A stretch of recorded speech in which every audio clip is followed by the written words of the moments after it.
IRO-FM HD2 Tacoma, home of the Seahawks, Mariners, and everything Seattle sports.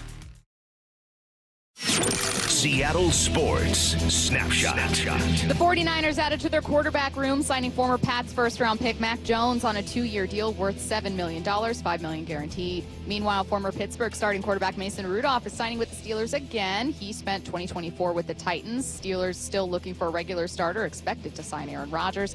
Finally, NFL insider Ian Rappaport says former Rams All-Pro receiver Cooper Kupp is expected to make a quick signing with a new team. Good Morning Football's Peter Schrager says the Seahawks make sense as a landing spot.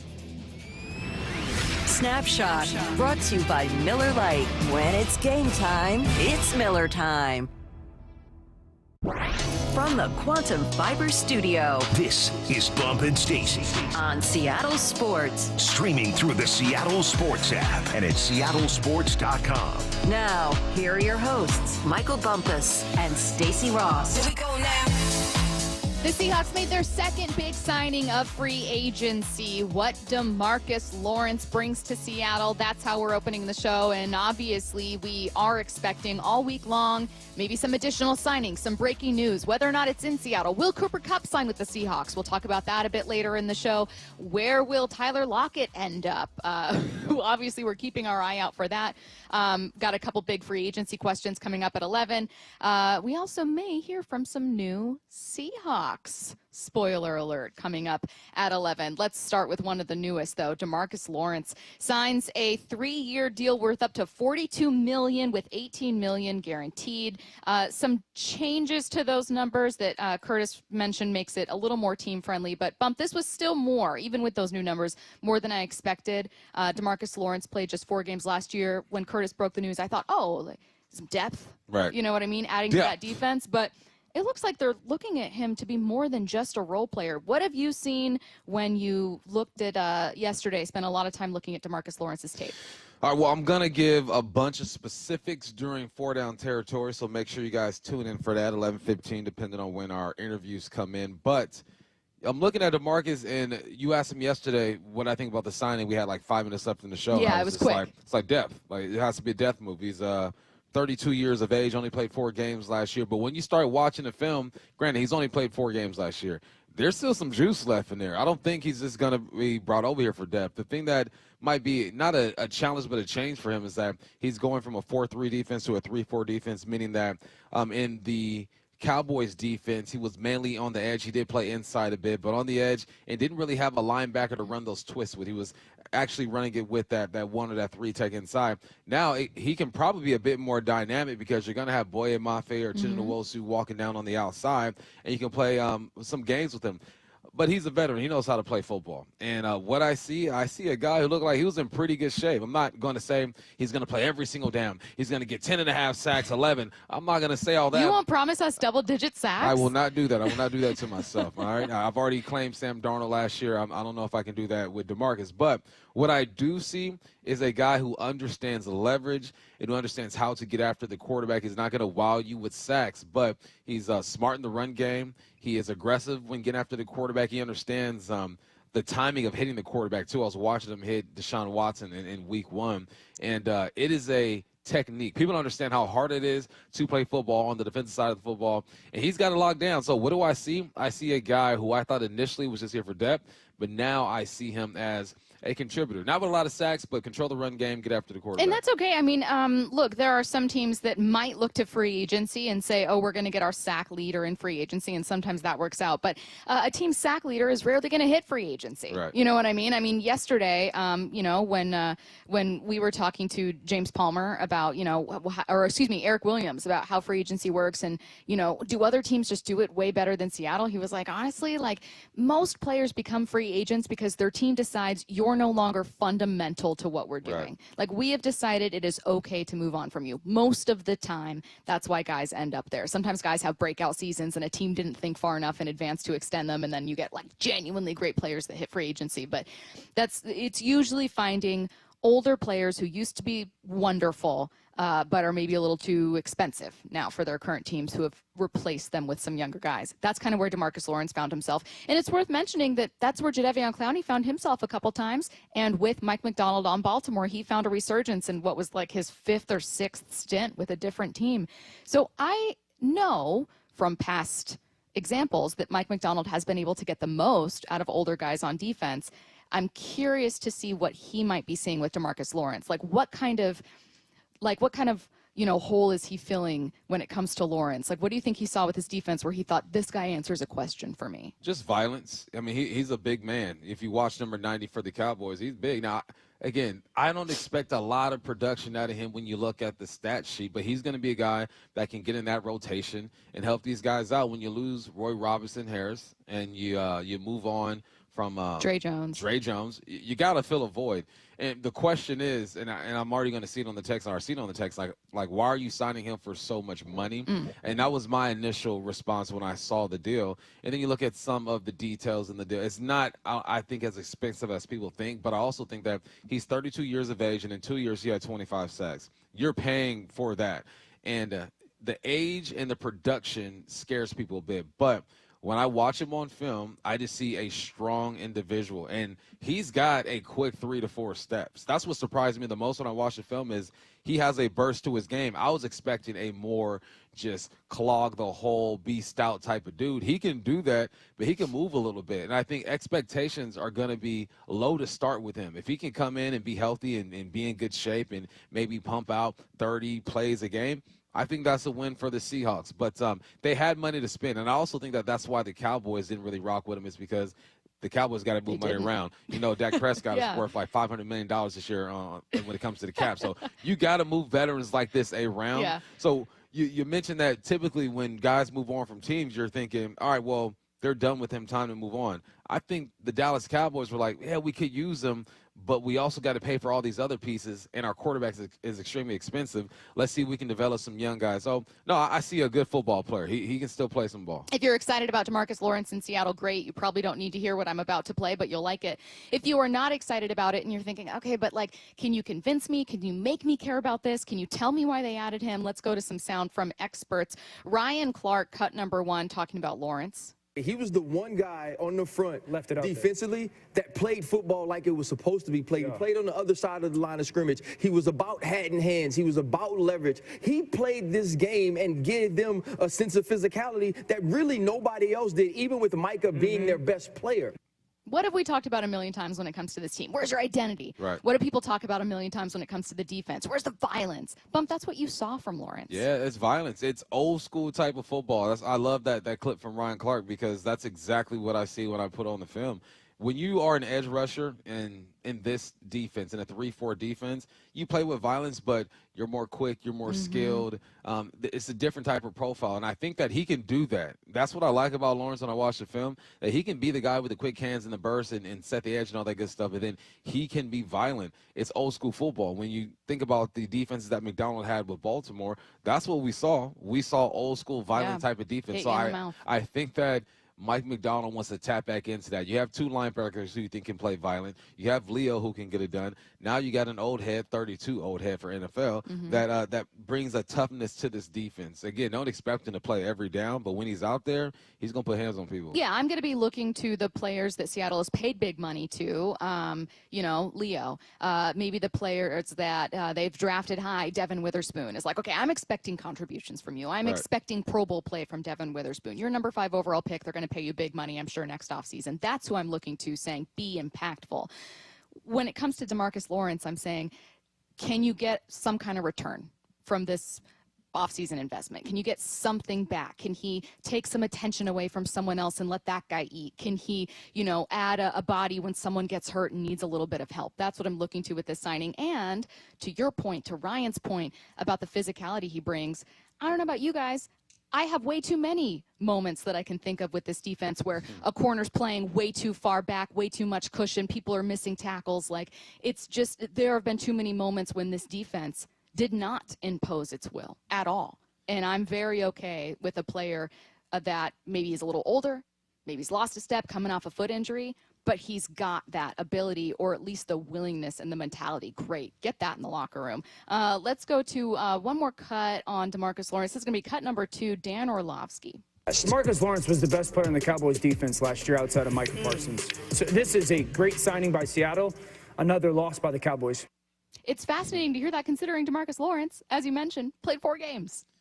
4 games. 4 games. 3 sacks, 14 tackles, 4 TFLs, 5 quarterback hits.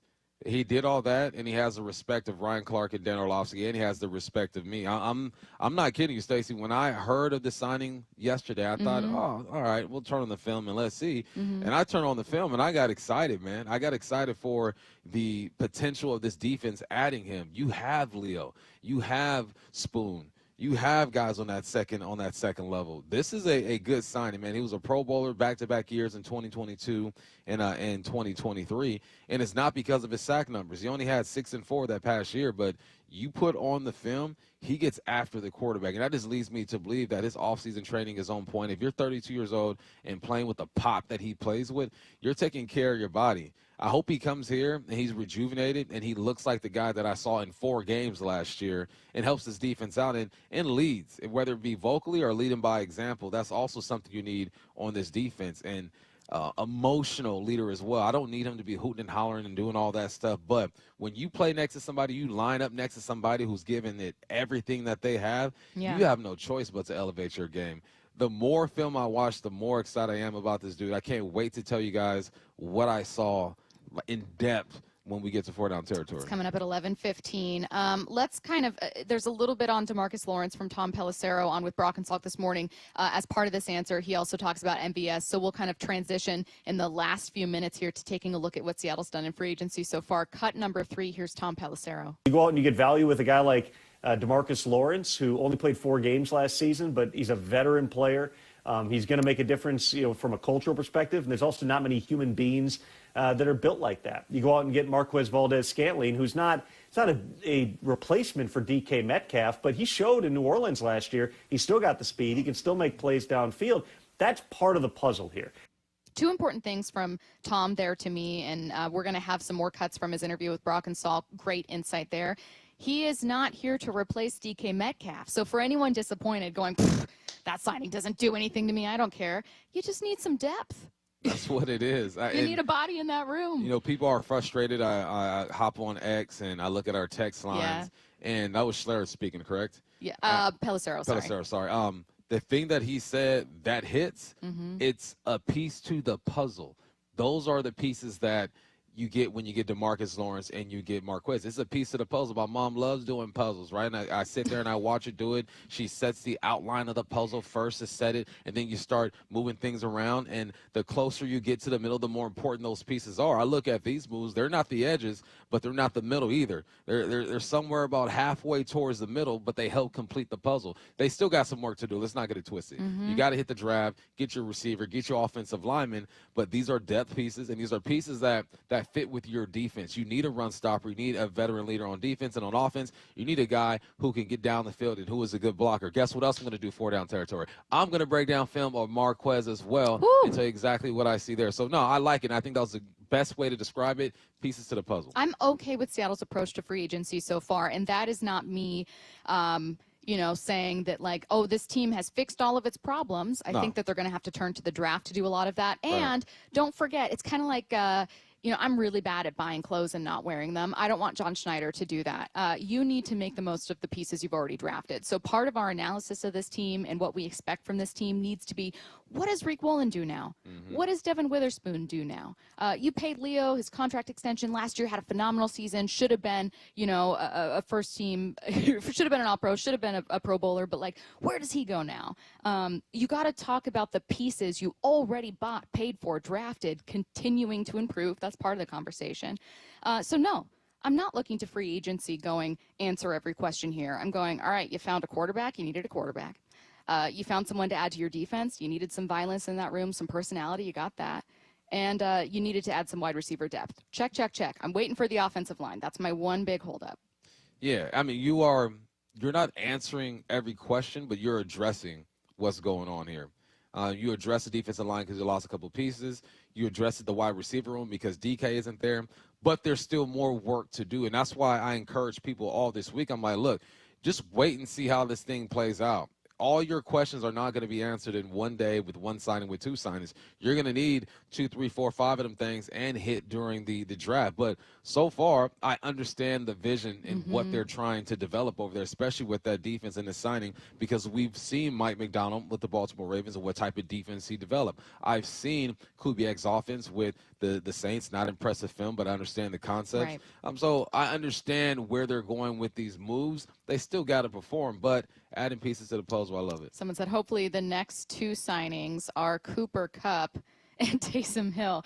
I don't know. I don't know about that. I also think Taysom Hill, if he's still on the roster, because he wasn't set to be a free agent. Wasn't he hurt last year? He was hurt late last year. I think he tore his ACL. I think it was a serious injury. He's also under contract, so they'd have to release him. Either way, Cooper Kupp is in the possibility of coming to Seattle is what we will seriously talk about coming up later this hour. Right now, let's get to headline rewrites. Extra, extra, read all about it. Headline rewrites. We must make headlines. The real story behind the headlines in today's news with Bubba and Stacy. Headline number one, Russell Wilson is making the rounds today, starting with a visit to the Browns, and tomorrow he'll meet with the Giants. What's the real headline? Russell Wilson, for when Aaron Rodgers says no. That sounds like That's the slogan a now. medication commercial. And now you got to say Russell Wilson for when Aaron Rodgers says no. Russell Wilson may get sacked a couple times and throw an interception. Like you got to hit him with that. The Do you need a quarterback, but you're poor? Hit him with the disclaimer. But this is just where Russell Wilson is. We heard yesterday that he met with the Browns and now with the Giants. The Browns situation is so interesting to me. Deshaun Watson over there. Who else did I say was over there? Zappy, I believe, is over there as well. Kenny Pickett. Was it Kenny Pickett over there? Yeah, it's getting crowded in that room. But here's the thing. Russell Wilson can still play some football. He can run an offense. He showed that last year. He is now a quarterback that needs to be supported like a Sam Darnold. He's not going to be the guy that we saw 5-6 years ago that's going to run in the backfield, go left, go right, toss it up, and make things happen that way. But there is a place for a guy like Russell Wilson. I'm just concerned that he might not be a starter. We shall see. He might not be a starter. I think we're all expecting Aaron Rodgers to sign with the Steelers, and if that happens, then the place is still open to Russell Wilson, have very high draft picks, are probably taking quarterbacks, and Russ would eventually be a backup there, likely to be benched if they want to give their rookie some time. The thing is, when your expectations are so high for someone, everything they do that doesn't meet that, particularly players as they age, disappoints you, which is really a shame because Russell Wilson, in strictly the context of 2025, is a great backup. Yeah. Really, really good backup, capable, has dealt with pressure before, doesn't have the arm he used to, doesn't have the mobility he used to by virtue of being, I think, turning 36 or 37 or whatever sometime here soon. But still, a really, really good backup, a good veteran to have in that room. But I don't know if he takes it. Backup. I don't think he's ready for that backup life. I don't know. Headline rewrites. Headline number two, heck of a finish last night between the Kraken and Montreal Canadiens. Brandon Montour making some history. If you're just joining us, thank you, but you have missed a lot. So don't do it again. Off the draw. Here it is. Montour. Right in. He scores! Hey, hey! What do you say? 5 seconds in. Brandon Montour wins it in overtime. It was actually 4 seconds, the fastest overtime goal in NHL history. Tied the record for quickest goal to start any period as the Kraken came back from down 4-2 to beat the Canadiens 5-4. What's the real headline? Why don't they run that play more often? That's what I'm saying. So simple. So easy. I know that was the first time ever in NHL history, but I mean, you doesn't mean you can't do it again. Right. This is some. If I'm on the ice, I'm saying, man, run that back. That don't count. Run it back. It happened way too quickly. We were ready. Come on, Yeah. we wasn't ready. Yeah. You That's dropped the exactly puck. what What happened? Hold Hang on. Wait. Good for him, man. The Kraken needs something like this. I mean, the season is essentially over. They're not going to make the playoff. They're shipping off players. Tanev is taking his traditional mug shot that he has with his team over there, Winnipeg. I believe that's where he is. Kraken needed something like this. So good for them. 4 seconds. Love to see it. Hate it for the opposition. Headline rewrites. Headline number 3, Julio going yard with the bases juiced. The stretch, the pitch. Well hit ball, deep to left field. Grandma, get out the right, bread and mustard. It is grand salami time. Julio Rodriguez with his fist in the air, running second, clears the bases. It's the Mariners 5 and the Royals nothing. Julio's third home run of the spring. A grand salami this afternoon here in Peoria. He's greeted by Tellez, by Moore, by Robles. And the Mariners have a 5-0 lead. How about that? So, what's the real headline? Bump, is this something we can get excited You know, about? I was going to say that. I go, this one I care about. This one I care about. Selective caring with Cactus League stats. Exactly. That's a perfect. That's how they should label every stat. Selective caring. It depends on who you're talking about. If we're talking Cal, I want to see him go yard. If we're talking JP, I just want to see him get on base. If we're talking Julio, I want to see a balanced swing and him hitting for power. That's what we're seeing. And we're talking rotation. We just want to see you guys get healthy. I don't care if they're throwing juice or not. I love this for Julio. I believe someone texted into the show yesterday that he went yard, and I didn't believe it. I said, let me wait till the show's over and check this out. Man, they just messing with us. But no, good for Julio. And this has to feel good for him and feel good for Edgar, right? Because we feel like Edgar is going to be the at-bat whisperer. He's going to get in the ears of those young men and help them out. So, no, this is good. I care about this one. Everything else, don't talk to me.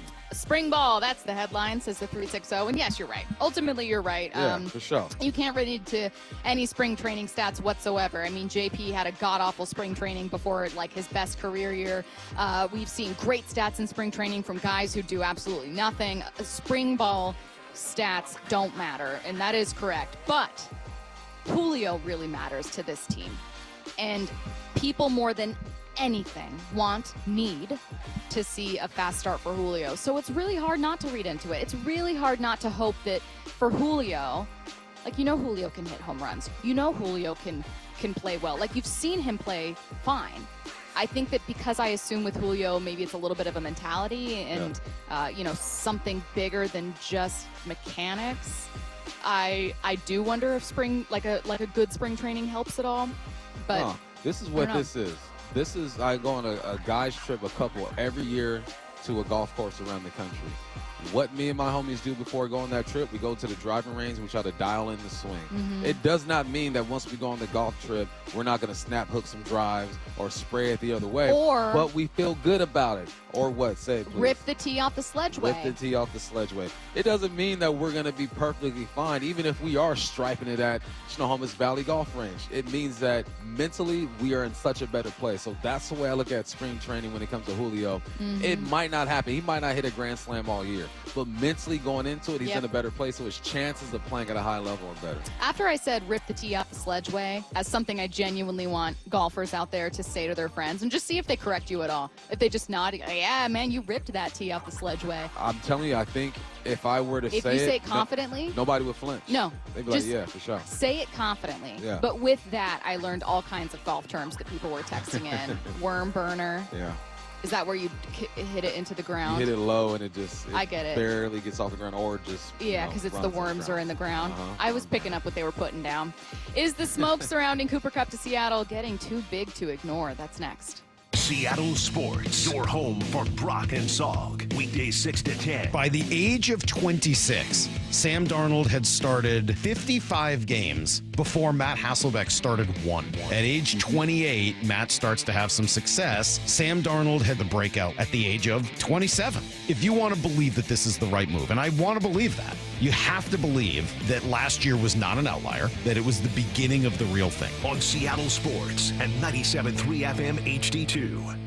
The madness tips off next week, and with it comes your chance to win the Seattle Sports Bracket Bucks, presented by Muckleshoot Casino Resort. Head to seattlesports.com/win to pre-register. Receive your bracket and compete for your shot at great prizes. The grand prize winner from the 64-team bracket will win $1,000 in Visa gift cards. But if your bracket is busted in the first round, we have other ways for you to play too. Register and find complete rules at seattlesports.com/win. What is that sound?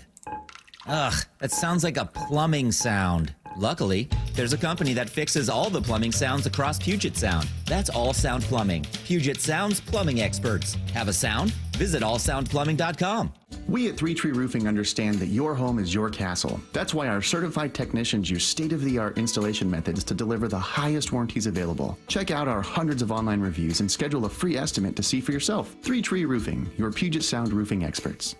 Imagine finding your dream home and moving in right away. No waiting to sell your old place first. Sounds perfect, right? That's exactly what Orchard's Move First, Sell Later program lets you do. Buy your new home now and sell the old one later. Here's how it works. Orchard gives you cash so you can buy and move into your new home first on your timeline. No waiting, no showings, no double moves. Then the Orchard experts take it from there. They handle repairs on your old home and make price-boosting upgrades with no cost until close. Once they're done, a local Orchard agent lists and sells your home for top dollar. Orchard's Move First program gives you the freedom to buy and move into your new home first and sell your old home later. Buy before you sell and get top dollar for your home with Orchard. Ready to find out how much your home is worth? Visit Orchard.com to get your free home valuation. That's Orchard.com. The nonprofit Puget Sound Senior Baseball League plays real baseball on the best fields. Adults ages 18 to 65 and older are invited to try out for the PSSBL this Sunday, March 16th at Hogan Park at Russell Road in Kent.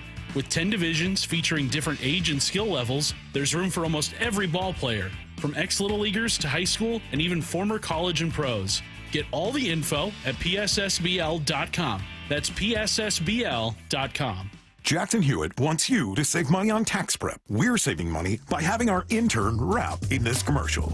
Don't stress, Jackson Hewitt's got expert tax prep, $149 or less. Yo, some tax guys lie about price. What? They got hidden fees, that ain't nice. Ain't nice. Don't ignore MC Kevin's rhyme, cause this deal's for a limited time. $149. For tax prep that's $149 or less, hurry into Jackson Hewitt today. No cap. Limited time offer for new clients on federal returns. Participating locations only. Terms at jacksonhewitt.com/149. Welcome to Staples. I hear Staples prints it all for any business? You bet, and we'll beat any print quote. So if I had a pizza place... Staples can print signs, menus, pizza boxes. A landscaping business? Oh, we can print yard signs, t-shirts, brochures. How about a pizza/landscaping business? I'll call it Dough and Mo.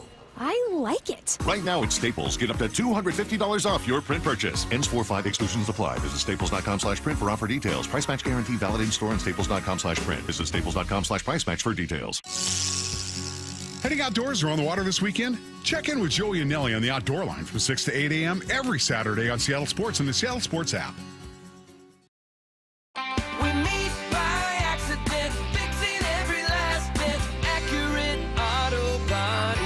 If you've been in an auto accident, you have the right to take your vehicle to any repair facility. Accurate Auto Body has been family owned and operated since 1994, and they work for you, not your insurance company. Your insurance company may not love them, but you will, because We meet by accident, fixing every last bit, accurate auto body.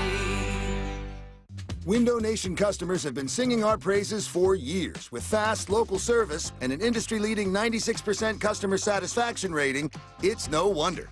I researched window companies for the last year to see what the average prices were and the quality of work.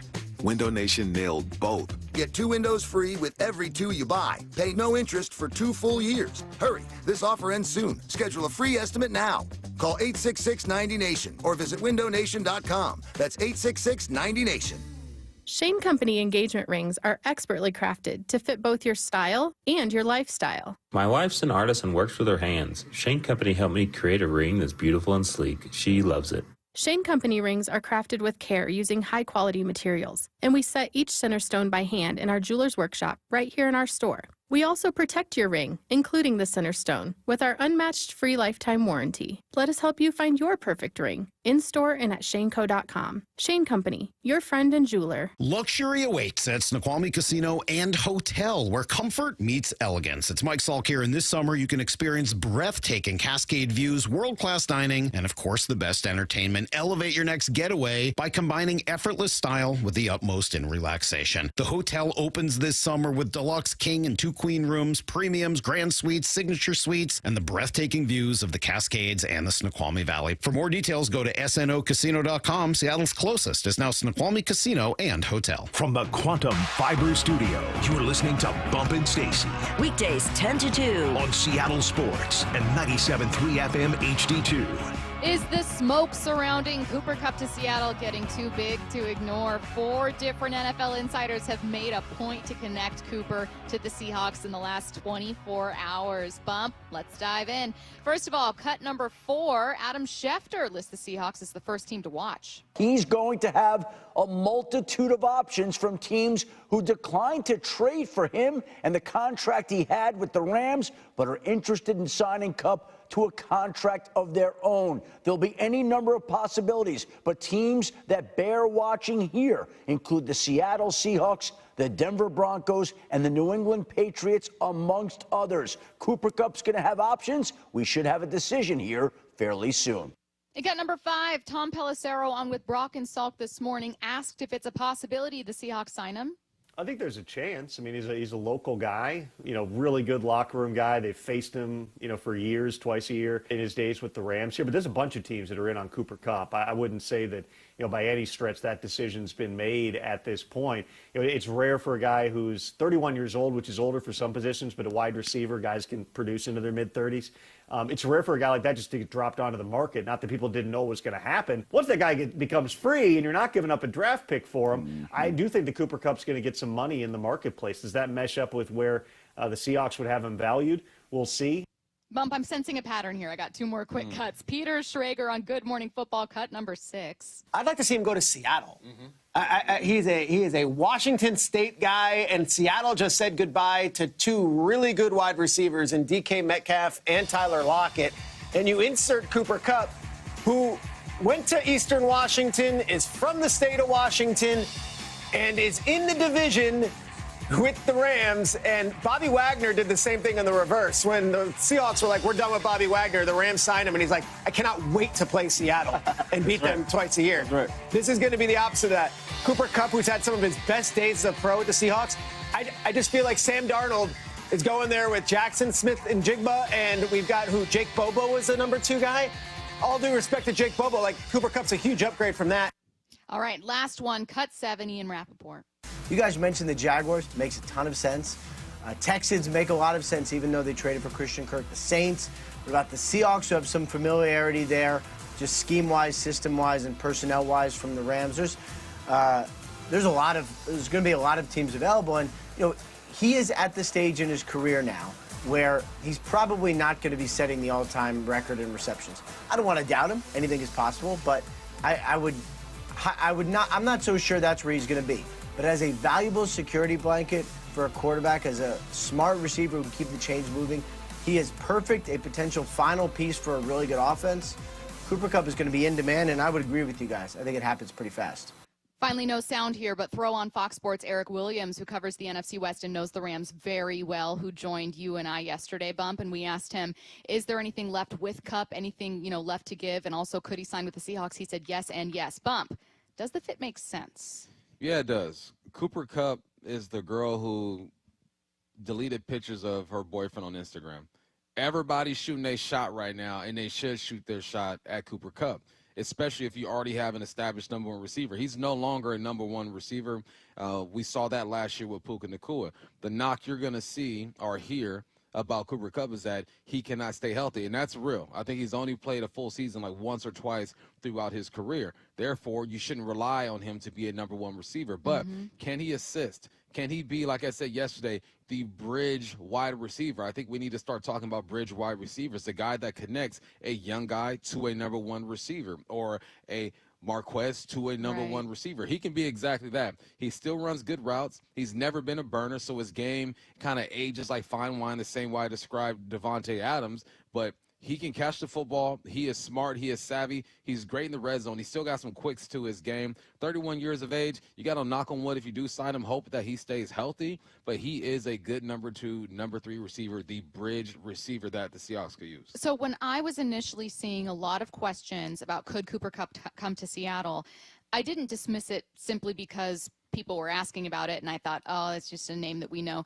I think I initially dismissed it because I thought, are we collectively, including myself, only thinking this because he's local? You know, sometimes we look at connections, we go, oh, well, maybe, but, you know, he's from Washington State, you know what I mean? Like a guy a lot of people here know and like, maybe that. So I just kind of wrote it off, including my own assumption, because I thought, well, is that based on anything? But, Bump, I got to be honest. We now have 5 people, including 4 cuts that you guys heard, well-connected NFL insiders, well-connected people around the league who think Seattle is a top location. Yeah, I think he's at the point of his career where he understands himself. And I think that's why Cooper Kupp was able to be the receiver that he was in his prime, because he understood himself and how to get open. At this point in his career, I think he understands who he is. He's not a number one. Why wouldn't you want to go home? Why wouldn't you want mom and dad to be able to see you play, 7-8 games a year? Yeah. Why wouldn't you want to go represent the team that you probably grew up rooting for? I think it starts there, but then it ends with money, right? What are his views? Does he feel like he's made enough money and will take a cut if it comes down to Seattle and Denver, and Denver's offering maybe $2 million more a year? Is he okay with taking that discount? I think that's what it comes down to. An opportunity. In Denver, he would be a number 2 receiver. Here in Seattle, he would be a number 2 receiver. So what would separate Seattle from Denver? I think you pull at the heartstrings and you say, look, come home, man. People love you here. They already love you. I mean, I have kids who go to Eastern Washington, and Cooper Kupp is a legend. I kid you not. You walk around campus, he is everywhere. Come on home. Seahawks offer him a nice little deal. Be that bridge receiver. It is interesting, though. I mean, it is worth looking at, right, as much as I dismiss it, because we had a conversation. I think this was when the Will Fries news broke before the show. And one of the conversations that we quickly had was, you got to kind of consider where you are as an organization. Like, it's not just about what we in Seattle are saying about the trade of Geno and trade of DK, but what might free agents be thinking? Do free agents think you're rebuilding? Do free agents who may only have a year, 2 years, want to come here to a team that's kind of pivoting? If you're from here, if you want to stay on the West Coast, if you have family nearby, yeah, that becomes more tempting. You know, you could go to a contender. Cooper Kupp could go sign with the Chiefs. He could go sign with a team that's ready to compete right away. But what other incentive might there be? No income tax? I don't know. I don't know what you might be looking at, but I think it does matter. I've kind of done a 180 on it. I went from dismissing it, thinking it was wishful thinking, to thinking, if you're not going to sell someone on the Seahawks being a Super Bowl team, what can you sell them on? I think you can also sell them on teaming up with JSN and watching the film of this young man and imagining yourself helping him get open and him helping you get open. Yeah. And then I think, because Coop is such a smart player, if you listen to him talk about defenses or whatnot and how to get open in offenses, he has to insert himself in this offense and see himself making plays, getting open. The system is similar to the one that that Sean McVay was running over there with the Rams. So it's not like the terminology is going to be vastly different or the route tree is going to be different. So there are so many reasons why he should come here. But when it's all said and done, mentally, where is he at when it comes to the financials? Is he trying to maximize it, and will another organization offer him more than what the Seahawks are willing to offer? Seahawks got some money in the bank, though. But if I'm the Seahawks, I'm selling it. You and JSM, you're coming home. The offense is just like it was over there with Sean McVay and them. We're going to run the football. You're a great blocker. We need you. Multiple people on the Mac and Jacks text line saying, why not just bring Tyler Lockett back? I don't think Tyler Lockett's coming back. Tyler Lockett is not Cooper Kupp. Cooper Kupp is a better receiver than Tyler Lockett right now. That's what it comes down to. What makes Cooper Kupp better than Tyler Lockett right now? I'm not asking as like I don't get it, but I'd like you to. He's a bit more explosive. I'm not saying that Cooper Kupp is a burner. All right, he's a willing blocker. He's not looking to get down when he catches the football, and he just has more twitch to him right now. Now, Tyler Lockett can go to wherever he's going and be rejuvenated and change his game and be appreciated. But when I put on the film right now, Cooper Kupp still got that twitch to him. Well, and I get wanting Tyler Lockett. I've never met a single person who doesn't like Tyler Lockett. Yeah. And that includes players. I've never met a single person who does not like Tyler Lockett. So I can understand looking at him and going, this was like a guy that was a safety net for you forever. But that's not who Tyler Lockett was by the end of his contract. Not only that, while this happened most recently, maybe with Carlos Dunlap, it's overall rare for a player to be released by a team and then come back and sign. I think the market for Tyler Lockett is there. There is a market for Tyler Lockett. There is a team like Dallas. There is a team like KC that's going to say, hey, we don't have a ton of money. We aren't going to be in on a DK sweepstakes. We're not going to be in, for Adams, who by now is off the market. But we could be in for a cheap deal for an older guy that can get us through this year. Not in for Diggs, neither. If you're ranking the receivers right now, I guarantee you every organization has Cooper Kupp above Tyler Lockett at this point. All right. So we will keep an eye on all of this. Just seeing Kyle Juszczyk meeting with the Steelers. I know that some people were also interested in him potentially coming to Seattle. So that's the latest on one other name that I know some listeners were following. All right. Still to come, more from Tom Pelissero on the Seahawks offseason and Sam Darnold's time in Minnesota. That's next.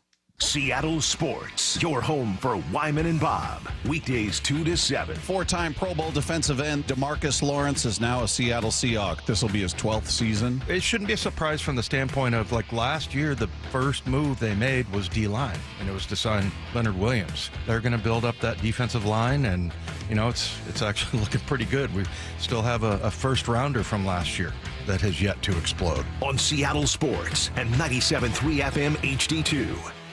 Who has some of the best deals on new Fords and Isuzus in the Pacific Northwest? Wayscar Ford in Auburn. Who has a large selection of the highest quality used vehicles in the Pacific Northwest?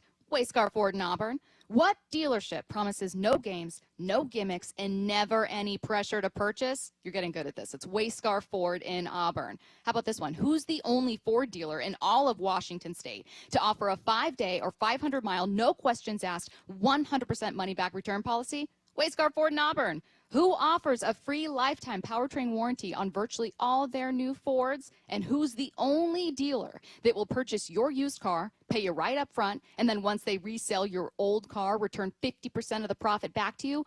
Only Wayscar Ford in Auburn. In fact, they've given back over $750,000 to customers who have sold them their cars. Finally, what dealership has been family owned and operated in Auburn for 103 years? You guessed it. Wayscar Ford in Auburn. Visit them at wayscarford.com.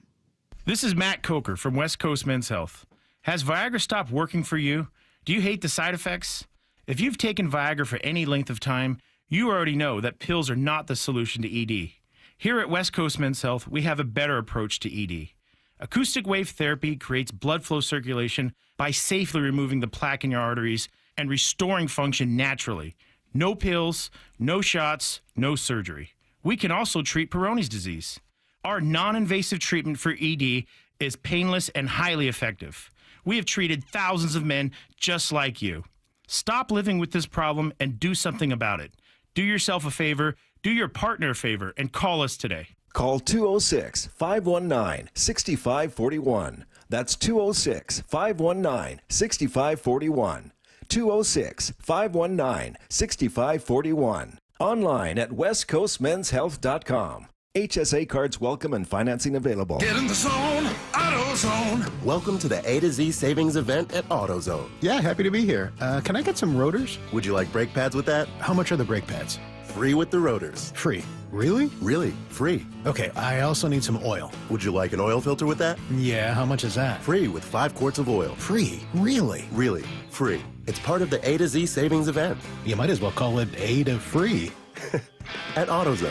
Get in the zone, AutoZone. Restrictions apply. Wesley Financial Group is not a law firm. Do you find yourself stuck in a timeshare? Get the real facts about the timeshare industry and your options for cancellation. Chuck McDowell, founder of Wesley Financial Group, has put together a free information guide that reveals the secrets the timeshare industry doesn't want you to know, including the 5 ways to get rid of your timeshare. Call now and get this timeshare cancellation guide absolutely free. Call 800-838-6161. That's 800-838-6161. 800-838-6161.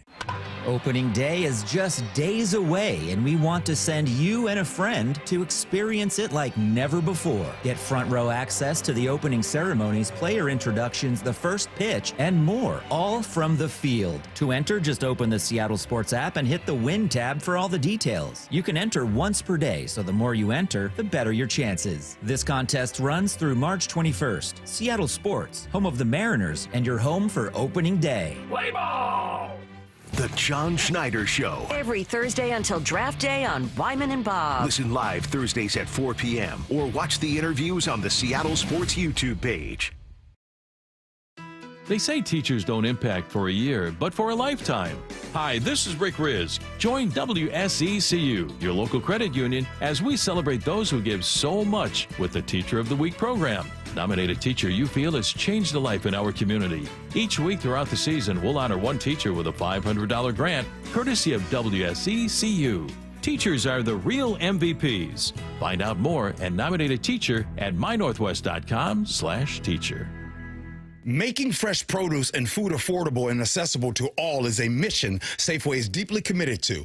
G. Scott here. Your local Safeway has all the great benefits that SNAP-eligible families love, plus exclusive savings. Right now, save 50% on Fresh Pass memberships, plus get a monthly $5 credit, free unlimited delivery, $10 of free produce, and double rewards. Check out your Safeway For You app for all details and savings, or visit Safeway.com/SNAP for details. Hi, this is Nancy Penrose, owner of Big Trees in Snohomish. Spring has sprung. Need color to brighten up your yard or privacy trees to keep your neighbors guessing? Now is the time to buy. With hundreds of trees arriving in the nursery daily, Big Trees has the perfect tree for you. Check out our updated inventory list online at bigtreesupply.com or come visit the nursery today.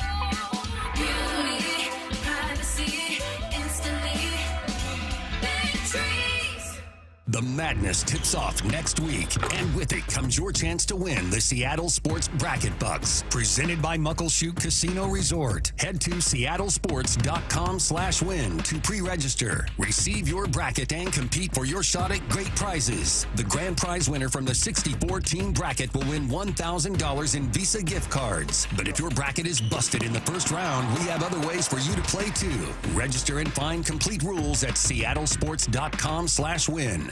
From the Quantum Fiber Studio, you're listening to Bumpin' Stacy. Weekdays 10 to 2. On Seattle Sports and 97.3 FM HD2.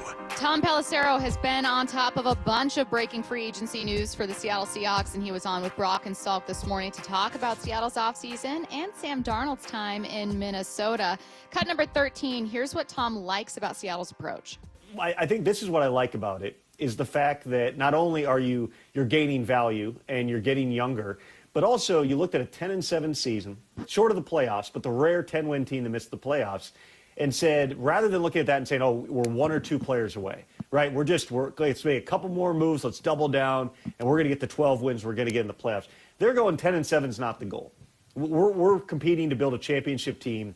We want to build this in the mold of Mike Macdonald, who I believe is still the youngest or one of the youngest head coaches in the NFL. You got a new OC in Clint Kubiak, who's also a young guy, but has play calling experience. Let's really think about how do we fit Clint's offense and Mike's defense? How do we get the guys in who are going to play the way that we want to here? What do you think about that take? 10-7 isn't the goal. How do we build up the team we want? How do you do it?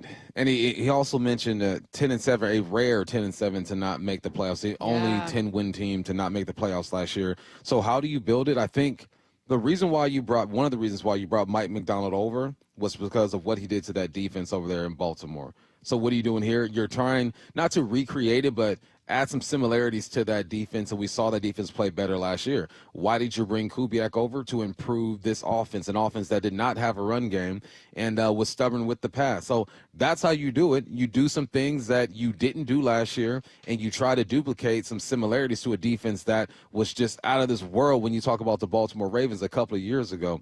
That's why you hire guys. I know it's tough. You never want to say, let's just create the Legion of Boom again, even though everybody wants to do it. Create the Baltimore Ravens again. No, you can't do that. It's impossible. You don't have the same personnel, but what you can do is bring your ideas over from that situation and similar personnel. And that's why I look at DeMarcus Lawrence. I'm thinking, all right, that's similar to the personnel that he had over there with Baltimore. He knows what to do with a body like DeMarcus Lawrence. So let's see what he does. And then you got the AD connection as well. AD coached DeMarcus Lawrence over there with the Cowboys. So when you are a player with the status of DeMarcus Lawrence, you have a resume, you have connections, and you have film to support the idea that you can still play some good football and bring some toughness to the team. It's a really good point, though. Yesterday, we had a long conversation about like how did the Seahawks get stuck in the middle and how do you get unstuck? And we talked around it. I mean, we talked about some specific things with personnel and coaching and draft misses and all kinds of stuff, winning and that kind of keeping you from getting those top picks. One of the things that we didn't spend a ton of time on, but you're absolutely right about, is the idea of trying to recreate something you did and then not adjusting. Yeah. And that's something, you're right, Seattle did way too much of, was just, let's just recreate the team we had. Let's recreate the team we had. Let's have the scheme we had. Let's keep leaning into this. And it's like, no, it wasn't working. You had so many missed draft picks, not adjusting to the talent you had until it was just way too late or those guys weren't healthy anymore. Let's go to Pelissero. This is Cup 14 on Sam Darnold. Sam is he's a great guy, just a very nice dude. He'll go out and throw for 400 yards and see me in the locker room as he's walking through and tell us, be like, "Oh, hi Tom, how you doing?" Just like a normal kind of a guy. He's softer spoken, and really what they did last year in Minnesota with Sam Darnold was they worked with him to not put everything on his shoulders. They really worked with him to get him in rhythm, get him throws that he can make. Maybe ask him to make, let's say, 5 above-the-line throws in a game, meaning, you want to execute the guys who are open and the easy throws, but don't ask him to go out and 12, 15 times a day play hero ball. Maybe a handful of throws. You got to make a play for us. That's what we're going to do. But other than that, we're going to let your playmakers take the pressure off you. Now, this is interesting to me because here's the thing. Seattle has far too often needed its quarterbacks to play hero ball. This defense is better than it's been in a while, at least in the second half of the season, making a very real turn against the run. They have good running backs that just didn't get going last year. Otherwise, they've asked Russell Wilson to play hero ball. They've asked Geno Smith to play hero ball. Geno Smith threw the ball more than almost any other quarterback in football last year, was 4th in attempts. So I get not wanting Sam to play hero ball, and this is Tom saying, don't tell him to do that. But, Bump, how do they not have him do that? Well, you protect them. You get an offensive line that can protect them. And then you also, in the Kubiak scheme, right, with the wide zone, play action, boot, and all that good stuff, your eyes go to certain places now. Like, you're booting away, you're looking high to low, low to high, you're looking at a mesh. There are progressions in this offense, and if it's not there, it's just not there. You throw the football away. So that's how you do it. Also, how do you not play hero ball? You have a defense that's going to keep you in the game. You don't feel like you have to go 10 plays, 70 yards every single time you have the football and have that pressure. The pressure that we saw Geno play with last year, the pressure that we saw Russell Wilson play with. That's how you don't play hero ball, to where you feel like, okay, I can dink and dunk, and then take my shot. And if it doesn't work out, okay, we're playing the field position game. We're going to try to back them up, and the defense can hold us down, maybe cause some turnovers, or just have us go back and forth. So support your quarterback. If he feels supported with a defense, with a scheme that works, protected by the offensive line, that's how you don't play hero ball. Yeah, I think more recent defensive improvements have us forgetting that for a while this was a defense that allowed way too many yards and way too many points. And it was like, I'm sure Russell Wilson at times, I'm sure Geno at times would think, if I don't score here, we're down 10. Yeah, if I don't score here, we're down 13. Yep, and they created no turnovers at some point. At one point, it's like, we got 1-2 interceptions. Like, it was for like 5 games. Yeah, struggling. Yeah. All right, let's go to Tom Pelissero talking about the Detroit game. I know a lot of people were looking at the last regular season game against the Lions and then that playoff game against the Rams as being 2 of Sam's worst. Cut 16. Here's Tom. The most concerning thing, and the part that didn't mesh with the rest of what they had seen on tape when they went back and were evaluating what type of an offer are we going to make for Sam Darnold, was even more than the playoff game was the Detroit game, where if you go back and watch, there were a handful of throws in the red zone early in that game when the game is very much still within reach. And I think it was like 14-6 at halftime or something. Like, it was not a blowout, but he misses like 5 throws, wide open Justin Jefferson a couple of times. Those are the ones that just make you go, that looks like the old Sam Darnold, not the Sam Darnold we've seen this entire season. But I think it was telling, even with a rookie first-round pick in J.J. McCarthy, they still made Sam Darnold an offer. It was a 1-year offer. It was not at the numbers that the Seahawks were offering on a multi-year deal, but they did try to retain Sam Darnold. He failed to score on a couple moments deep in the red zone. At one point, they had a deep run that got them to like the 10 or 15-yard line. The defense got an interception that got them deep in the red zone, and they didn't come away with points there. I think maybe a field goal on one of them. But I know that you've watched that Sam tape, and I know you have thoughts about Sam under pressure. What did you see? Like, what's the I don't want to say the worst of Sam Darnold, but what is Seattle probably very aware of with this signing? Well, let's describe what it is to play in that red zone. Okay. The field shrinks a bit. Safeties don't have to get as deep. Backers don't have to get as deep. You can cover more ground. So typically when a quarterback is struggling in the red zone, they feel like they have to get the football a bit quicker because it feels more condensed. And typically that's what happened with Sam Darnold. You feel like you have to force it. You're down here and you see the paint. You feel like you have to score. So I'm willing to take a bit more risk than I would if I were in the middle of the field, knowing that, okay, I can live to fight another down. If we don't score, we can punt them and put them behind. When you get closer to that red zone, you want it.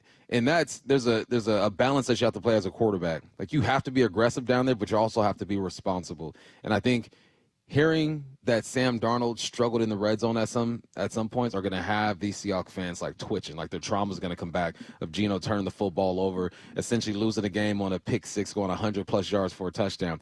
But the game just gets tighter and you start to press a little bit. So typically that's what we're seeing there. And if you're not able to run the football down there, now you're really not able to influence that second level, which will create more space. So the play action game has to be on point. The run has to be on point. That's how you help a quarterback down there. We're going to talk with some new Seahawks. Marquez Valdez-Scantling is going to join us. Josh Jones is going to join us. We've also got some lingering big free agent questions. That's all coming your way next. Seattle Sports, your home for Brock and Salk. Weekdays 6 to 10. By the age of 26, Sam Darnold had started 55 games before Matt Hasselbeck started one. At age 28, Matt starts to have some success. Sam Darnold had the breakout at the age of 27. If you want to believe that this is the right move, and I want to believe that, you have to believe that last year was not an outlier, that it was the beginning of the real thing. On Seattle Sports and 97.3 FM HD2. Protein, protein, protein. Everyone is trying to get protein in their diet, but we need fats too. Healthy fat, that is, like the rich, natural peanut and almond butters found in G2G protein bars. Most bars don't have it because, well, most bars aren't real food or refrigerated. Fortunately for you, we aren't most bars. At G2G, you'll find a balanced helping of protein and healthy fat. The fact that they're delicious is just the bonus. They're fast, easy, and perfect for on-the-go families. G2G protein bars. Find them in the refrigerated section at Costco. Emerald Queen Casino, the entertainment capital of the Northwest. The best place to watch all your favorite sports. Featuring wall-to-wall viewing screens, 6 windows, and 30 kiosks. Be there at emeraldqueen.com. Emerald Queen Casino, the entertainment capital of the Northwest. I've always said, the car sales in the 1980s and 1990s, earned the rep that we have today. The concerns that consumers have because of what has happened in our industry in the past, they're warranted. It's our job to show them that that's not how business is done anymore, right? It's very different business. It's much more transparent. There's much more information that's available to people, and we're much more customer focused than I think the car industry was, 20, 30 years ago. I'm more focused on providing good customer service and relationships because I think if you take care of people, money will always come. So I think just the philosophy and the focus for us has changed, where I was constantly chasing a paycheck, and now I'm just constantly trying to take care of customers and employees, because I know if I do that, then my paycheck will take care of itself. The LJ way is the Lee Johnson Auto family. Mornings can start feeling the same. Wake up, brush teeth, go to work.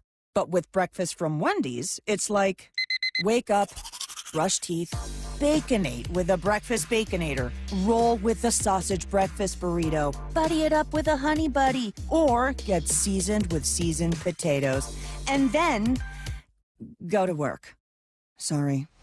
When you're ready for a fresh wake-up call, gotta be Wendy's. At participating U.S. Wendy's during breakfast hours. Jackson Hewitt wants you to save money on tax prep. We're saving money by having our intern rap in this commercial. Don't stress, Jackson Hewitt's got expert tax prep, $149 or less. Yo, some tax guys lie about price. What? They got hidden fees, that ain't nice. Ain't nice. Don't ignore MC Kevin's rhyme, cause this deal's for a limited time. $149. For tax prep that's $149 or less, hurry into Jackson Hewitt today. No cap. Limited time offer for new clients on federal returns. Participating locations only. Terms at jacksonhewitt.com/149. Hey, it's Jason Rantz. Our local tax expert Greg Nunn wants taxpayers to know the IRS is now going after older cases very aggressively. If you received Form CP-504 from the IRS, do not ignore it. Be proactive Forgive and resolve your situation with Greg Nunn, N-U-N-N, None Better Tax Resolution. If you're 55 and up, T-Mobile has plans built just for you. 2 lines of unlimited for just $30 a line. That's a 45% savings compared to Verizon and AT&T. But don't just take our word for it. It's not just the savings that are great with our T-Mobile plan. There's all this value from all these other things that T-Mobile offers. T-Mobile has been such a savings for us. We love it. Switch today and get 2 free 5G phones like the Motorola Edge with Turbo Power charging that gives you power for the day in just 15 minutes. And customers 55 and up can get 2 lines of talk, text, and data for only $30 a line. Go to T-Mobile.com/choice55 to learn more. With AutoPay plus taxes and fees, plus $5 per line without AutoPay. Debit or bank account required. 45% off 2 lines versus AT&T Starter and Verizon Welcome. Plan benefits vary. Motorola Edge on us with 24 monthly bill credits and new line for well-qualified customers, plus tax and $35 per line connection charge. See details at T-Mobile.com. Motorola Edge requires 68-watt charger. Charger sold separately. Actual performance will vary based on usage and configuration. For many of us, it's happening. Your hair is thinning. Your crown is disappearing. Hair loss had me feeling like I was losing my identity altogether. Well, I've got some good news. It's a simple one-day treatment that worked for me. The Advanced FUE from Advanced Hair. It starts growing new hair the very next day, and it's guaranteed to grow for life. We've all seen the pills and lotions that come with monthly memberships. Those can help retain what you have. But what if you want your own natural hair in specific areas like I did? You decide how much, how thick, and where. From Advanced Hair's state-of-the-art facilities to the world-class leading doctors like Dr. Perungo, it's not a maybe your hair will grow. It's guaranteed that your new hair will grow. For your free consultation, $250 off and 250 free hair grafts, call 425-449-8185. Advanced Hair is the winner of the 425 Business of the Year, and they are the team that I personally recommend. That's 425-449-8185 or advancedhair.com. Let's go! This is Seattle Sports. Streaming through the Seattle Sports app. KIRO AM Seattle. KIRO FM HD2 Tacoma. Home of the Seahawks, Mariners, and everything Seattle sports. Seattle Sports Snapshot. Duke superstar and likely #1 overall pick Cooper Kupp left today's ACC tournament game in a wheelchair after landing awkwardly on his ankle and grabbing for a rebound. He's been ruled out but did return to the bench. After being released by the 49ers, fullback Kyle Juszczyk is visiting with the Steelers today, per ESPN's Adam Schefter. The Steelers also signed Mason Rudolph, their former backup, to the roster again. He spent last season with the Titans. Snapshot, brought to you by Miller Lite. When it's game time, it's Miller time. From the Quantum Fiber Studio, this is Bump and Stacy on Seattle Sports. Streaming through the Seattle Sports app and at seattlesports.com. Now, here are your hosts, Michael Bumpus and Stacy Ross. Here we go now.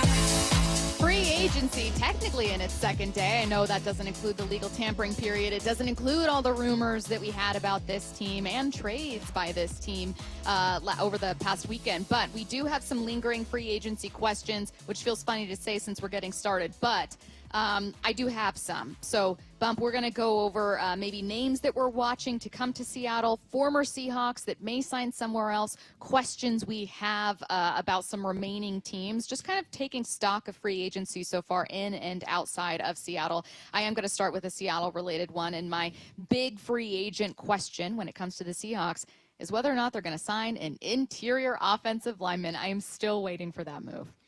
Everybody and their mama waiting for that. Yep. Because we talk about all these pieces. We're talking about Sam Darnold and his potential in this offense. We talk about Marquez and his role. Are you going to get Cooper Kupp? What's JSN going to look like? Can they establish the run? All of that is contingent on the offensive line play. Whether that be they miraculously develop guys here, not miraculously, but they develop some guys here. They bring over a free agent, or they hit during the draft. All of that is contingent on the offensive line. So it's a great conversation because we need to focus on the things that they have done, but it's impossible to not focus on what we haven't seen yet, which is them go ahead and get an offensive lineman that we feel like is going to play right now and contribute at the guard spot. Is it okay if they don't sign a veteran? If they leave free agency without having someone they've clearly signed as a starter? And by that, I mean, like, when they signed DJ Fluker, you knew that Fluker was coming in to start. When they signed Mike Iupati, you knew Iupati was coming in to start. If they leave free agency without clearly having that guy, is it okay to just depend on the draft? Is it okay to depend on the pieces you have? I don't prefer it. I mean, there's a way that you get better and not bring in a free agent off the streets, but I think that for the combination that you're going to have at this offensive line, with Oluwatimi probably getting his second year as a starter, with the possibility of developing a guy at the other guard spot in Laumea or whoever it may be, and the veterans at the tackle spot, it feels like you need a veteran to complete this thing, whether you bring in somebody during the draft or not, which we all assume that you are, and bringing in a veteran just add some leadership to that room and just add some experience. And I think that's what you need. You need a guy who's been there, who's done that, and who has proven. You have two guys I feel like are proven in Charles Cross, and you got Abe Lucas once he is healthy. Oluwatimi has to take a step forward. A veteran at the guard spot kind of brings all of this together, whether that be with his play, his mentorship, but we're hoping is with his play, right? We don't want a guy just to come in here and say, look, I'm a leader. Lead by example. Cool, that's great. But... Yeah, but no, be a leader, but we want you to play as well. So I think you have to bring in a veteran at the guard spot. If they do not, that's more pressure on them to hit during the draft. What's a big free agent question you have still lingering? You can go in or outside of Seattle. I've got both remaining. Aaron Rodgers. I mean, we're still waiting to see what the old head's going to do. Where are you going to go, Aaron? You know, Aaron, 80s baby. Come on. There's not too many of us left in the NFL. He's one of them. Where are you going to go, and how long are you going to take to make a decision? It's like he's dating two girls right now, the Giants and the Steelers, and he's trying to weigh it out, right? You went to breakfast with one, dinner with the next. Like, which way are you going? I think he will and should go with the Steelers because there's more over there. Great history of winning, not winning in the playoffs, but having had a season over 500, and you have a weapon in DK Metcalf and then George Pickens as well. Still need a running back. Najee Harris signed with who the other day? Chargers? With the Chargers, yeah. So there's some things that they have to do, but you know what you're going to get out the Steelers. So if I were Aaron Rodgers, I'm looking at the Steelers and saying, let's do this. I also had who's throwing the ball to DK as one of my lingering questions, so we'll combine it here because it's essentially an Aaron Rodgers question. The thing that's fascinating to me about Aaron Rodgers is, like you, my first question is, where does he go? Why hasn't he signed with the Steelers yet? And my follow-up question is, and what's that relationship like? Aaron Rodgers does not – Russell Wilson has a very different temperament than Aaron Rodgers. A lot of people have very different temperaments than Aaron Rodgers. Aaron Rodgers will get in the face of his wide receivers. He will be disappointed with his wide receivers.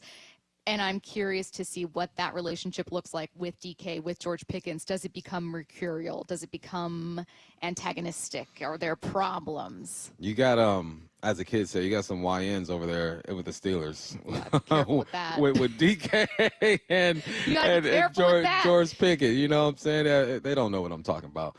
But you do. And what we know of each of those receivers' personalities is that they express themselves. When they're happy, you see it. When they're frustrated, you see it. And they have a tendency at times to just, lash out. I mean, I just watched a highlight reel of all the shady things George Pickens has done on the football field. Like trying to get away with something? Yeah, I mean, it was a cowboy DB. He runs by, he grabs his face mask and throws him to the ground. There is a play where the running back is clearly going to score a touchdown, and he just peels back on somebody. At Georgia, he did his thing. And then DK has a reputation, too, even though I think that he's been okay the last couple of years. DK is going to be the Mother Teresa of a Steelers wide receiver room. If there was a Steelers wide receiver room with all the big names that they've had, who people think DK is in Seattle is like who AB and George Pickens and a number of other guys actually were. Like DK can be assertive. He is comfortable being himself. But behind the scenes in interviews, podiums, whatever, it's yes, ma'am, no, ma'am, yes, sir, no, sir. Yeah. He flips a switch when he gets on the field. Yeah. Okay, one of my lingering questions related to a veteran quarterback, this being the one Seattle traded. There's no contract done with the Raiders yet with Geno. Maybe that gets done soon, announced today. I know technically the new league year only started yesterday. I want to know how much it is. I want to know how much was too much for the Seattle Seahawks. Yeah, I want to know how much he gets up front, too. I think that's the big thing is guys want to get that guaranteed money. They want to get paid up front. A deal is going to be made. It'd be catastrophic if they weren't able to get a deal done with Geno, and now Geno's floating around, and now you throw him into the mix with Aaron Rodgers and Russell Wilson and Kirk Cousins or whatnot. And then I'm looking to see who signed Stephon Diggs because he's coming off an ACL injury. We're hearing that things are going well as far as his rehab, but he's 31 years of age. He's going to want like $15 million a year. Is there someone who values him at that number? I think he still has some good football left in him. He's one of those twitchy type of receivers, not really a burner, but can get behind you. But I forget who we're speaking to. Maybe we spoke to him earlier. Receivers can play into their 30s. You can get a receiver until about 34, and then maybe things start to slow down even more drastically. But if you are a good route runner and you understand defenses, you can still get open. So I'm looking at Stephon Diggs and asking myself, who's going to take a swing at that guy? Because I feel like he got some good years left. Well, and the weird thing about Diggs is last year, obviously injured for Houston, as you mentioned, but had previously been fine. It's not like Diggs had, a long decline. Right. Or underwhelming years. It was, oh my God, I can't believe the Bills are trading Diggs. Is this going to cost them? That was the conversation we were having. The conversation we were having is, yeah, Allen's great, but who is he without Diggs? That was how recent Diggs' success was. And then, I do wonder what like a full healthy season with the Texans would look like with a better offensive line there, because it was pretty bad last year. Definitely regressed. Yeah, that's a good one. I'm curious about that one. Do you have another, like a big question? Makai. Oh, okay. Makai, who is going to do it? Hopefully it's here in Seattle. That is on my wish list. I've been praying for this at night before I go to sleep. Yeah. Go ahead and bring this guy over here. Whoever gets him, you're going to have to pay for him, but you get a guy who's versatile, like I mentioned several times, can play guard, can play tackle, was one of the catalysts when it comes to getting Saquon Barkley going. Obviously, Saquon has the talent himself, but yeah, who's going to take the most attractive available offensive lineman out there? Who's going to do it? Can I tell you that every time you say Mekhi Becton, in my mind, I think Mekhi Pfeiffer. Me too. Okay, good. It's not me. It's not just me. It's not me. Us in studio just said Mekhi Pfeiffer. Oh, thank God. Was it Matt that said Mekhi Pfeiffer? It absolutely was. I associate the name Mekhi. I don't know if it's like biblical. I should, but I sounds like it. When I think Mekhi, I think Mekhi Pfeiffer. So in my mind, that would be a great sign. He's really cornered the market on that name. Yeah, really. It's like Madonna. Like there's only one. I mean, you have to say Mekhi B, like the Bachelorette. Do you think of 8 Mile Mekhi Pfeiffer? Yes, is there a certain... obviously. Okay. Of course, I think right. of 8 Mile Mekhi. What Mekhi Pfeiffer do you think of? Yeah, 8 Mile all day. Yeah, Curtis. Yeah, that's the one. I think that's the I think primary he Mekhi Pfeiffer. I think he was in the remake of Brian's song too. Played Gale Sayers, but definitely 8 Mile. It's a good question though, because there's always, when you think of an actor, there's a specific version of that actor you think of. Yeah. Right. Like, if you think of Pierce Brosnan. Well, which Pierce Brosnan are you thinking? I don't know who that is. James Bond. I don't know who that is. Oh yeah, okay, that guy. Yep. I got another big free agent question. This one also about a former Seahawk, where Tyler Lockett ends up. Yeah. I know a lot of people are hoping he signs back here. Earlier, I asked you that question because we were getting it from listeners, and you said, I don't think so. I don't think he does, unless he just wants to stay home and for the cheap. He has this real estate license out here. I think Curtis said he might have it in Texas as well. That's his side hustle. He's a newlywed, maybe 1 or 2 years. I believe his wife is from out here as well. Like, there are some things that would entice him to come here, but I think that he can still get like $8 million out there if he wants to go play. Here, I think he'd have to take an extreme home discount. I don't think he should, and will take that discount. You have a question from a listener about Becton. Does he fit the zone blocking scheme the Hawks want to employ? It seems like he's less of a lateral mover than they'd be looking for. He's more of a bruiser. He's definitely more of a bruiser. When you look at his body type and how he plays, he's a bruiser. But you make some sacrifices for a guy like Mekhi Becton. It's almost like, what do you want? Do you want the smaller guy in Chris Haynes who can move, or do you want the bigger guy who has less movement, but once he gets his hands on you, it's a wrap? I think at this point, you treat Mekhi Becton like the draft at the number 18 spot. You get the best player available, and you work around what he can and can't do. Well, and I think as the Seattle Seahawks, you kind of just go, who's good? Who is good? And like, we can, we'll adapt to the scheme. Maybe we draft for the scheme. Maybe we start looking at young guys that fit the scheme, but like, can we get someone in who is ready to go? Right. One thing that we experienced last year hearing about Chris Haynes, so many good things about Chris Haynes, but what did we hear from Brian Grubb? What did we hear from the coaching staff? He just doesn't have that strength yet. You know what I mean? There's a jump. It's certainly less than in other leagues, but there is still a jump you make from college to the pros. I'm so eager and excited to see what Seattle does with 10 draft picks. But I also think it's a mistake to look at rookies to save you. No, you can't. Only rookies that can really save you are rookie running backs or help you, I should say, and rookie quarterbacks. Like, and even dealing with a rookie quarterback, it's rare that you get the Jaden Daniels year, the C.J. Stroud years, even the Bo Nix. Like Bo Nix putting together a great second half season and getting those guys to the playoffs. It is so rare.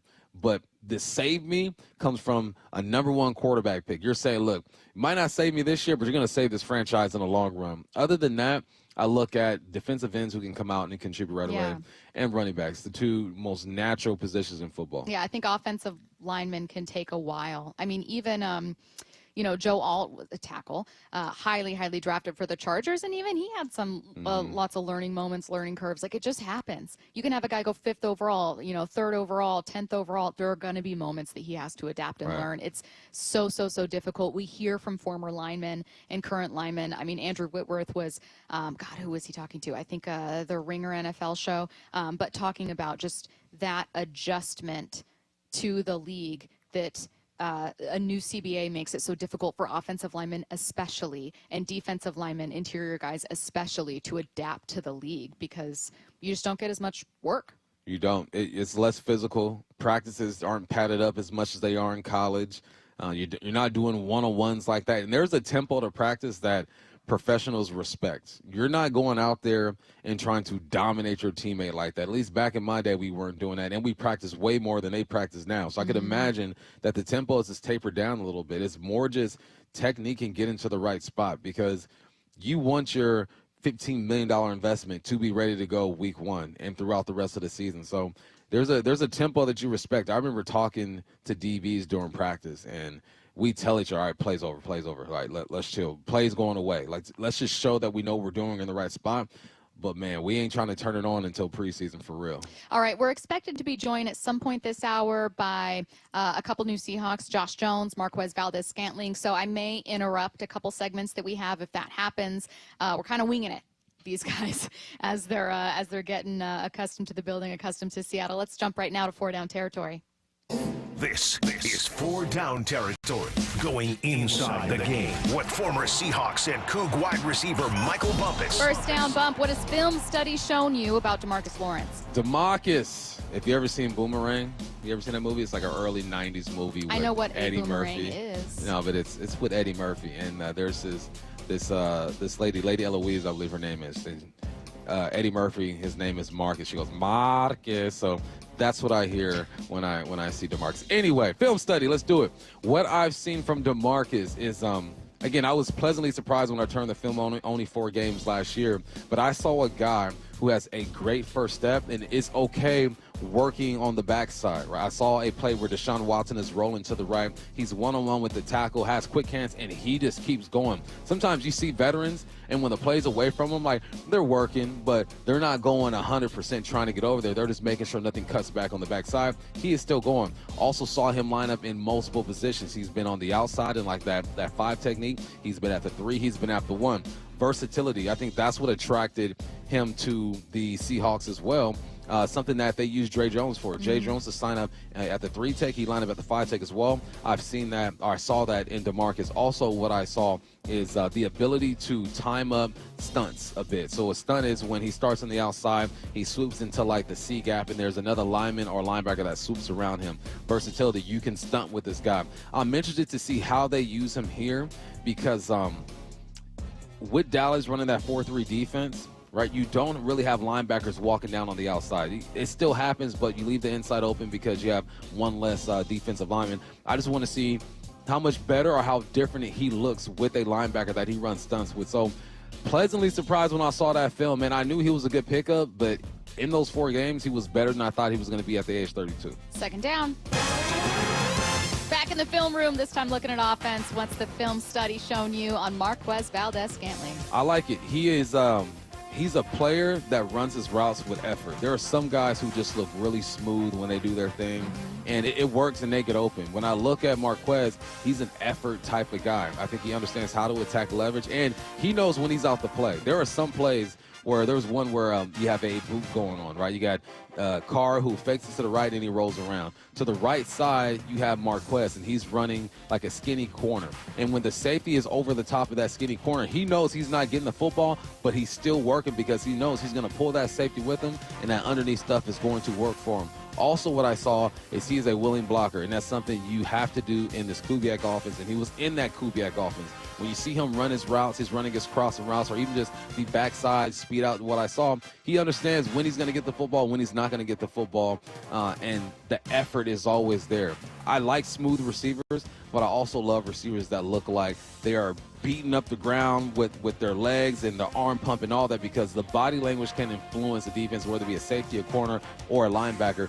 Running with effort works. Being smooth works. He's an effort type of guy and a willing blocker. He's 6'4", 206 pounds. He's not a small guy out there. That's what you need in this offense, and I think he's going to help. Is he going to be a number 2 receiver and go for 1,000 yards? Who knows? I wouldn't bank my money on it, but I do think that he will benefit this offense because he understands when he's getting the rock, when he's not getting the rock, plays with effort, good blocker. Third down.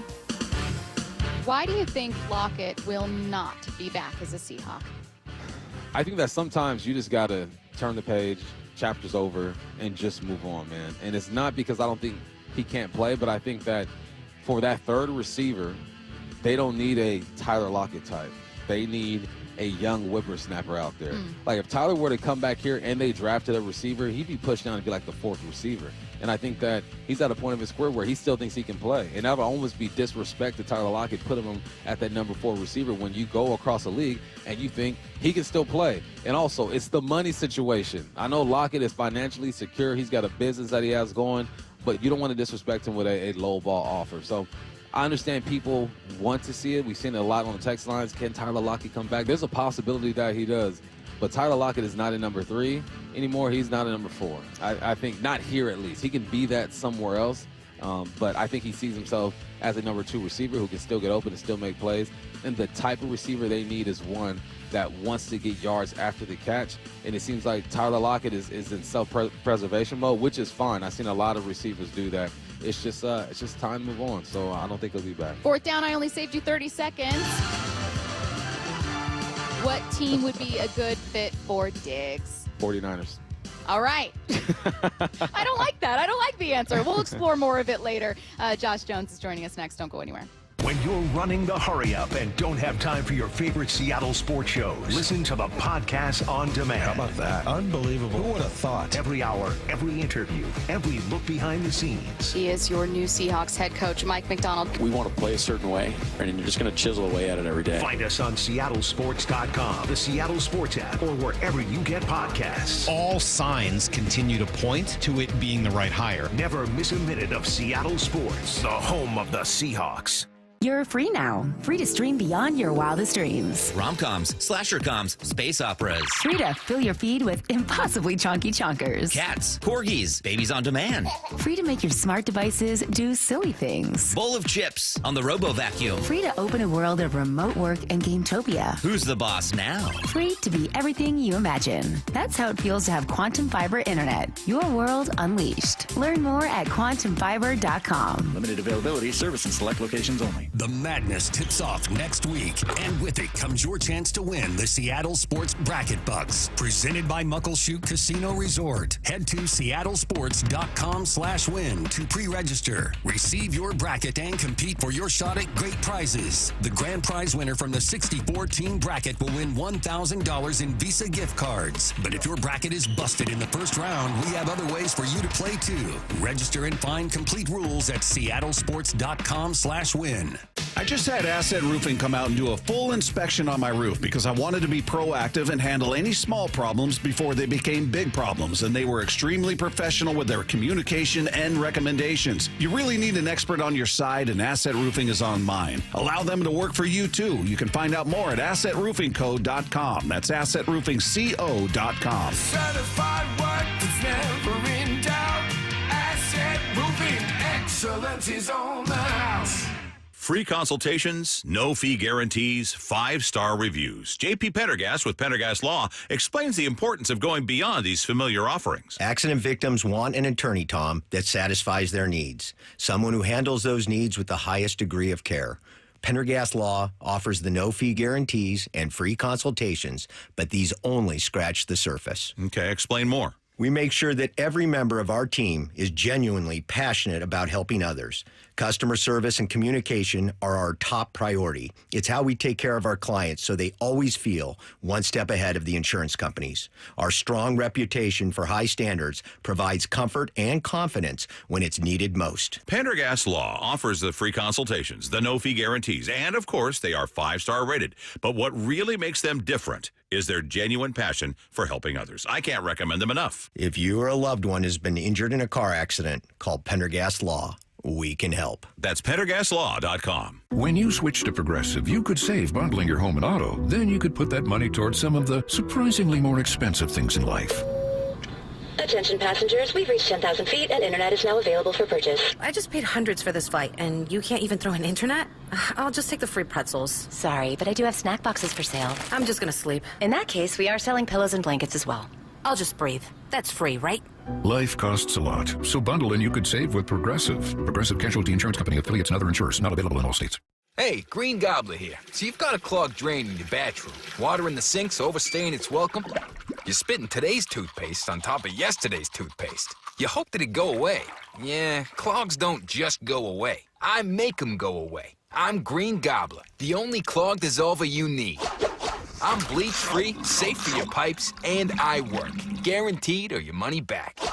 Because I never met a clog that was gonna unclog itself. Green Gobbler. Let the gobbler get it. Subscribe to the Seattle Sports YouTube page to find new and exclusive content from your favorite shows and personalities daily. Just head to YouTube, search Seattle Sports, and click subscribe.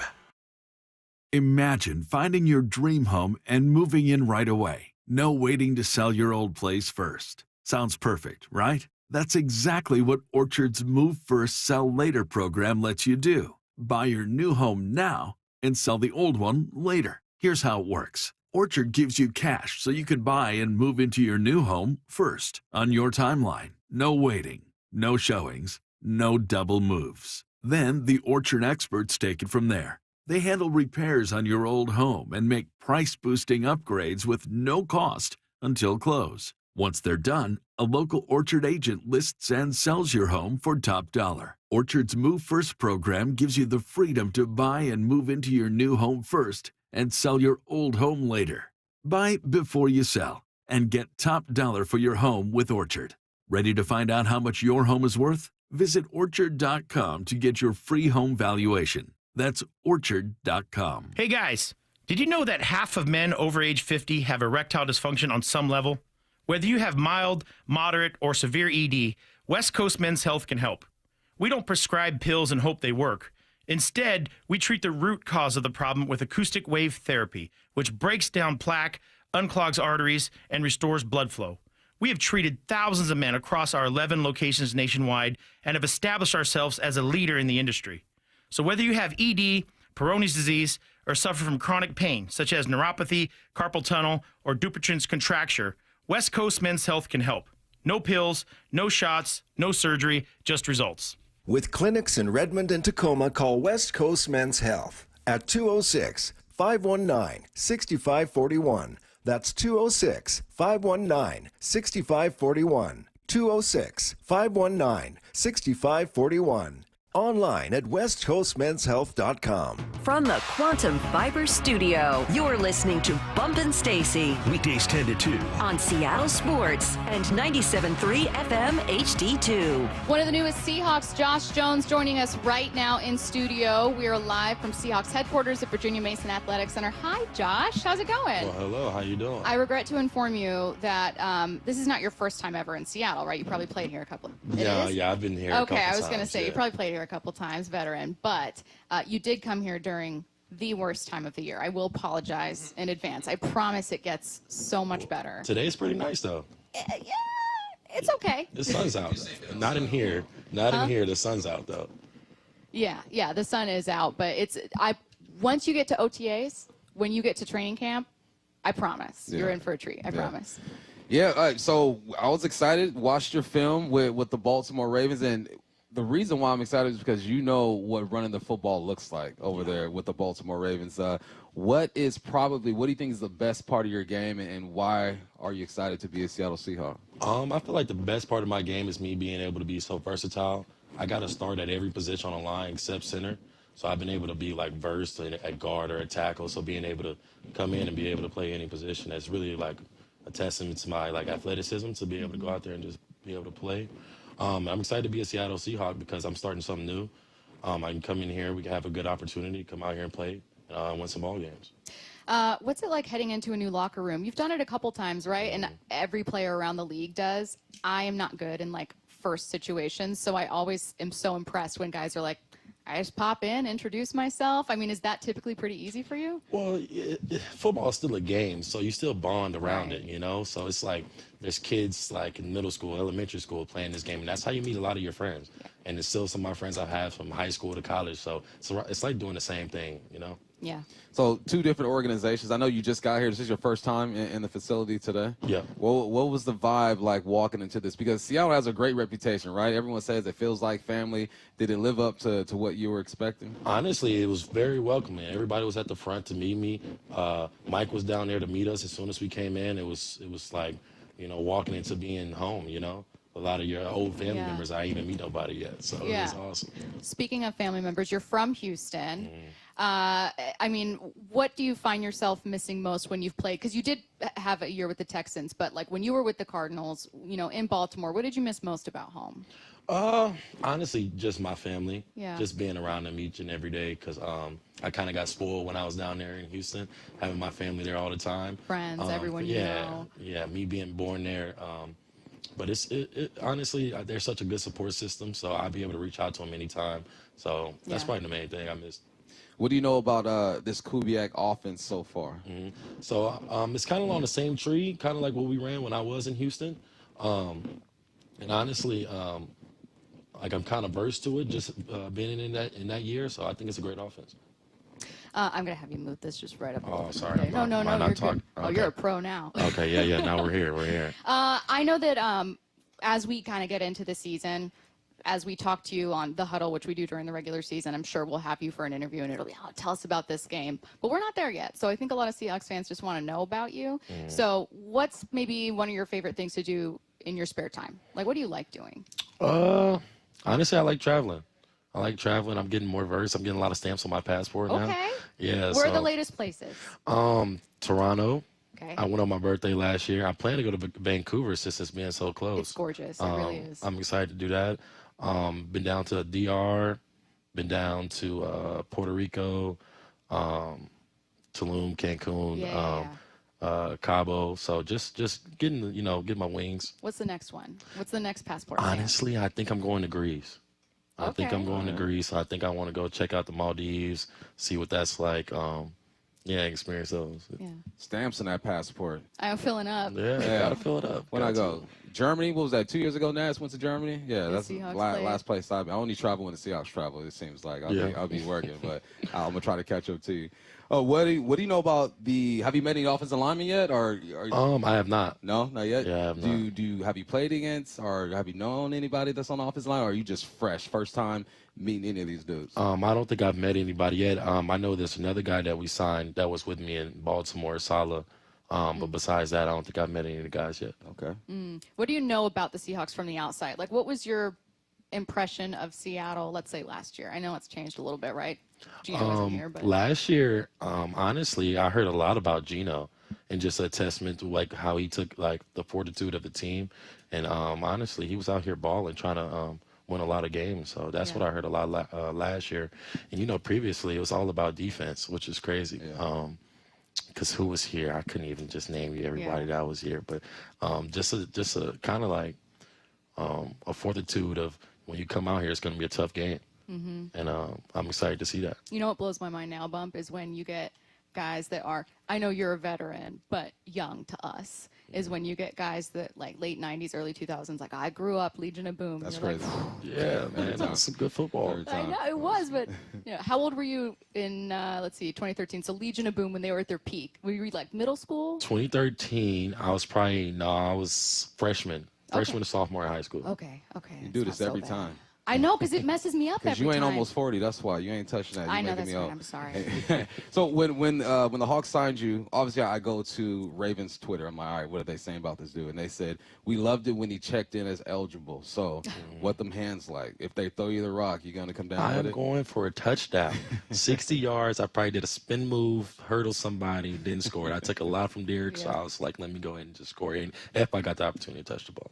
You played basketball in high school? I did. I Okay. actually played basketball since I was 3. I didn't start playing football until I was a junior in high school. Oh, so you know basketball. Yeah. Are you prepared to establish yourself as like, I'm the best shooter on this team? 100%. I wouldn't say I'm the best shooter, but I'm the best basketball player. Okay. Overall. Like, point forward, I deliver, assist the ball, I play defense, you know. Nas, are we still going to have ways for Josh to have to prove that?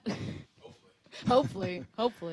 So how'd you play football? Did the football coach was like chasing you for 2 years and finally got you to go out? So I transferred schools, and I got there, and they was like, why are you not playing? Why have you never played football? Like, you're too big to not be able to play football. And actually, he's a former football coach, football player. He played with the Broncos when they won the championship, Alan Aldridge. He passed not too long ago. And honestly, I wouldn't be here if it wasn't for him, because he literally came to my house and was like, there's no way I'm letting you make this decision and not playing football. So Yeah. that was huge for me. What was it like adjusting? Because then, so that was in high school, and it was the first time you'd really played. What was that like? Honestly, I didn't know what I was doing. I was just out there trying to stay in front of people, you know. But, you know, I'm a competitor, so I found a way to get better at it each and every offseason. And then, now I'm here. Yeah. And you was on the line, too. Yeah. Like, it's not like I didn't play football until high school, too, but I was a receiver. Say, like, all right, man, just run a post. And I just run the post. With the offensive line, the terminology is making sure your pass pro is down. That had to be tough. It was a process. It was a process, but I was an athlete, you know. I was able to move quick and you know, just stay in front of people. And as I learned each and every year, developing through college, you know, I was just able to find a knack for it. What's one of the coolest moments you've been part of on a football field? The coolest moments. Like a moment you think back and you go, I'm never going to forget this. This was amazing. Man. It could be a play you made, knocking Aaron Donald back or whoever. That is a big feat. That is a big feat. That would be quite the feat. You know, honestly, I couldn't just pick one time. It's been such a long journey for me, being on different teams, experiencing so many different players and different coaches. Honestly, it's been amazing. So hopefully my favorite memories ahead. You understand what it's like to play on a team that's a contender, right, and having high expectations. How do you think Mike Macdonald, or what do you know of him so far, how do you think he's bringing that here to Seattle? Honestly, so we talked a little bit. He said he was in Baltimore for 10 years, and that culture up there is about winning. And I know he probably brought that same culture here, and that's what you know, I'm excited about, to be able to go out there and be competitive and it's going to take hard work and commitment. And honestly, I'm looking forward to it, to build something like that here. Yeah. Okay, I do have a football-related question. One thing we always hear is it is a little bit harder for offensive linemen in particular to transition from college to the pros. And part of that is just you don't get to really do work until week 1 you're out there, right? It's just hard to simulate what you would normally do. Is that true? Did you find that to be your experience, or maybe the experience of some friends you have on the line? Yeah, it's a tough transition because the game is so much faster, and everybody here is the best of the best in the NFL. Best of the best. You're going against the best ends each and every week. You think you get a week off like you do in college. Oh, like this guy is not that good. But each and every week here, you're going against the best of the best. So it's tough when you're, you know, a younger guy to come in. But honestly, if you're here for a reason. Is there a play that you hear called in the huddle and you like, yeah, this is mine, my go-to play? Me, slot receiver, was option. I'm run my option. I love that. Is there a play that you get hyped for? Power and gap. Yeah. Anything we can get a good double team going forward and be able to get one of the big guys moving and be able to pull and hit somebody and create lanes. Honestly, I think that's one of the best plays in football. Why is every single offensive lineman feels the exact same? It's like you have to have a mentality, I think, as an offensive lineman. That's what it is. You blowing them up. Yeah. Mm-hmm. Well, I would say get ready for a lot of it, but I don't know. I can't anticipate that that'll be the case. But what do you look forward to here in Seattle? I mean, next part of your journey, is there something that, you know, when you got to the building, you thought, man, I can't wait to see this or experience this? I've heard a lot about the Space Needle since I've been here. You afraid of heights? No. I don't rock with the height. That thing gonna move a little bit too if it's windy, so don't be alarmed. It moves just a little bit. So me and you got to go there. Yeah. No, it literally moves if it's windy. What? You don't feel that? No. Man, yeah. So just be aware. It's all good. All right, cool. I know it rotates. Yeah, it rotates. The floor You've rotates. never felt that thing move? No. Man. I Is felt- it just me? Am I tripping? No, I mean, I know that happens with buildings. The Target I go to, it does that. The Target. I don't know. I didn't know the Space Needle was like that. Oh, man. Please check it out, Josh. Please go to the Space Needle. Okay. You're And gonna then have a I great was time. literally told somebody was throwing fish. Somebody throws fish. Hold on, you don't know that about Josh. Seattle? That's like No, it's I don't. it's overdone What? out here. Stop. You've never watched like a Seahawks primetime game and they're like, welcome to Pike Place Market. Here's the salmon. And they're just throwing salmon at people. Yes. Okay. All right. Okay. Listen. We'll see what your hands is like catching the salmon. 'Cause I don't want to get hit with a salmon. See, will they let people try to catch it? Yeah. Yeah. Yeah, it's all okay. fun to do. They'll help you out. Go to Pike Place Market. Go with some of the linemen. Go check it out yourself, and then go check out the Space Needle and go there for like a dinner when it rotates, and then you can like look down and see it. Yeah. All right. He is Josh Jones, kind enough to join us. Very busy day for you, getting acclimated to the building for the first time, meeting teammates, meeting coaches. We thank you for your time, Josh. Thank you so much. No, thank you guys. I appreciate it. All right, you guys don't go anywhere. Seattle Sports, your home for Brock and Salk. Weekdays 6 to 10. How do I feel? I feel content. Once again, Mike McDonald is shaping this team in the image that he wants it. I like the price. I like the leadership and the relationships with the teammates. You like a guy that's been on 5 teams? No. I don't love that there's kind of a high floor, limited ceiling. One thing you have to add to your list of what you like about this, A, 27, but more importantly, B, he knows the system inside and out. On Seattle Sports and 97.3 FM HD2.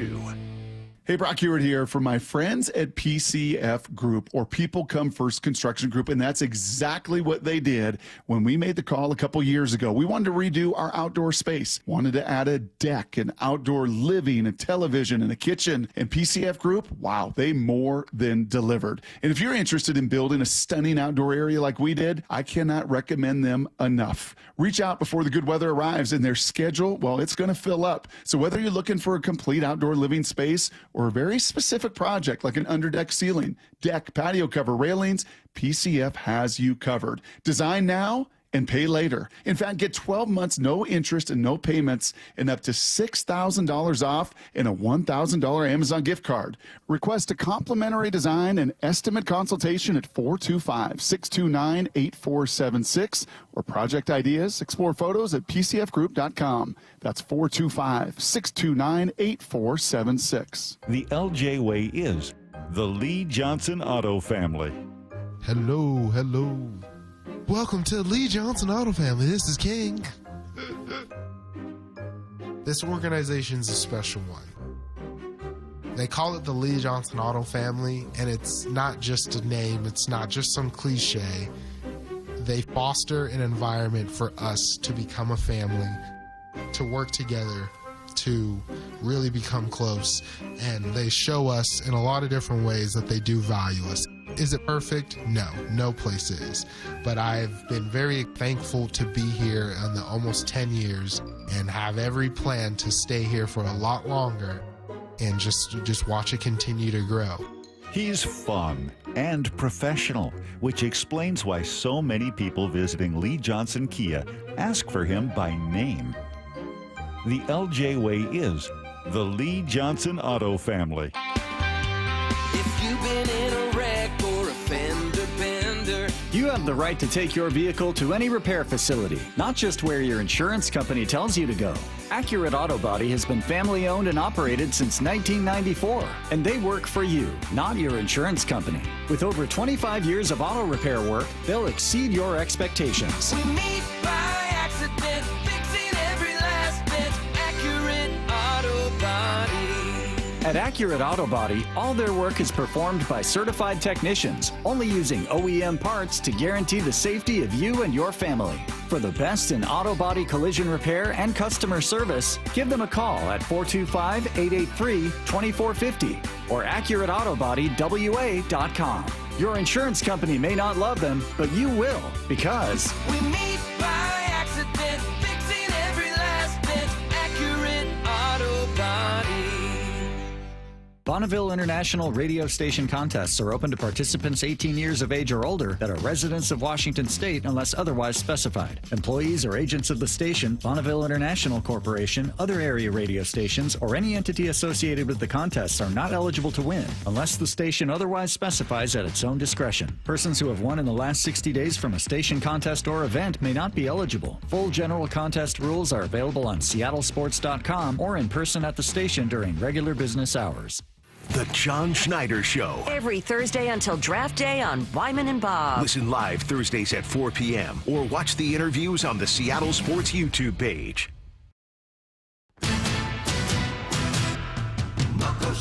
If you've ever wondered if there's something after death, Tyler Henry proves the answer is yes. Be part of his live audience readings and his jaw-dropping ability to connect with the departed at Muckleshoot Event Center, Thursday, July 10th and Friday, July 11th at 8 p.m. Experience this evening of hope and healing, bringing peace and closure to loved ones. Tyler Henry proves our loved ones never leave us. Get tickets at muckleshootcasino.com. Muckleshoot.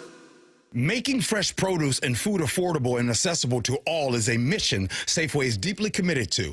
G. Scott here. Your local Safeway has all the great benefits that SNAP-eligible families love, plus exclusive savings. Right now, save 50% on Fresh Pass memberships, plus get a monthly $5 credit, free unlimited delivery, $10 of free produce, and double rewards. Check out your Safeway For You app for all details and savings, or visit Safeway.com/SNAP for details. Looking for a smart way to improve your home comfort without breaking the bank? 2 words, heat pump. John Curley here. Upgrade to Home Comfort Alliance heat pump and get efficient heating in the winter and cooling in the summer in one unit. Heat pumps use less energy and are environmentally friendly. Plus, enjoy 18 months, same as cash financing, and up to 15% off all heat pumps and air conditioning systems through March. Home Comfort Alliance for all your heating, cooling, plumbing, and electrical needs. Visit homecomfortalliance.com. Safety comes first. When money is tight, don't neglect maintenance on your vehicle. Keep it safe. At Bucky's Complete Auto, we have you covered with available financing. For over 50 years, Bucky's Complete Auto has been servicing and repairing cars and trucks with modern-day technology and good old-fashioned customer service. There's a Bucky's just about everywhere for oil changes, wiper blades, brakes, tire rotation, tune-ups, and factory maintenance. No appointment necessary and financing's available. Check Bucky's.com for the location near you. This is The Timeline with Bump and Stacy. Brought to you by 1-800-DUI-AWAY. It is The Timeline on Bump and Stacy, reading you the top stories you're going to see and hear about on your own timeline. Before I get to it, Bump, I apologize. I've been corrected by the Mac and Jack's text line that the Space Needle and tall buildings in general do, in fact, move with the wind. Yeah. I simply thought that from your fear of heights, you were making that up and it was in your head. I'm going to need you to get your awareness up. Truly. I'm Awareness is like, what score is low and That's like a 25 like a 25 right now. awareness? Stop. It's not 99. I apologize for that. Someone was also saying, Stacy, how dare you compare it to Target? That Target's like 3 stories. Okay. First up in the timeline, Matthew Stafford was a recent guest on the New Heights podcast with the Kelsey brothers and shared a hilarious story of Aaron Donald taking a Make-A-Wish kid to one of his workouts, cut 11. He's a maniac in the weight room, right? I'll never forget, we had like a Make-A-Wish kid had been like, my dream is to go like be with Aaron Donald for a day kind of thing. And thankfully this kid at that point had kind of beaten the odds and had beaten the cancer that he had, I believe, and like was really on the mend. And it was really cool. Like he came in and you're like, oh man, this guy's like doing good, right? High school kid, bigger kid, loved to play football. And AD was like, cool, come work out with me, right? I'm walking by, I'm like, yo, what's about to go down? Yeah, right?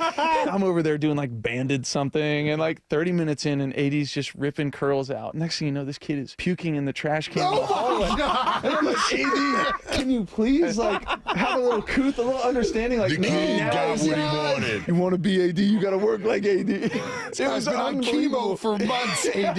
I'm like, God, can we just relax on the bicep curls for a little bit? It's like, how many do we do till we throw up? You know what I mean? It was just like unbelievable. Absolutely amazing. That's legendary. Look.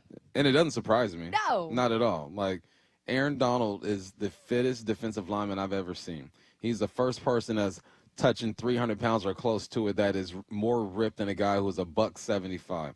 So the fact that he went hard like this, he had to be true to himself. He goes, look, make a wish. You want to work out with me? I wonder if he knew that he had beaten cancer already, and if he was like, I'm gonna work the cancer right, out of you. exactly. Like I hope he knew that, because if he just went in there raw and just said, you know what, you're working out, that would have been interesting. I just love the idea of, for that kind of competitive person, there's no off switch. There's no kind of like, oh, we'll take it easy. He was like, you're doing my workouts and we will go until we pass out. I love that story. It was so funny. Good for that kid too, man. Yeah. Actually, like, making it through, beating cancer, blank cancer. You all know what we're all thinking. And so that's a very, very cool story. Hilarious retelling of it by Matthew Stafford to a perfect audience. Jason and Travis, pretty good at riffing during that one. Next up, Josh Allen had a chance to become the highest paid quarterback in the league with his new extension, but he explained why he took less money and cut 20. It didn't seem like, to my perspective, I was taking a whole lot less. The way that I make sense of it, when you start getting these fairly big numbers throughout the entire league, it's weird to say this, but what's 5 more going to do for my life that I can't already do right now? It's not that crazy to me. I live a pretty good life. Got a house, got a car. We're good. I wasn't looking to absolutely kill them at every chance that I could. And I told my agent that. I was like, hey, if this has any impact on the cap, let's figure out a way to not do that. So again, both sides were willing to move and change different things. And it was a pretty calm mannered negotiation is what I can say, at least what I can hear on both sides. So it was good. Look, did Josh take $12 million per year? No. But I appreciate him saying, once you're making a certain amount, once I'm already one of the highest paid quarterbacks, what's a couple million going to get me that I don't already have? Yeah, I mean, it makes sense, and I think it's a little bit of an insight to who Josh Allen is and how he realizes that if we can save some money to help me get another receiver, an offensive lineman, a safety or whatever, let's go ahead and do that. It's not like you said, he's taking $12 million, but it's he sounds like a grounded young man right there. It's like, it's all good. Mm-hmm. I got everything I need already. It's not going to change my life. $5 million. Speaking of not taking $12 million, I think that there's always this push towards, well, Tom Brady, whatever.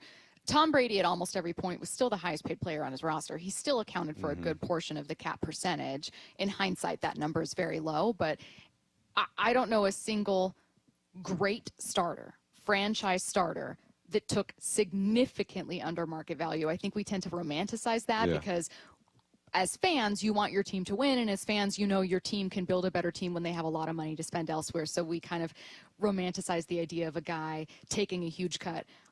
I think that this is what happens more often than not, and what a cut actually looks like, which is, I saved you guys 5. Yeah, I say you 5. Yeah. Let's about the cap. Yeah. Now go get a tackle or somebody.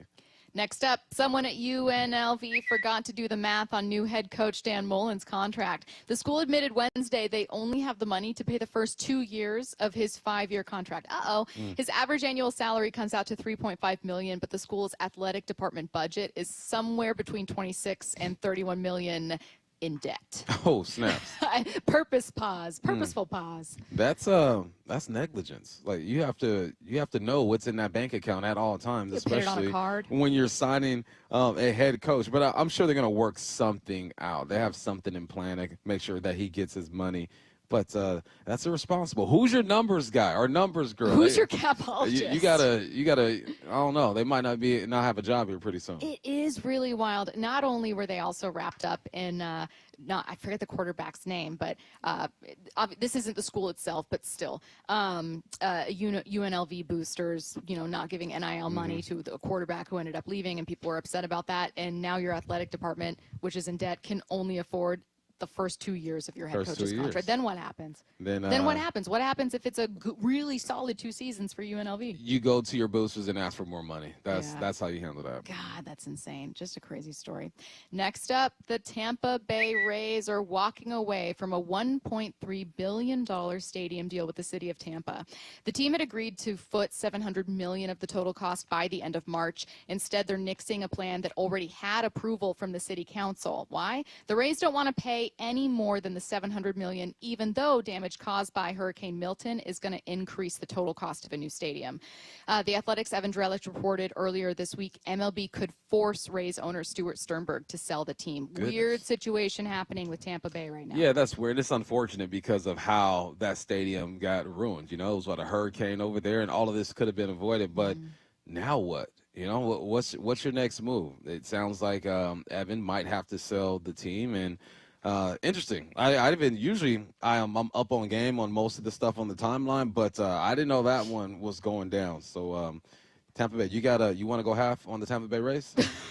Let's go half on them. Let's go Curtis. You want to go in on the Tampa Bay Rays? I'll have to talk to the wife about it. I can pitch 20. Pretty big financial commitment. Dollar, not million. I can do maybe triple digits, maybe. You take out a line of credit. I can take out a credit card. I have a library card. I've got some Starbucks cards.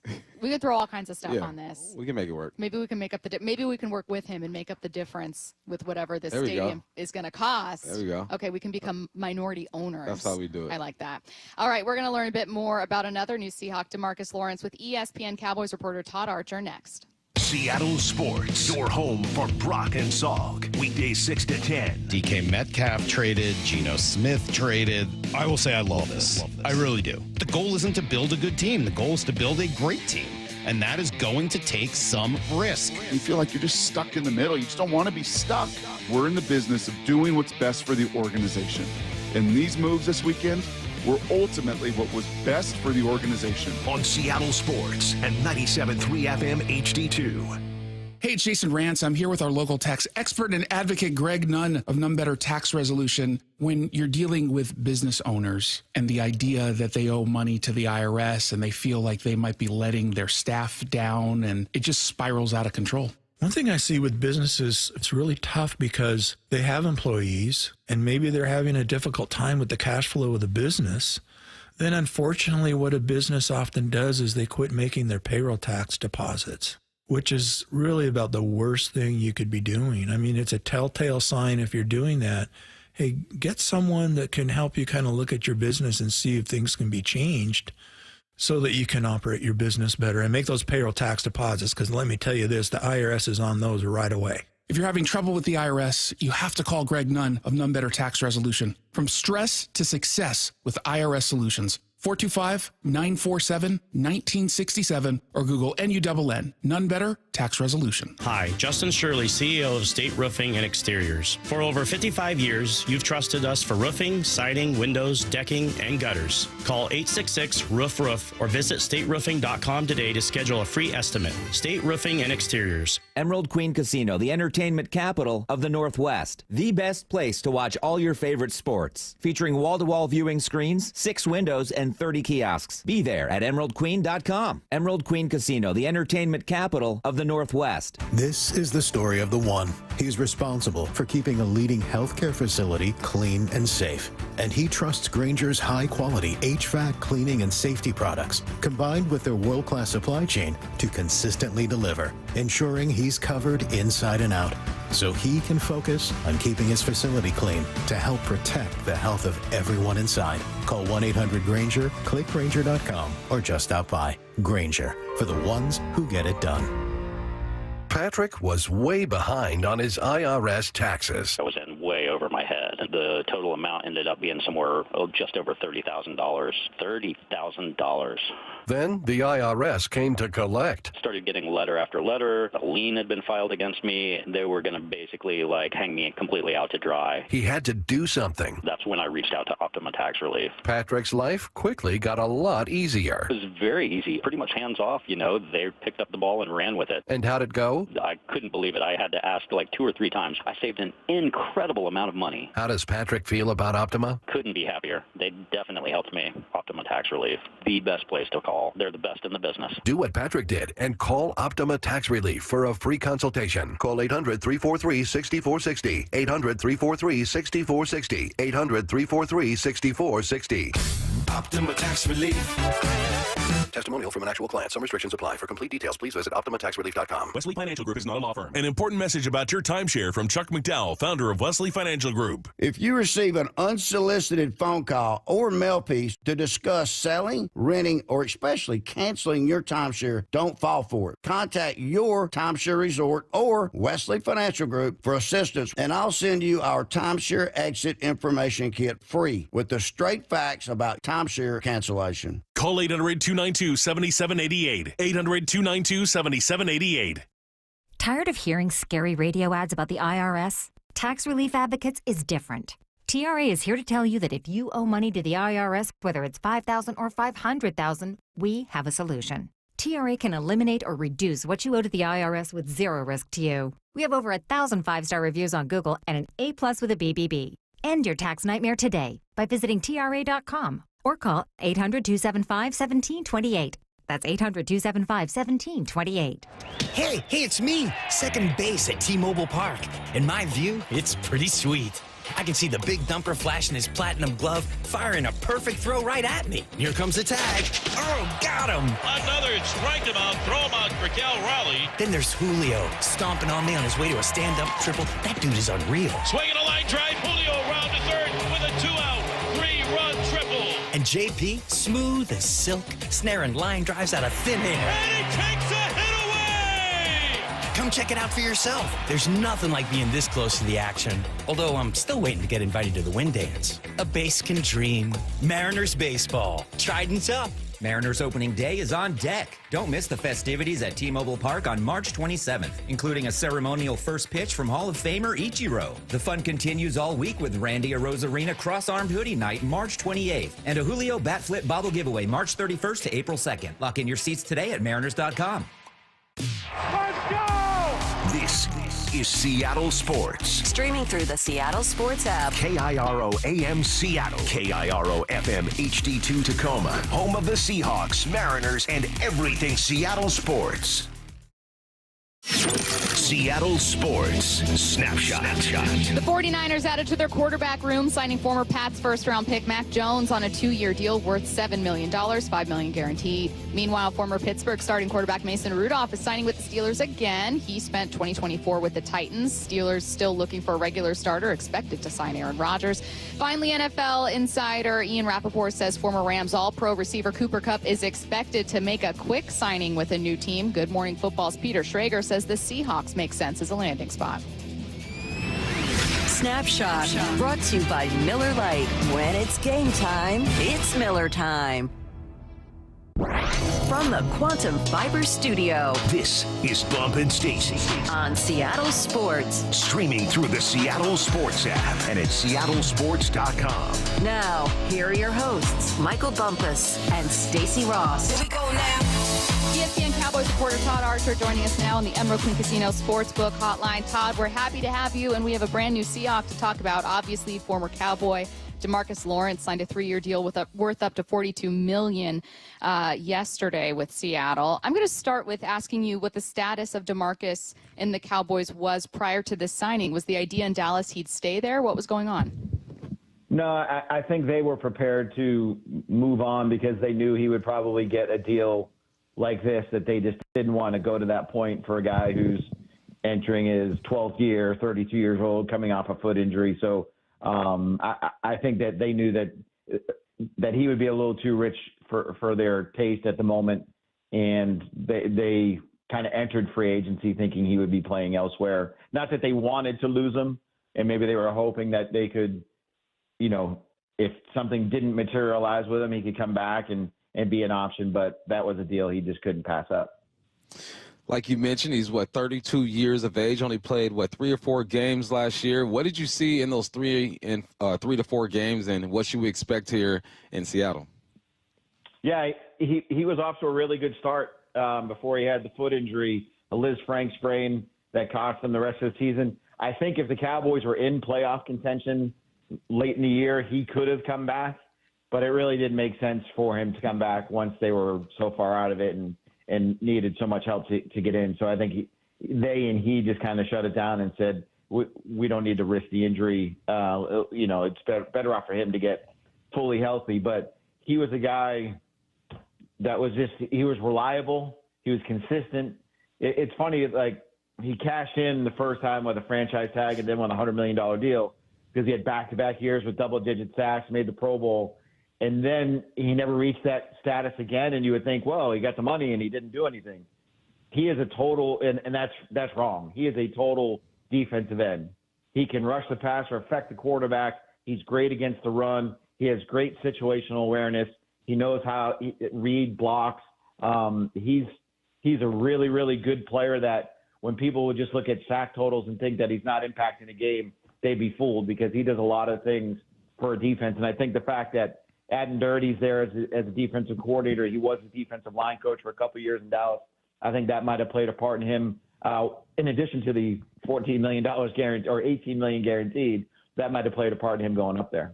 Todd, I understand there's a lot of possible answers to this question, but I'm also positive that you've been asked it many times and so have experience answering. What kind of kept him from reaching that sack total? Was it frequently being double teamed? Was it maybe some injuries? I mean, how can you, kind of add context, or how have you added context for Dallas fans when they ask you about it? Yeah, it's because if you're just measuring pass rushers on sacks, and that's the weird part, right? Because he got paid because he had 25 sacks in 2 years. That's why but his level of play didn't drop off. He was still leading the Cowboys in pressures until Micah Parsons showed up. But some of it was injuries. He missed 10 games in 2021. He missed 13 games this year. And again, he's probably not a double-digit sack guy, but he will impact the game in many more ways than just sacking the quarterback. He'll be up there in pressures, and I'll say it again, he's really good against the run, and he's really good at situational stuff. He has an uncanny ability on third and shorts, fourth and goals, things like that, of getting underneath guys, of getting to the ball. He's really good at like the peanut punch for a defensive lineman. The ball seems to find him, and again, if you're looking for a guy that's going to come in and lead the league in sacks, that's not him anymore. But he is the guy that can really help your defense. And that's where the Cowboys are going to miss because, look, Micah Parsons was going to be the guy who was going to lead them in sacks, and he drew a lot of attention. But I think Micah also benefited from having DeMarcus Lawrence on that other side and impacting the game that way because it wasn't like teams could just say, oh, let's roll everything to Micah because DeMarcus Lawrence could still make a ton of big plays. Well, that kind of leads me to my next question, honestly. You got DeMarcus Lawrence obviously here, and you got some young edge rushers as well here with Boye Mafe. They're trying to restructure Uchenna Nwosu's contract. How do you feel about the combination of some of those names that I mentioned with DeMarcus Lawrence? DeMarcus is not like he's a leader by actions type. He's not a guy that's going to say a whole bunch. He was kind of put in that role as he grew older, and guys that he was in with early, like a Sean Lee, like a Tyrone Crawford. He kind of had to become that leader, and I don't think he was really comfortable being like the vocal guy necessarily every day of the week. But if they can watch him and watch how he works, I mean, here's a guy that has dealt with injuries both to his feet, his back, especially early on in his career. He really kind of leaned out and maintained his strength while maybe not having as much mass as what he's had before. And I think another thing that the Seahawks will have to maintain and monitor, and this is why it's good having Adden there as a line coach and coordinator, is they got to watch his practice load, because if he does too much, he'll wear out. And the Cowboys were smart about how much he practiced in the spring, in the summer, and even during the week. There were Wednesdays where he wouldn't practice. And then they would save him on Thursday for when they would go down to third down and nickel, things like that, just to make sure that at his age, with the injuries he's had, that he was good for game day. I think you're starting to see that a lot across the league to a lot of teams. I don't know about Seattle and how they do it, but that's something that they should monitor. But I think if those guys look at DeMarcus and how he works and gets ready for a game, I think that would be a great benefit to them. You mentioning he was really good in situational stuff really caught my attention. Obviously, I've watched a lot of Cowboys games, particularly ones when they've played Seattle. But it's been always a fascinating team. Typically a good team to follow. And DeMarcus Lawrence was someone we all knew before he signed here. Seattle has really struggled in situational football. That's particularly on offense, but over the years it's been defensively as well. If anyone listening, Todd, were to say like, hey, Todd, tell us a game to look back to, or maybe a moment where we can see that from DeMarcus and see exactly what you mean. Is there a game or a play that comes to mind? Yeah, I know you're going to do that as you were starting that question, and now I'm trying to think of which one. There was a goal line play 2 years ago. The game was at AT&T Stadium. It may have been fourth and goal. The team's going for a go-ahead touchdown. I wish I could remember the team, but I can't. But he came up with the stop and a fumble that Jalen Smith, I think, recovered, and the Cowboys ended up winning the game. So that's kind of what Mike McCarthy kept saying. He has unbelievable control of the B gap.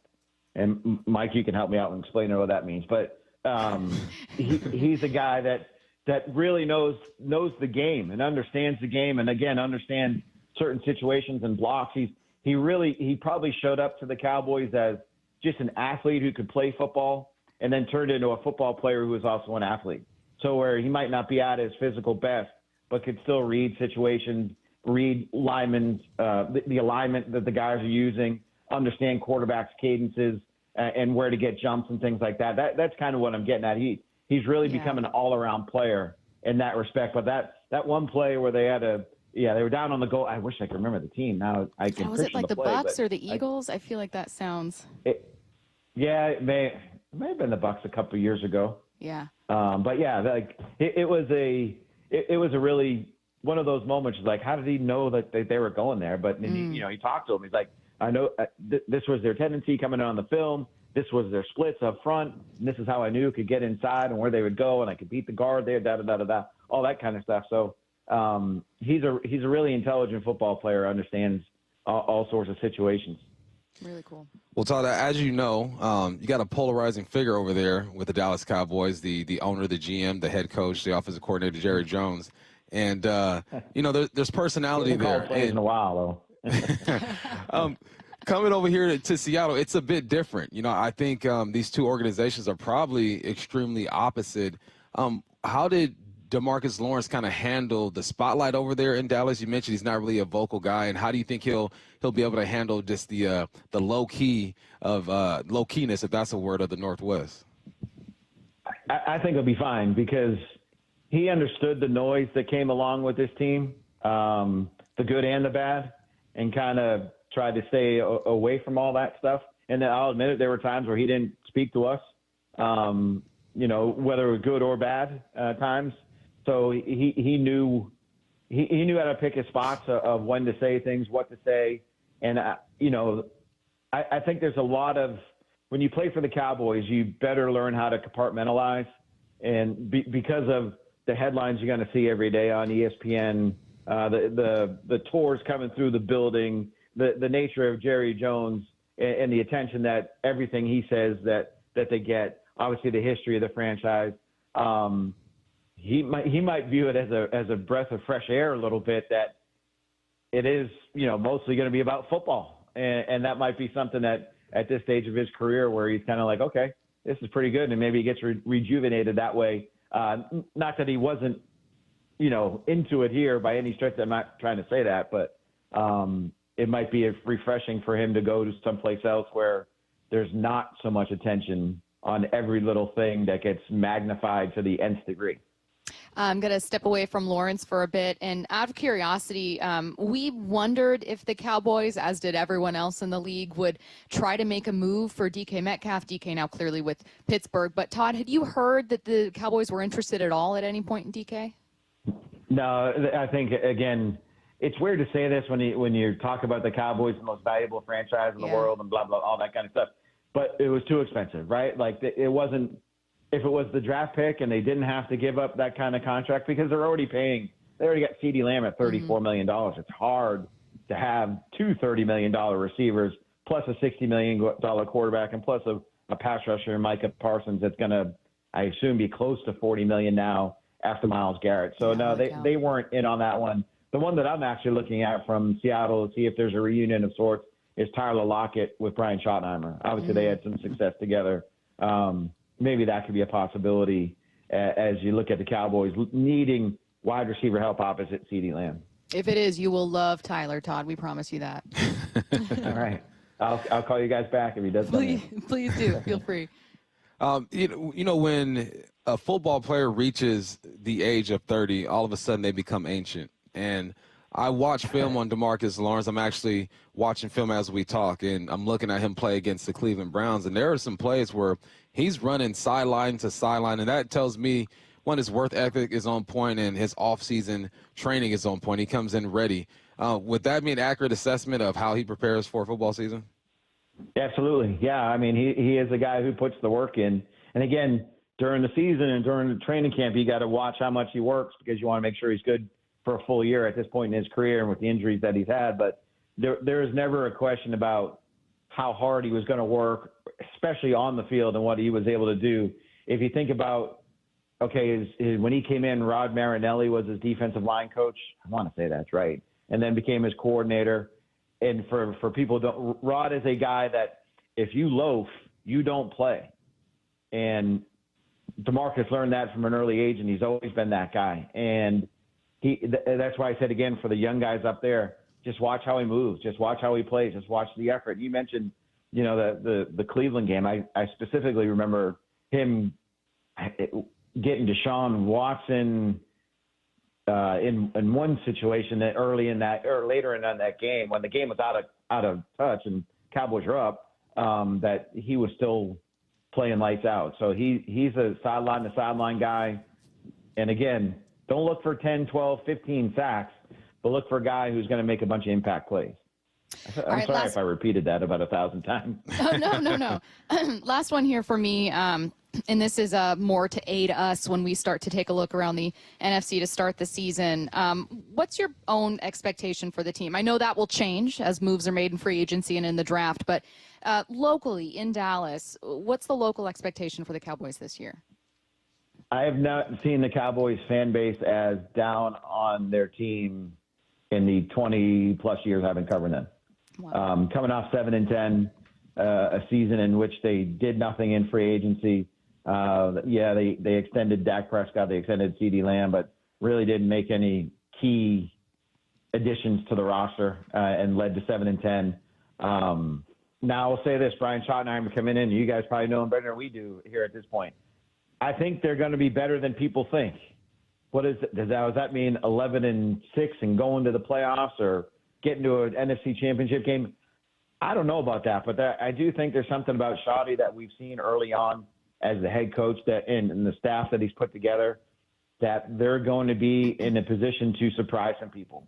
They still have to get better. They still have a lot of holes in their roster, and free agency isn't over after this is the second day teams can sign guys officially.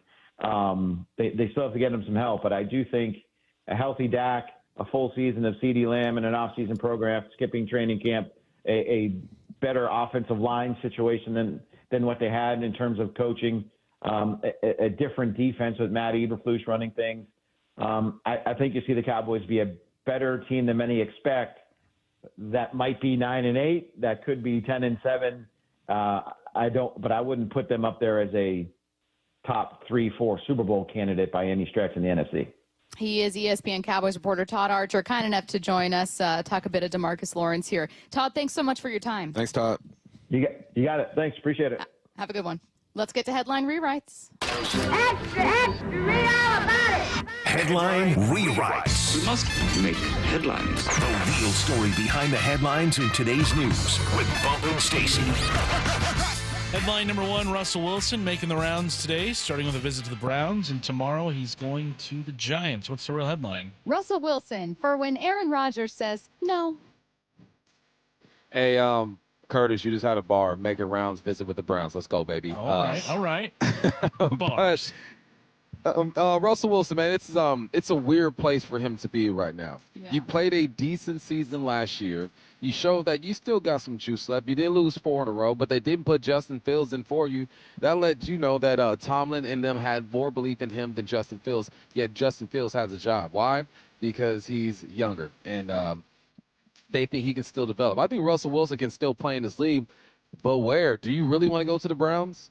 Do you really want to go to the Giants? If you just love the game, you're going to the Browns or the Giants if you get an opportunity.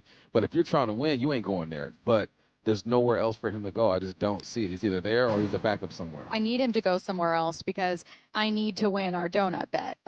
We kind of took a blind bet without knowing where either of these guys, Aaron Rodgers or Russell Wilson, would go. We agreed that the person with the best stats at the end of the season would win. Unfortunately, the guy I chose, Russell Wilson, is not currently signed anywhere, not favored to sign anywhere. I think that you still there are going to be opportunities for Russell Wilson. The Giants are going to want to add to that quarterback room. I'm sure the Browns will as well, but both of those teams are going to want to get younger and find someone else. Will Russell Wilson swallow a bit of his pride and take a backup job? I don't know. Frankly, I don't know that Aaron Rodgers does that. We focus a lot on Wilson, him being a former Seahawk, and being like, I don't know that Russell Wilson would ever want to be a backup. Would Rodgers? Heck no. He ain't on no clipboard. When he's not a starter, he is done in this league. When Russell Wilson, he might hold the clipboard just hoping that something happens and he gets an opportunity. It's all about who's in front of you if you are a backup, if you're Russell Wilson. I think out of the two, he's the only one that might consider being a backup. But I hope he gets a job, man. He's got football left, and he's a good dude, man. So let's pray for him. Well, and look, if you're the Giants, unless you could trade up with the Titans, #1 overall, maybe you get Cam Ward, but there's also a chance that you're at 3 and maybe you go best defensive guy, which could also be Abdul Carter, maybe the best player. Right. So sure, you improve your team, but you got a lot of holes, and you could use a veteran quarterback there if your rookie gets hurt. Look at the Minnesota Vikings. Didn't have J.J. McCarthy playing at all this season. Headline rewrites. Headline number 2, history made last night. Kraken overtime. Brandon Montour with the game winner. If you're just joining us, thank you, but you have missed a lot. So don't do it again. Off the draw. Here it is. Montour. Right in. He scores! Hey, hey! What do you say? 5 seconds in. Brandon Montour wins it in overtime. NHL record fastest overtime goal, 4 seconds, tying the record for quickest goal to start any period. Kraken coming back from down 4-2 to beat the Canadiens 5-4 last night. What's the real headline? Why don't they just run that play more often? Just do it. It's so simple. It's it's so easy, right? I mean, the object is to get the puck in the net. So do it as fast as possible in overtime. Thank you. This is the kind of NHL, this is the deep analysis that they need. Frankly, we're giving it to them for free. I love how, I forgot the announcer's name, excuse me. John Forrest. Thank you. It's introducing you to overtime. All right, then we're here. The puck is dropped. Don't miss. Oh, snaps, we're there. They barely made it back from commercial break. I know. The transition was crazy.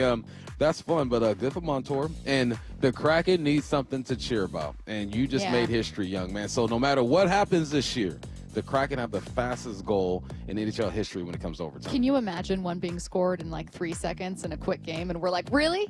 We can't even have that. You can't let us have one thing. It's kind of like, remember that one year where it was like, Curtis, when Felix got a perfect game. Oh.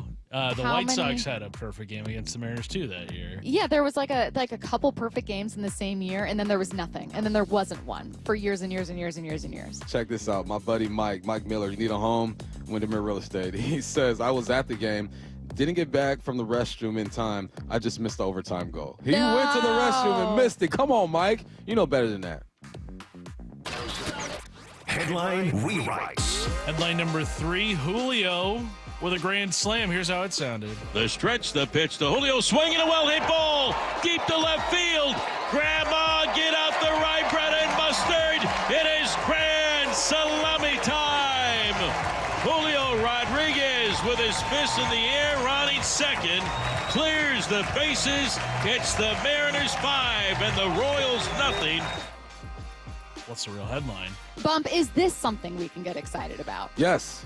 I do get excited about this one, kind of. But I keep it in perspective because it's like when I go on my golf trips and we know we're going to play 4 rounds in 5 days and the driver needs to be tweaked a little bit. I go to the driving range and I feel good on that range. I'm like, oh, I'm going to do great. Doesn't mean I'm not going to snap hook some drives when I get to the course. But it makes me think in my mind that my swing is good to go. I'm locked in. Still got to perform, but it just makes you feel good. So, yeah, I'm with this. Let's go, Julio. Feel I good. cannot believe, by the way, that opening day is now less than 2 weeks, right?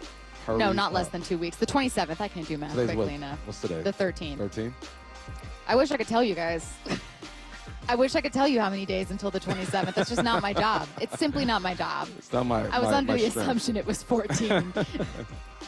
I'm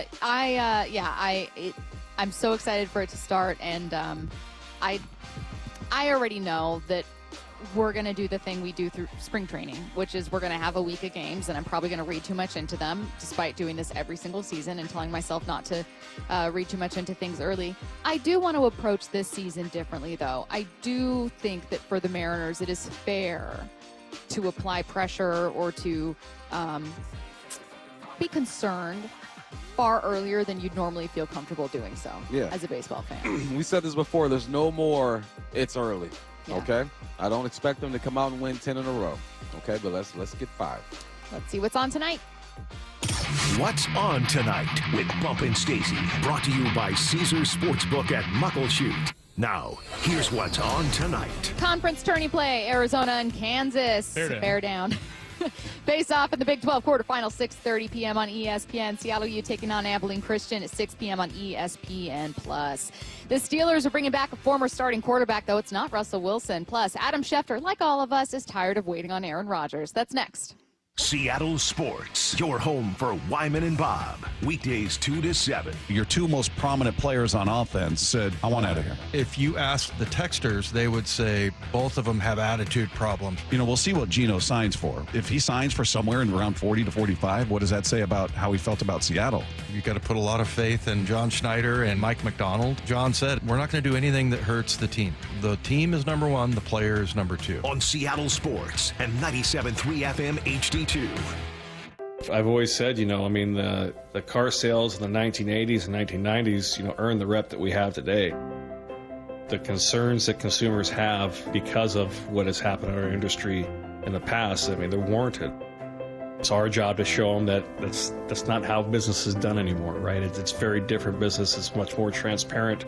There's much more information that's available to people. And we're much more customer focused than I think the car industry was, 20, 30 years ago. I'm more focused on providing good customer service and relationships because I think if you take care of people, money will always come. So I think just the philosophy and the focus for us has changed, where I was constantly chasing a paycheck and now I'm just constantly trying to take care of customers and employees because I know if I do that, then my paycheck will take care of itself. The LJ way is the Lee Johnson Auto family. Can you take the power of your home internet almost anywhere? Well, with Xfinity, you can. Do more of what you love in the places you go the most with internet and mobile together. Xfinity built a network that's 99.99% reliable. Plus, Xfinity Mobile has Wi-Fi Power Boost, giving you ultra-fast Wi-Fi at home and on the go. Get the same reliable network in the places you need the most. The coffee shop, the grocery store, or the game. All to power more of what you love, whether you're a gamer, streaming, or work from home. Whatever you're into, you'll love how fast you can do it with Xfinity Internet and Mobile. And now through April 21st, get 300 megabit Xfinity Internet and one unlimited mobile line together for $25 a month for 1 year with no annual contract. And save $1,000 in your first year over Verizon and AT&T. Plus, ask how to get a free premium 5G phone. Visit Xfinity.com, call 1-800-XFINITY, or visit a store today. Requires paperless billing and auto pay with store bank account. Restrictions apply. Equipment, taxes, and fees extra after promo. Regular rates apply. Actual speeds vary. Savings compared to Verizon 5G, Internet plus one unlimited welcome line, and AT&T Internet 300 plus one unlimited starter SL line. Xfinity Internet required. Reduced speeds after 30 gigabits of usage per line. Data thresholds and actual savings vary. Making fresh produce and food affordable and accessible to all is a mission Safeway is deeply committed to. G. Scott here. Your local Safeway has all the great benefits that SNAP-eligible families love, plus exclusive savings. Right now, save 50% on Fresh Pass memberships, plus get a monthly $5 credit, free unlimited delivery, $10 of free produce, and double rewards. Check out your Safeway For You app for all details and savings, or visit Safeway.com/snap for details. If you're 55 and up, T-Mobile has plans built just for you. 2 lines of unlimited for just $30 a line. That's a 45% savings compared to Verizon and AT&T. But don't just take our word for it. It's not just the savings that are great with our T-Mobile brand. There's all this value from all these other things that T-Mobile offers. T-Mobile has been such a savings for us. We love it. Switch today and get 2 free 5G phones like the Motorola Edge with Turbo Power charging that gives you power for the day in just 15 minutes. And customers 55 and up can get 2 lines of talk, text, and data for only $30 a line. Go to T-Mobile.com/choice55 to learn more. With AutoPay plus taxes and fees, plus $5 per line without AutoPay. Debit or bank account required. 45% off 2 lines versus AT&T Starter and Verizon Welcome. Plan benefits vary. Motorola Edge on us with 24 monthly bill credits and new line for well-qualified customers, plus tax and $35 per line connection charge. See details at T-Mobile.com. Motorola Edge requires 68-watt charger. Charger sold separately. Actual performance will vary based on usage and configuration. We are Seattle Sports, the home of the Seahawks, Mariners, and everything Seattle sports. Watch your favorite show live at seattlesports.com. Luxury awaits at Snoqualmie Casino and Hotel, where comfort meets elegance. It's Mike Salk here, and this summer you can experience breathtaking Cascade views, world-class dining, and of course the best entertainment. Elevate your next getaway by combining effortless style with the utmost in relaxation. The hotel opens this summer with deluxe king and 2 queen rooms, premiums, grand suites, signature suites, and the breathtaking views of the Cascades and the Snoqualmie Valley. For more details, go to snocasino.com. Seattle's closest is now Snoqualmie Casino and Hotel. Spring is here. Start your home improvement projects and save with Washington Energy's Spring Savings Event. Enhance your home with 20% off high-quality Anderson windows and enjoy energy savings as well as the modern or traditional window styles you love. For an entirely fresh look for your home, invest in beautiful interior and exterior doors from Codell. Expertly installed by Washington Energy Services and also 20% off. Great financing and service you can trust make Washington Energy Services the clear choice. Call today for a free estimate. Hey, Brock Hewitt here for my friends at PCF Group, or People Come First Construction Group, and that's exactly what they did when we made the call a couple years ago. We wanted to redo our outdoor space, wanted to add a deck, an outdoor living, a television, and a kitchen, and PCF Group, wow, they more than delivered. And if you're interested in building a stunning outdoor area like we did, I cannot recommend them enough. Reach out before the good weather arrives, and their schedule, well, it's going to fill up. So whether you're looking for a complete outdoor living space or a very specific project like an underdeck ceiling, deck, patio cover, railings, PCF has you covered. Design now and pay later. In fact, get 12 months, no interest and no payments, and up to $6,000 off and a $1,000 Amazon gift card.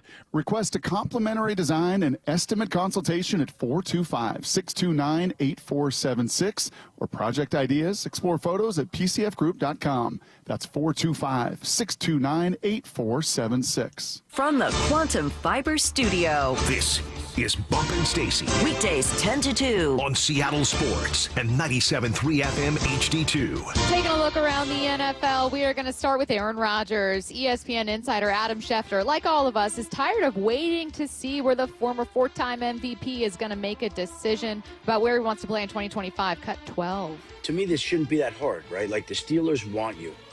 The Giants want you. We're seeing players across the league make decisions. It shouldn't be that hard. Either you want to play or you don't. You want to play for Pittsburgh or you don't. You want to play in New York or you don't. Like, Chewy, what are you going to have for lunch? You make a decision, you're going to drag it out for 4 days, 5 days, a week. Like, it's not that hard. Make the decision and live with it. I've actually rarely heard Adam Schefter opine about things. He has a lot of information. He'll give takes about whether that's a good deal, whether something makes sense, but you don't normally hear his opinion come through on a player. He sounds frustrated with Aaron Rodgers. Like, he doesn't understand why he's not making a decision, and maybe, and I could be putting words in his mouth, maybe thinks, are you drawing this out on purpose? Are you like an attention seeker? What are you doing? Yeah, what's the deal, man? What do you want to eat? Simple as that. Just pick what you want to eat, all right? You know who's interested. Why are you waiting? It's not like you're waiting for the draft. This is it for you, Aaron Rodgers. You no longer have the pull that you used to have. I respect him as a future Hall of Famer, 4-time MVP, Super Bowl champion. But let's get this thing over with. It's like you're slowing down the process for everyone else, too. They want to move on. Don't you want to move on? Let's figure this out. A real question for you, Bump, and Curtis, feel free if you have a theory as well. Why do you think Aaron Rodgers is taking so long to make a decision about basically the only place that he can go? You know, likes attention. You know why. You think that's it? You know why. Yeah. So he can schedule a Pat McAfee interview? He's under the influence right now. That's what it is. Did you see the picture of him on the beach yesterday, wrapped in a blanket? He's just thinking. He's thinking. Well, maybe that could be it. He's really weighing out his options. He is going through his meditation. Whatever he does to make decisions, that's what he's doing. But it seems a bit selfish and inconsiderate at this point. I remember when I was younger, and I did eventually get in trouble with this. I was mostly a well-behaved child, but I was so mad that I stomped off to my room and I slammed the door. And I was like, oh, I'm going to get in trouble. But then I got really mad again, and I wanted to make sure they heard it because no one came back there, so I slammed the door again. I did get in trouble. But that reminds me of what Aaron Rodgers is doing. It's like, is anyone paying attention to me? Right. Hello? Everyone, stop talking about me. Stop making me news. Is everyone talking about me? That's Aaron Rodgers right now. Next up, speaking of the Steelers, they're bringing back a quarterback who started for them previously. No, not Russell Wilson. It's Mason Rudolph, back from Tennessee. Hey, Mason Rudolph, he's one of those guys who will be in the NFL for 15 years and make a lot of money being a backup. And, you know, that could be a knock, but it's also you are good enough to where teams trust you. You can pick up a playbook. You can change the environment a little bit and go in there and throw a changeup every now and then when they need you. So it's we laugh at it because of Mason Rudolph and his history, but he's making a lot of money doing his thing. You guys remember how last week there was a story that Trey Hendrickson, the Bengals' best defensive player, and one of their best players requested a trade, and then we didn't hear anything about it after that? Diana Rossini in cut number 19 explains why.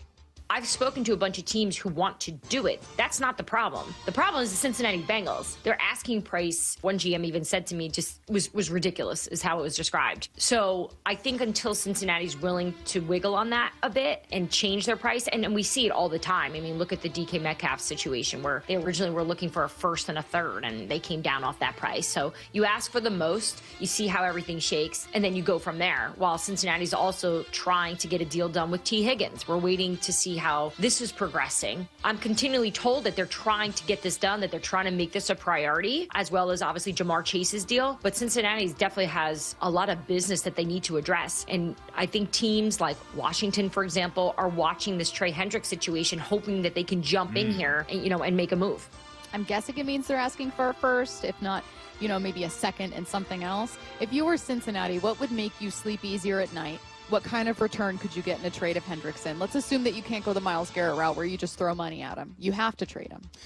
Of course you want a first-round pick, but my man is, 31, 32 years of age? Yeah. 30 years of age? I think he's 30. His last couple seasons have been great, but you just don't pay that much. He's a tier below Myles Garrett. He's a great pass rusher, gets after the quarterback. So I would push for one, of course, but I'd take a second and maybe a later-round pick as well, whether it be this year or next year.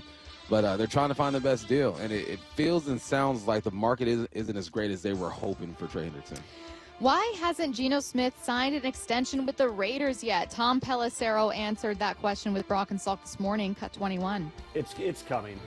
He's not going to play for whatever he's on the books for, 31 this year. I would think it gets done. It's probably going to be a little bit north of what the Seahawks were offering because they're going to want to make him feel good, and Pete's definitely going to want to make him feel good here. That deal is coming.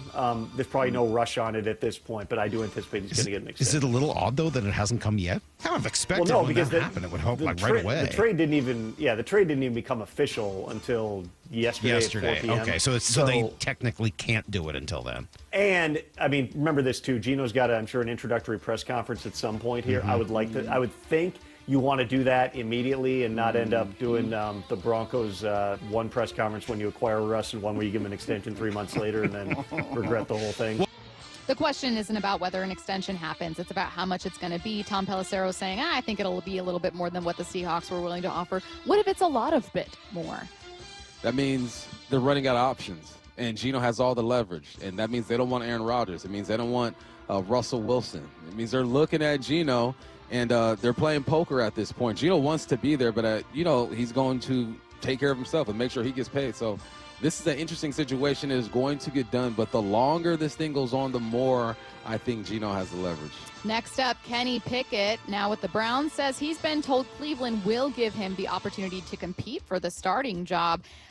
Cleveland is sitting at pick number 2 in the NFL draft. Obviously, they have Deshaun Watson. Watson, one of the highest paid quarterbacks in football, coming off of an Achilles injury that then he re-injured. So who knows if he's even going to be able to start the season with the team. And if he does start the season or is playing, who knows if he's not going to be benched. I mean, he hasn't given them the play that anyone was expecting, much less Browns fans in that front office.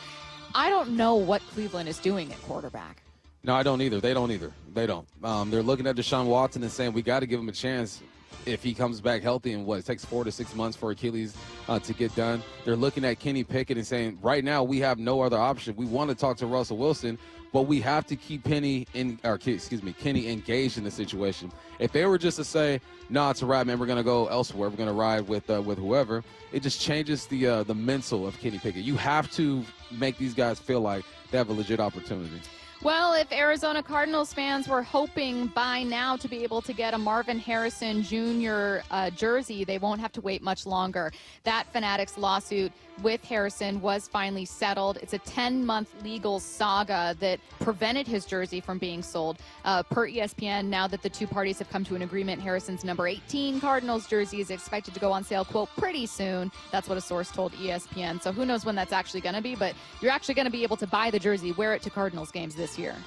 I know there's someone out there who bought a bootleg Marvin Harrison Jr. jersey from the Philippines. Guaranteed. So now you get yourself a real one. Good on him for being patient. I know some people might look at this situation and call him selfish or whatever, but he's looking out for himself, and now he gets to dip in that too. If anyone's wondering about the story behind that, I'm just going to read it from ESPN because I'm horrible at summarizing it. Fanatics filed the lawsuit against Harrison in May for breach of contract over an agreement the two parties had the previous year, 2023. Fanatics said Harrison signed a binding term sheet that would have paid him $1.05 million over 3 years in exchange for game jerseys and 35,000 autographs.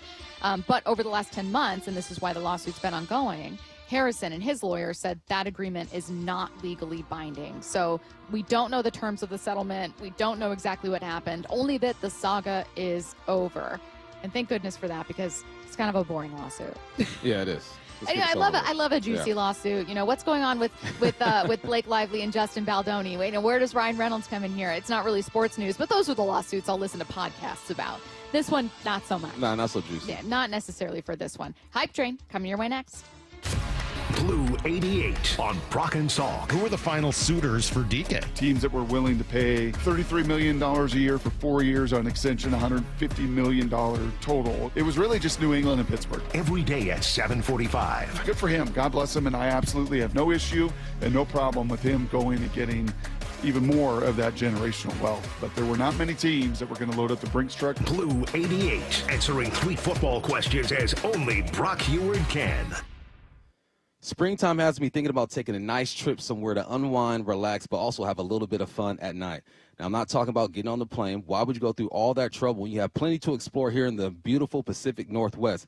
Michael Bumpus here, and the place I'm thinking of is an easy drive away. Has a beautiful resort with deluxe rooms with tablets in there and free Wi-Fi. A challenging golf course with water on almost every hole. Delicious restaurants with the best steakhouse north of Seattle and the brand new authentic Mexican restaurant, The Cantina. Plus events and live music and free entries to win a share of $3,000 every Saturday in March. The place I'm going is Silver Reef Casino Resort. I can't wait to get there, and neither should you. Visit silverreefcasino.com and check out all they have to offer to book your stay today. It's the perfect getaway where you can have a little bit of fun, come back feeling refreshed, and call a spot yours. Silver Reef Casino Resort, located off of I-5 exit 260. Meanwhile, at Xfinity. So, influencer life going well? Oh, yeah. I'm up to 32 followers. Oh, that's something. Yeah, posting my tap dancing videos is easier than ever because we engineered Xfinity Internet with 99.99% network reliability. Plus, Xfinity Mobile with Wi-Fi Power Boost gives you ultra-fast Wi-Fi at home and on the go. But wait, tap dancing? You don't tap dance. Hey, what I lack in skill, I make up with passion. Do more of what you love and love how fast you do it with Xfinity Internet and mobile. And now through April 21st, get 300 megabit Xfinity Internet and 1 unlimited mobile line together for $25 a month for 1 year and save $1,000 in your first year over Verizon and AT&T. Learn more at Xfinity.com. Requires paperless billing and autopay with stored bank account. Restrictions apply. Equipment, taxes, and fees extra. After promo, regular rates apply. Savings compared to Verizon 5G Internet plus 1 unlimited welcome line and AT&T Internet 300 plus 1 unlimited starter SL line. Xfinity Internet required. Actual speeds vary. Reduced speeds after 30 gigabits of usage per line. Data thresholds and actual savings vary. Let's talk about your hair. Well, maybe after we talk about my hair. I've got great hair, as you know, and it's because of Advanced Hair. Yep, Advanced Hair Restoration. Their simple one-day treatment offers life-changing results that I can attest to. Guys, it's not magic, but it's close to it. They put hair where you need it most, and bam, it grows. It's actual science. Advanced Hair has top-rated physicians, modern technology, and best of all, you get your very own natural hair that begins to regrow the very next day. It's even guaranteed to grow for life. So schedule your free consultation now at 425-449-8185. Mention Curly to qualify for $250 off and 250 free hair grafts. It's a limited time offer. Advanced Hair, the winner of the 425 Business of the Year, and the team that gave me my hair back. More importantly, they'll do the same for you Guaranteed. 425-449-8185 or advancedhair.com. Opening day is just days away, and we want to send you and a friend to experience it like never before. Get front row access to the opening ceremonies, player introductions, the first pitch, and more, all from the field. To enter, just open the Seattle Sports app and hit the Win tab for all the details. You can enter once per day, so the more you enter, the better your chances. This contest runs through March 21st. Seattle Sports, home of the Mariners, and your home for opening day. Play ball! The John Schneider Show. Every Thursday until draft day on Wyman and Bob. Listen live Thursdays at 4 p.m. or watch the interviews on the Seattle Sports YouTube page. Hi, Justin Shirley, CEO of State Roofing and Exteriors. With thousands of full replacements with expert craftsmanship and unbeatable warranties, we've been building roofs you can trust for over 5 decades. It's more than just a job, it's our promise to you. Protect your investment with a free Golden Pledge warranty on all GAF roof replacements over $15,000. Call 866-ROOF-ROOF or visit stateroofing.com today to schedule a free estimate. State Roofing and Exteriors, held to a higher standard since 1968. Swedish Cyberknife has been serving the Pacific Northwest with innovative and compassionate care since 2006. Being able to precisely and accurately deliver radiation makes a difference in terms of controlling cancer and reducing the risk of side effects. The treatment is completed in only 5 sessions, lasting less than an hour. Patient surveys consistently give Swedish Cyberknife the highest of rankings. Swedish.org/Cyberknife Prostate. Treat prostate cancer with Swedish Cyberknife. Jason Rance here with our local tax expert and advocate, Greg Nunn from Nunn Better Tax Resolution. So, Greg, not all tax resolution companies are the same. There are some that are definitely not local. There are others that don't quite know what they're doing even. Well, I tell you, these ads that all of us hear, Fresh Start program, they make you feel like, hey, man, I can just easy peasy get my taxes written off. No. And I've had several clients actually come to me after going through that process, and they just get no response after a while. They're passed around from person to person. That doesn't happen at my firm. You are familiar with the cases that come in. You're working on them. I'm familiar with every case that comes into our office. And I know what's going on and have the ability to really advise our taxpayers very well on what to do. If you're having trouble with the IRS, then call Greg Nunn. Nunn Better Tax Resolution, from stress to success with IRS Solutions. 425-947-1967 or Google NUNN. Nunn Better Tax Resolution. From the Quantum Fiber Studio. This is Bumpin' Stacy. Weekdays 10 to 2. On Seattle Sports and 97.3 FM HD2. All right, we're going to hear from Sam Darnold during his introductory press conference coming up at 1 p.m. Right now, though, we're heading to the station for Hype Train. Let's go.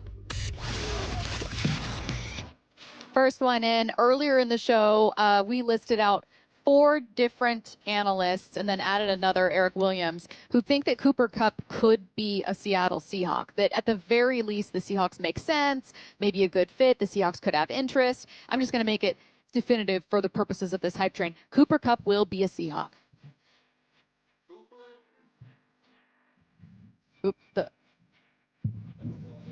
We got too many mics. Where am I? I'm here. I'm here. Sorry. We got too many mics. Too many mics up here, man. I'm sorry. This might be kind of loud. Matthew, don't yell at me. Cooper Kupp. Listen, I can't tell you who, okay? I can't tell you how. I can't tell you why. But I just got an interesting text from a reliable source that says it's probably down to 2 teams when it comes to Cooper Kupp, and the Hawks are one of those teams. Oh. So I'm going to go out there and say that Cooper Kupp. Could you reiterate that Seahawk. Louder for the people in the back? What are you hearing? I can't tell you who, and I can't tell you the details, but I just got an interesting text from a reliable source that it's down to 2 teams for Cooper Kupp. He's interested, and the Hawks are one of them. So I'm going to go out there and say he's a Hawk. Interesting. Very interesting. I'm going to call it a 50% chance. I'm going to call it a toss-up. Go out on a limb. Seattle Seahawk. Curtis, you heard the man. Cooper Kupp will be a Seahawk as the hype train. Bump said, I've got some interesting intel that Cooper has narrowed it to 2 teams, and Seattle is one of those teams. Are you boarding this train? I don't have any intel, but what I have is vibes. And I think Cooper Kupp will absolutely be a Seahawk in 2025. So I'm boarding that train as well. It's going to happen. Yeah, you'll see Sam Darnold to Cooper Kupp this year. That's going to happen. I'm going to board this train as well. We've got all aboard this train.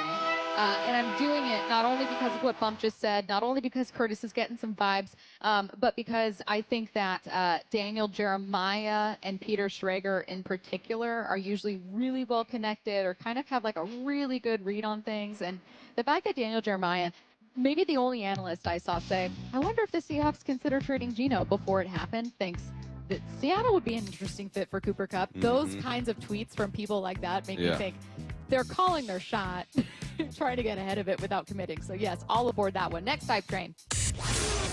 The Raiders made it official with Geno Smith this morning. Still not official, though. A new deal. Tom Pelissero told Brock and Salk that, like, look, they've got to do the introductory press conference. They got some stuff to get out of the way, but don't worry, that deal will get done. Geno gets more than $45 million per year. More than 45. More than 4, saying over 45. Take the over for this. I'm going to say, yeah, he's getting 45.5. He's going to go ahead and get that extra $500K because, look, who else? Who else is out there? Geno is the best available quarterback. I know you can look at Aaron Rodgers. We think that he has some football left in him, but I think Geno has better football left in him. He's in the driver's seat right now. I think it's a done deal. Geno gets more than $45 million per year. Curtis, are you more? Boy. More. So we're taking the like 46, 47. That would be over it. So yeah, I went high on this one because I wanted to make it a little bold. I personally, I don't want to spoil my answer, but it would be very understandable if you did not board this train.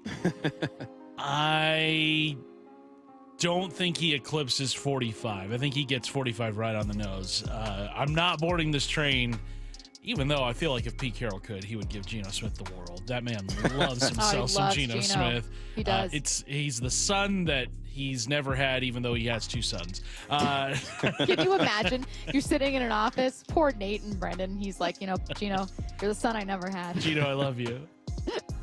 Just say it to me once, Dad. Yeah. Not boarding this train. Call my dad? What's going on here? I'm not boarding this train either.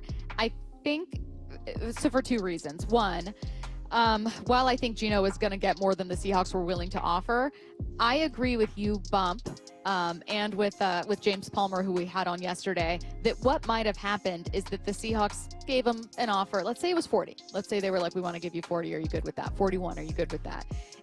And once it wasn't exactly what Geno wanted, knowing that Pete was out there in Vegas, it didn't take much to say, I'd love to play for Vegas. I'd actually love to get out of here. Unless you're paying me more than Vegas would, I'd love to play for Pete Carroll. I wonder if that's kind of what this conversation was. It's all of a sudden it was, I'd rather play for a coach that believes in me. Yeah, and gave me my chance. So go get your money, Geno. 45.5.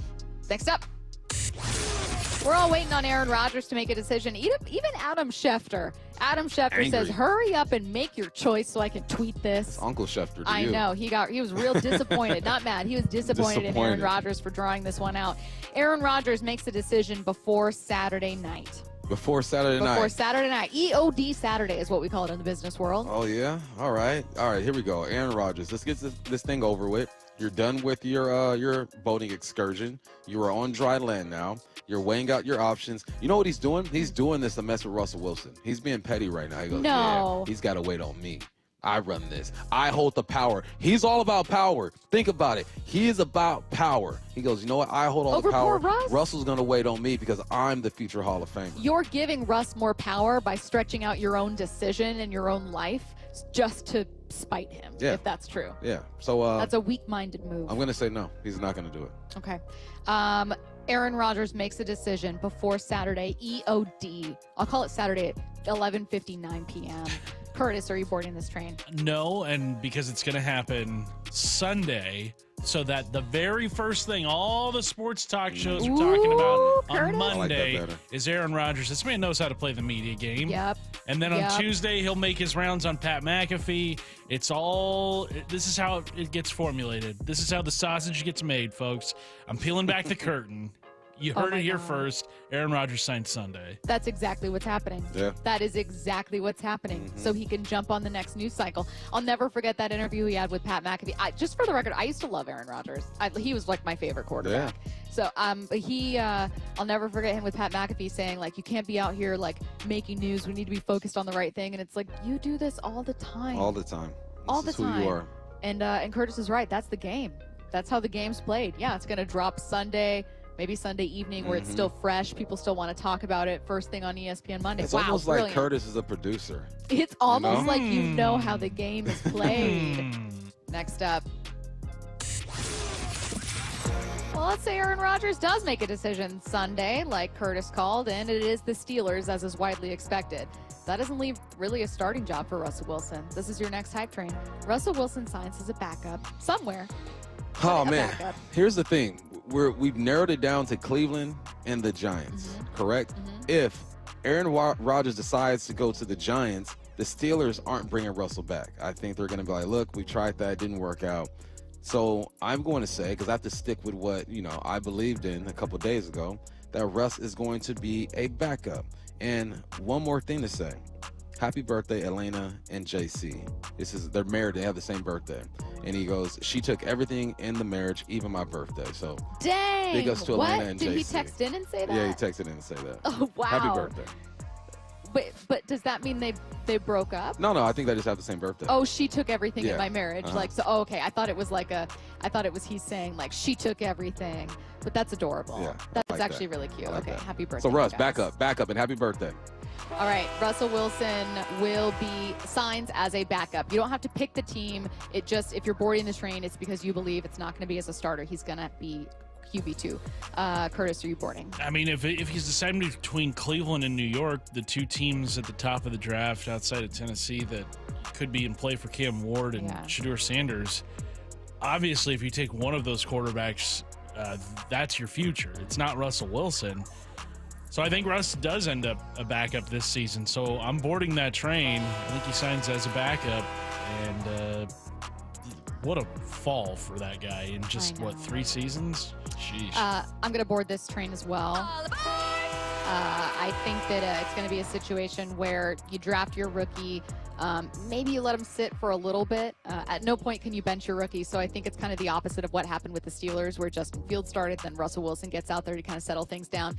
I think maybe Russell Wilson starts the season, and then at a certain point, you kind of feel like you can get this going. All right, we're going to take a listen to Sam Darnold's introductory press conference coming your way next. Seattle Sports, your home for Wyman and Bob. Weekdays 2 to 7. Four-time Pro Bowl defensive end DeMarcus Lawrence is now a Seattle Seahawk. This will be his 12th season. It shouldn't be a surprise from the standpoint of, like, last year, the first move they made was D-line, and it was to sign Leonard Williams. They're going to build up that defensive line, and, it's actually looking pretty good. We still have a first-rounder from last year that has yet to explode. On Seattle Sports and 97.3 FM HD2. Guys, I'll never forget the first time I saw somebody get results at our clinic. He was an 81-year-old man who hadn't been intimate with his wife in over 8 years. Viagra had stopped working for him, and he was desperate for help. After several treatments, he walked into my office and told me he couldn't believe the results. Needless to say, this was a very happy man. This man made me a believer in what we do. He had taken pills for years, but he had never fixed the problem. When he came to us, we fixed the problem. Our treatment does what no pill can do. So give West Coast Men's Health a call today. Speak with our clinic manager. Ask him any question you like, how it works, the science behind it, and even the cost. Change your life today, like the thousands of men who already have. With clinics in Redmond and Tacoma, call 206-519-6541. That's 206-519-6541. 206-519-6541. Online at westcoastmenshealth.com. What is that sound? Ugh, that sounds like a plumbing sound. Luckily, there's a company that fixes all the plumbing sounds across Puget Sound. That's All Sound Plumbing. Puget Sound's plumbing experts. Have a sound? Visit allsoundplumbing.com. Emerald Queen Casino, the entertainment capital of the Northwest. The best place to watch all your favorite sports. Featuring wall-to-wall viewing screens, 6 windows, and 30 kiosks. Be there at emeraldqueen.com. Emerald Queen Casino, the entertainment capital of the Northwest. Bombas makes the most comfortable socks, underwear, and T-shirts. Warning, Bombas are so absurdly comfortable you may throw out all your other clothes. Sorry, do we legally have to say that? No, this is just how I talk, and I really love my Bombas. They do feel that good. And they do good, too. One item purchased equals one item donated. To feel good and do good, go to bombas.com/radio and use code radio for 20% off your first purchase. That's BOMBAS.com/radio and use code radio at checkout. When it comes to great deals on tax prep, Jackson Hewitt isn't holding back, and neither is this commercial. Their offer is so big, it has to be said with Reverb, expert tax prep for $149 or less. It's a deal so spectacular, it needs a symphony, some explosions, and a clock ticking, because this offer, $149 or less, ends soon. One expert tax prep for $149 or less. Try Jackson Hewitt today and save. Whew. Limited time offer for new clients on federal returns. Participating locations only. Terms at jacksonhewitt.com/149. Progressive knows you've got enough to worry about in life. Hi, it's your life again. Feel like another year is just slipping away? Yeah, remember all those New Year's resolutions you made? You still haven't finished the first book. Just 19 more to go. I mean, if we're being honest, it wasn't a very realistic goal. Have you ever considered that you intentionally self-sabotage? So what's that about?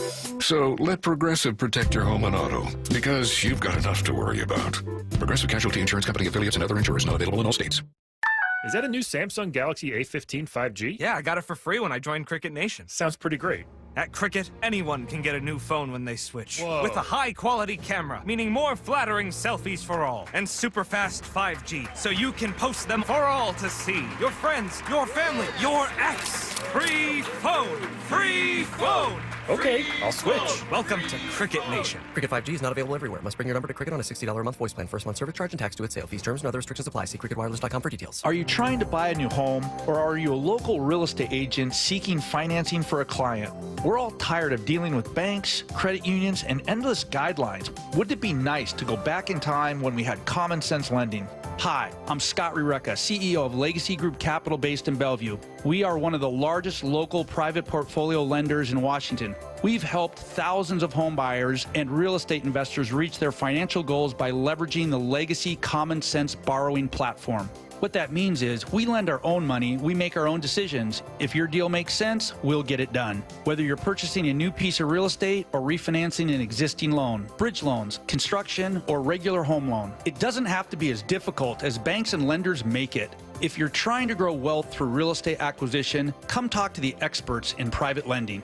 Call 425-635-4700 or LegacyG.com. Legacy Group Capital, your common sense lender. LegacyG.com. Did you know that most people wait 6 or 7 years before they buy a new TV?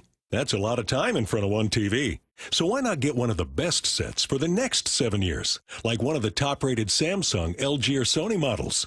Too expensive? What if you could get up to $1,000 trade-in for your old set? Who would do a stupid deal like this?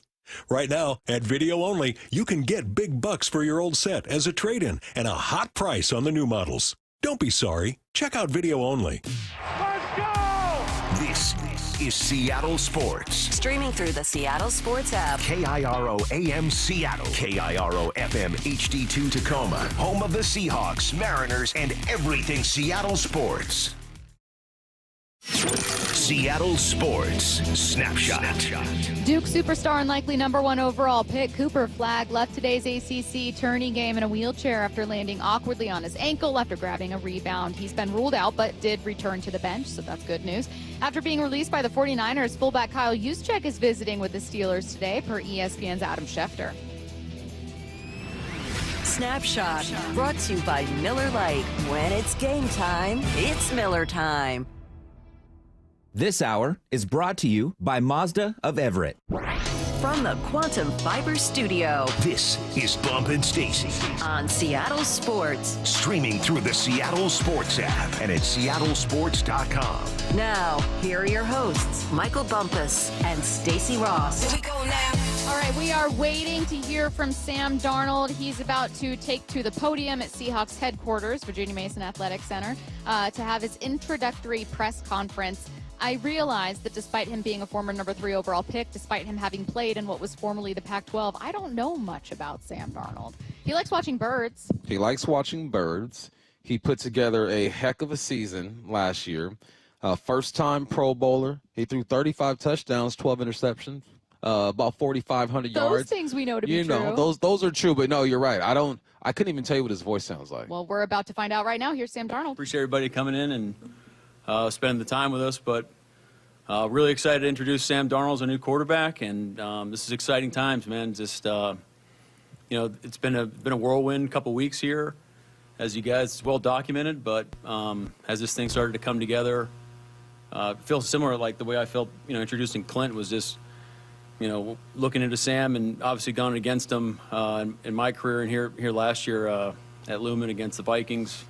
You think about, first of all, he's just a tremendous human being, great leader. We had a lot of people in our building that have a history with Sam, that have a lot of respect for him as a person, as a leader, as a football player. So I'm really excited to get our relationship started and getting to, introduce himself to the rest of the team and the city and the 12s. I think we're going to be really proud of our quarterback here. And then obviously as a football player and as a quarterback, just a heck of a player, just tough as nails, from my opinion. Great on. I mean, you go through all the talent and all. We can talk about that till we're blue in the face, but just really excited about what Sam's going to bring to our football team, and just an exciting time. So, yeah, without any further ado, let's introduce Sam Darnold as our new quarterback.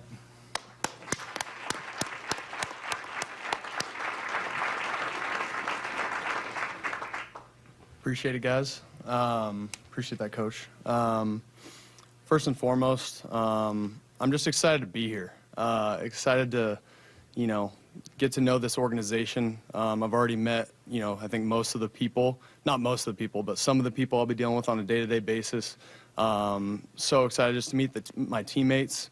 I've met a couple of the new ones already, D-Law, Josh, just very, very excited to get to meet everyone. And just about this organization, man, I've heard so many good things about this organization from, different guys that have played here, retired, and still playing in the league. You hear nothing but great things about this organization. And, man, I'm just so excited to be a part of it. Excited to meet some of the fans, the 12s. Playing here, I think I've played here a total of 3 times, actually played twice. I was a backup in San Francisco, working with Clint here one of those times, and it's an unbelievable atmosphere at Lumen Field.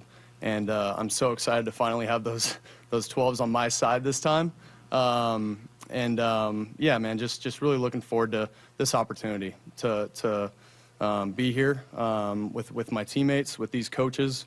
I think we have an opportunity to do something very, very special here, but it's gonna take a lot of hard work, and we know that. I know that going in, and yeah, just very excited to take this one day at a time, and that's gonna be that's what I'm gonna do. I'm gonna put my head down and go to work, and just excited to do that.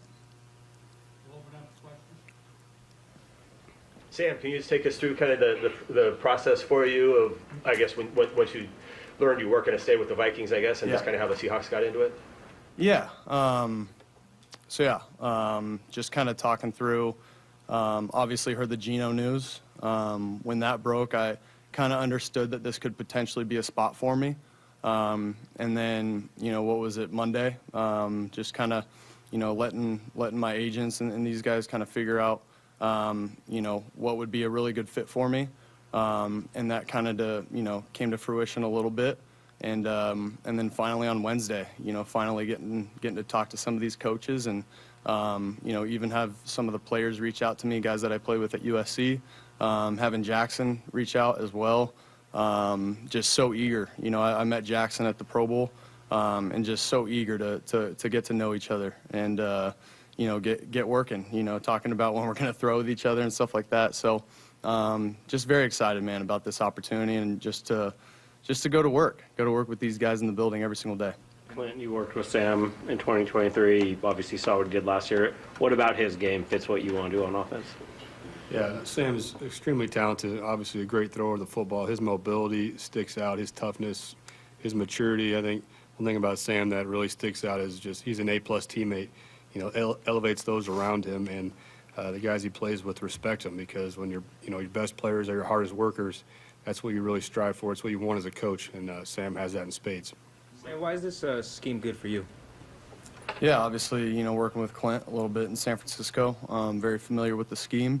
Ran some very, very similar concepts last year in Minnesota as well, and yeah, just even getting to talk to Clint a little bit. On Wednesday, just being very, very excited just about this opportunity and just to be able to collaborate, I think, is the biggest thing. Like, there's variations of the same system that kind of go around the NFL.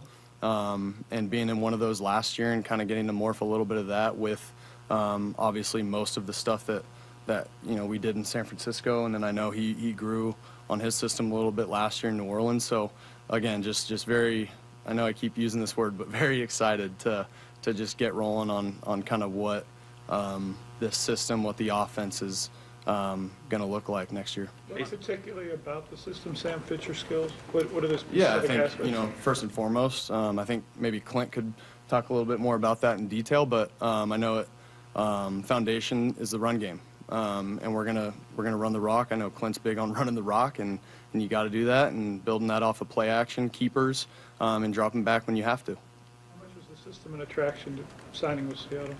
Yeah, it was definitely one of the things that I factored into signing here, and again, just being able to work with Clint and having talked with Clint a ton in San Francisco about kind of what we like, dislike. We have so much in common when it comes to football, and yeah, just very very pumped to get this thing going. What do you think things clicked for you in Minnesota the way they did last year? Yeah, I think for me it was, I think the biggest thing was just playing consistent football. And then it's a lot easier said than done, but not turning the football over. I think that's the biggest thing, is like kind of understanding when a play's dead, especially on first and second down. And then third down, like you're going to have some plays where, the D-line might get a good rush and they might get in there, and you got to take a sack and keep two hands on the ball and let, what's his, Dixon? Our punter, do his thing back there. Nice. That's one. Yeah, just very, being very smart, situationally aware, I think is the biggest thing that kind of, turned my game into being kind of, here and there, hit and miss, to playing consistent football. Was, I think, just situational awareness and understanding within the scheme kind of where my outlets were. You had more explosive passes than any quarterback in the NFL last year. Mm-hmm. Where are you at? I'm sorry. Oh, right there. Yeah. Gotcha. What about your game allows you to excel on those deeper passes? Yeah, it's it doesn't happen by mistake. I work on that a ton. Have worked on that the last few years in the offseason. Being able, whether it's mechanics and mentally, just understanding, okay, like leverages of safeties. How are we gonna attack this guy? How are we gonna attack the post safety this week? When they do play split safety, is it, cover two quarters? Like there's so many different variations of too high that you can play. So it's just kind of understanding who we're playing, where the weaknesses are in that defense, and how we can take advantage over the top. And then again, like the biggest thing is if it's not there, understanding where my outlets are. Mike, you game planned it for Sam last year. You coached against him. Now that he's on your side, what excites you about his game? Well, I think Sam's best days are ahead of him, and I think you've seen that through the course of his career. I was able to grow as a player. I can sure talking to some of our defensive guys, like we felt them out there. Like when you play quarterbacks on your team, you want to feel them in the game, and you definitely feel Sam's presence and poise, competitiveness.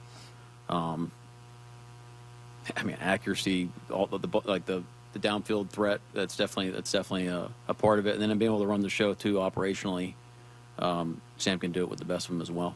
Mike, maybe the flip side of Bob's question, getting to the point you guys did where you made the decision you did with Geno, and then targeting Sam as where you were going to go next. Can you kind of walk us through that process and how you got to this point? Well, yeah, it was it was an interesting series of events for sure. But when it became apparent that we were going to have to pivot away from Geno, then definitely hoping that it was going to land with Sam. There's some time there, but everyone involved in the process was awesome. John was awesome.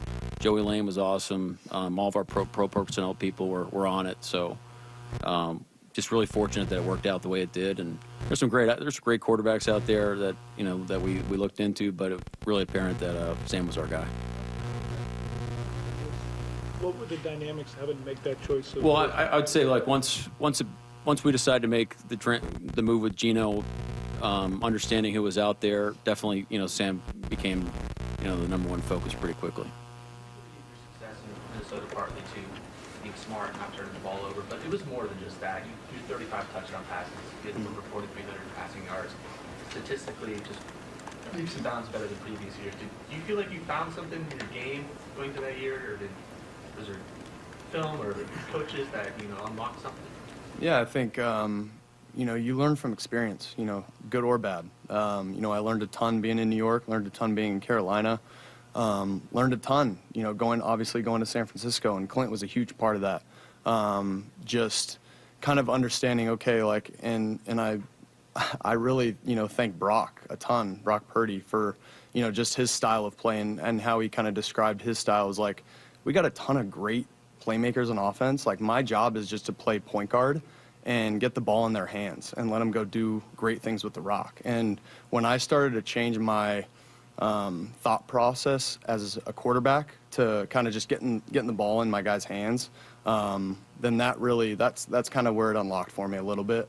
And then obviously the coaching I got in Minnesota, it was an incredible experience. KO, Josh, Wes, Grant, all those guys. I can go on and on. Obviously the players that we had in Minnesota as well.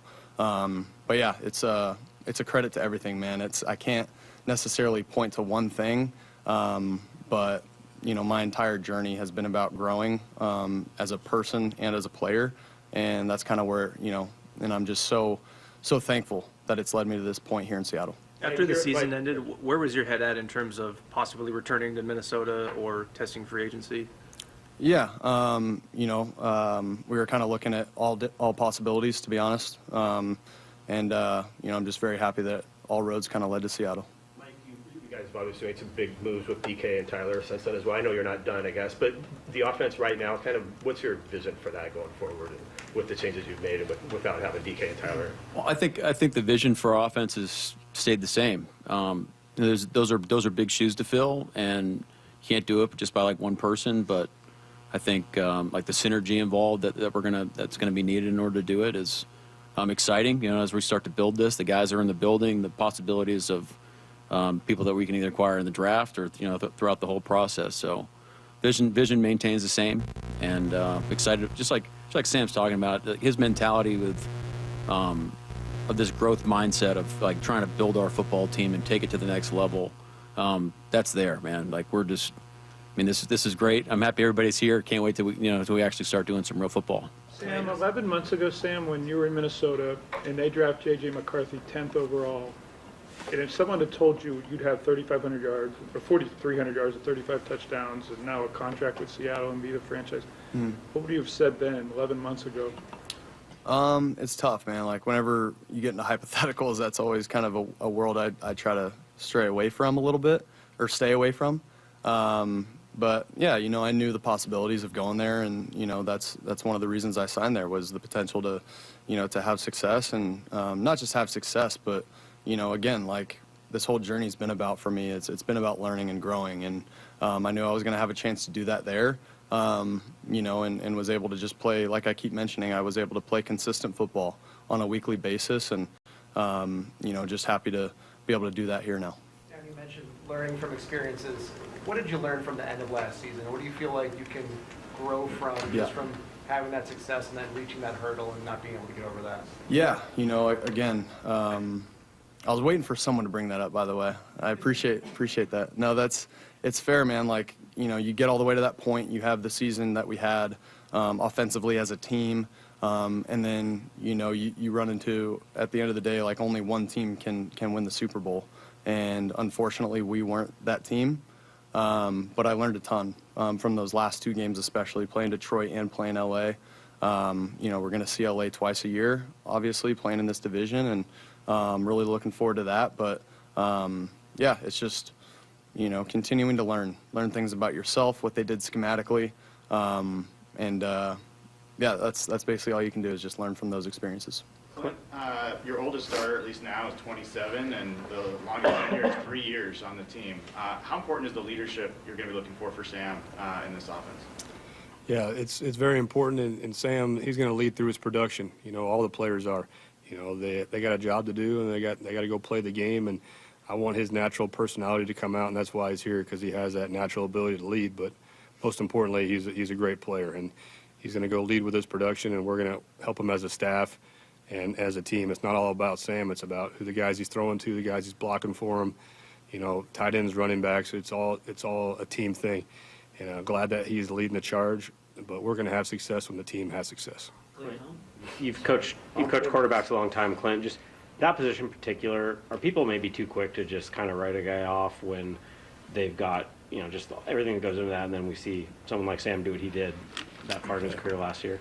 No, I agree with that. There's only there's 32 jobs, right? And then you maybe have you get selected early, you get a year or two maybe to prove yourself, and then they kick you to the curb. And then some guys are mentally tough enough to come back and fight through it. And I'm sitting next to one of them. You go back to his 2022 season where he didn't play till the end of the year. The last 6 games, he goes 4-2 in Carolina, and then comes to San Francisco and sits behind Brock and keeps growing as a player, and then goes and does what he does in Minnesota.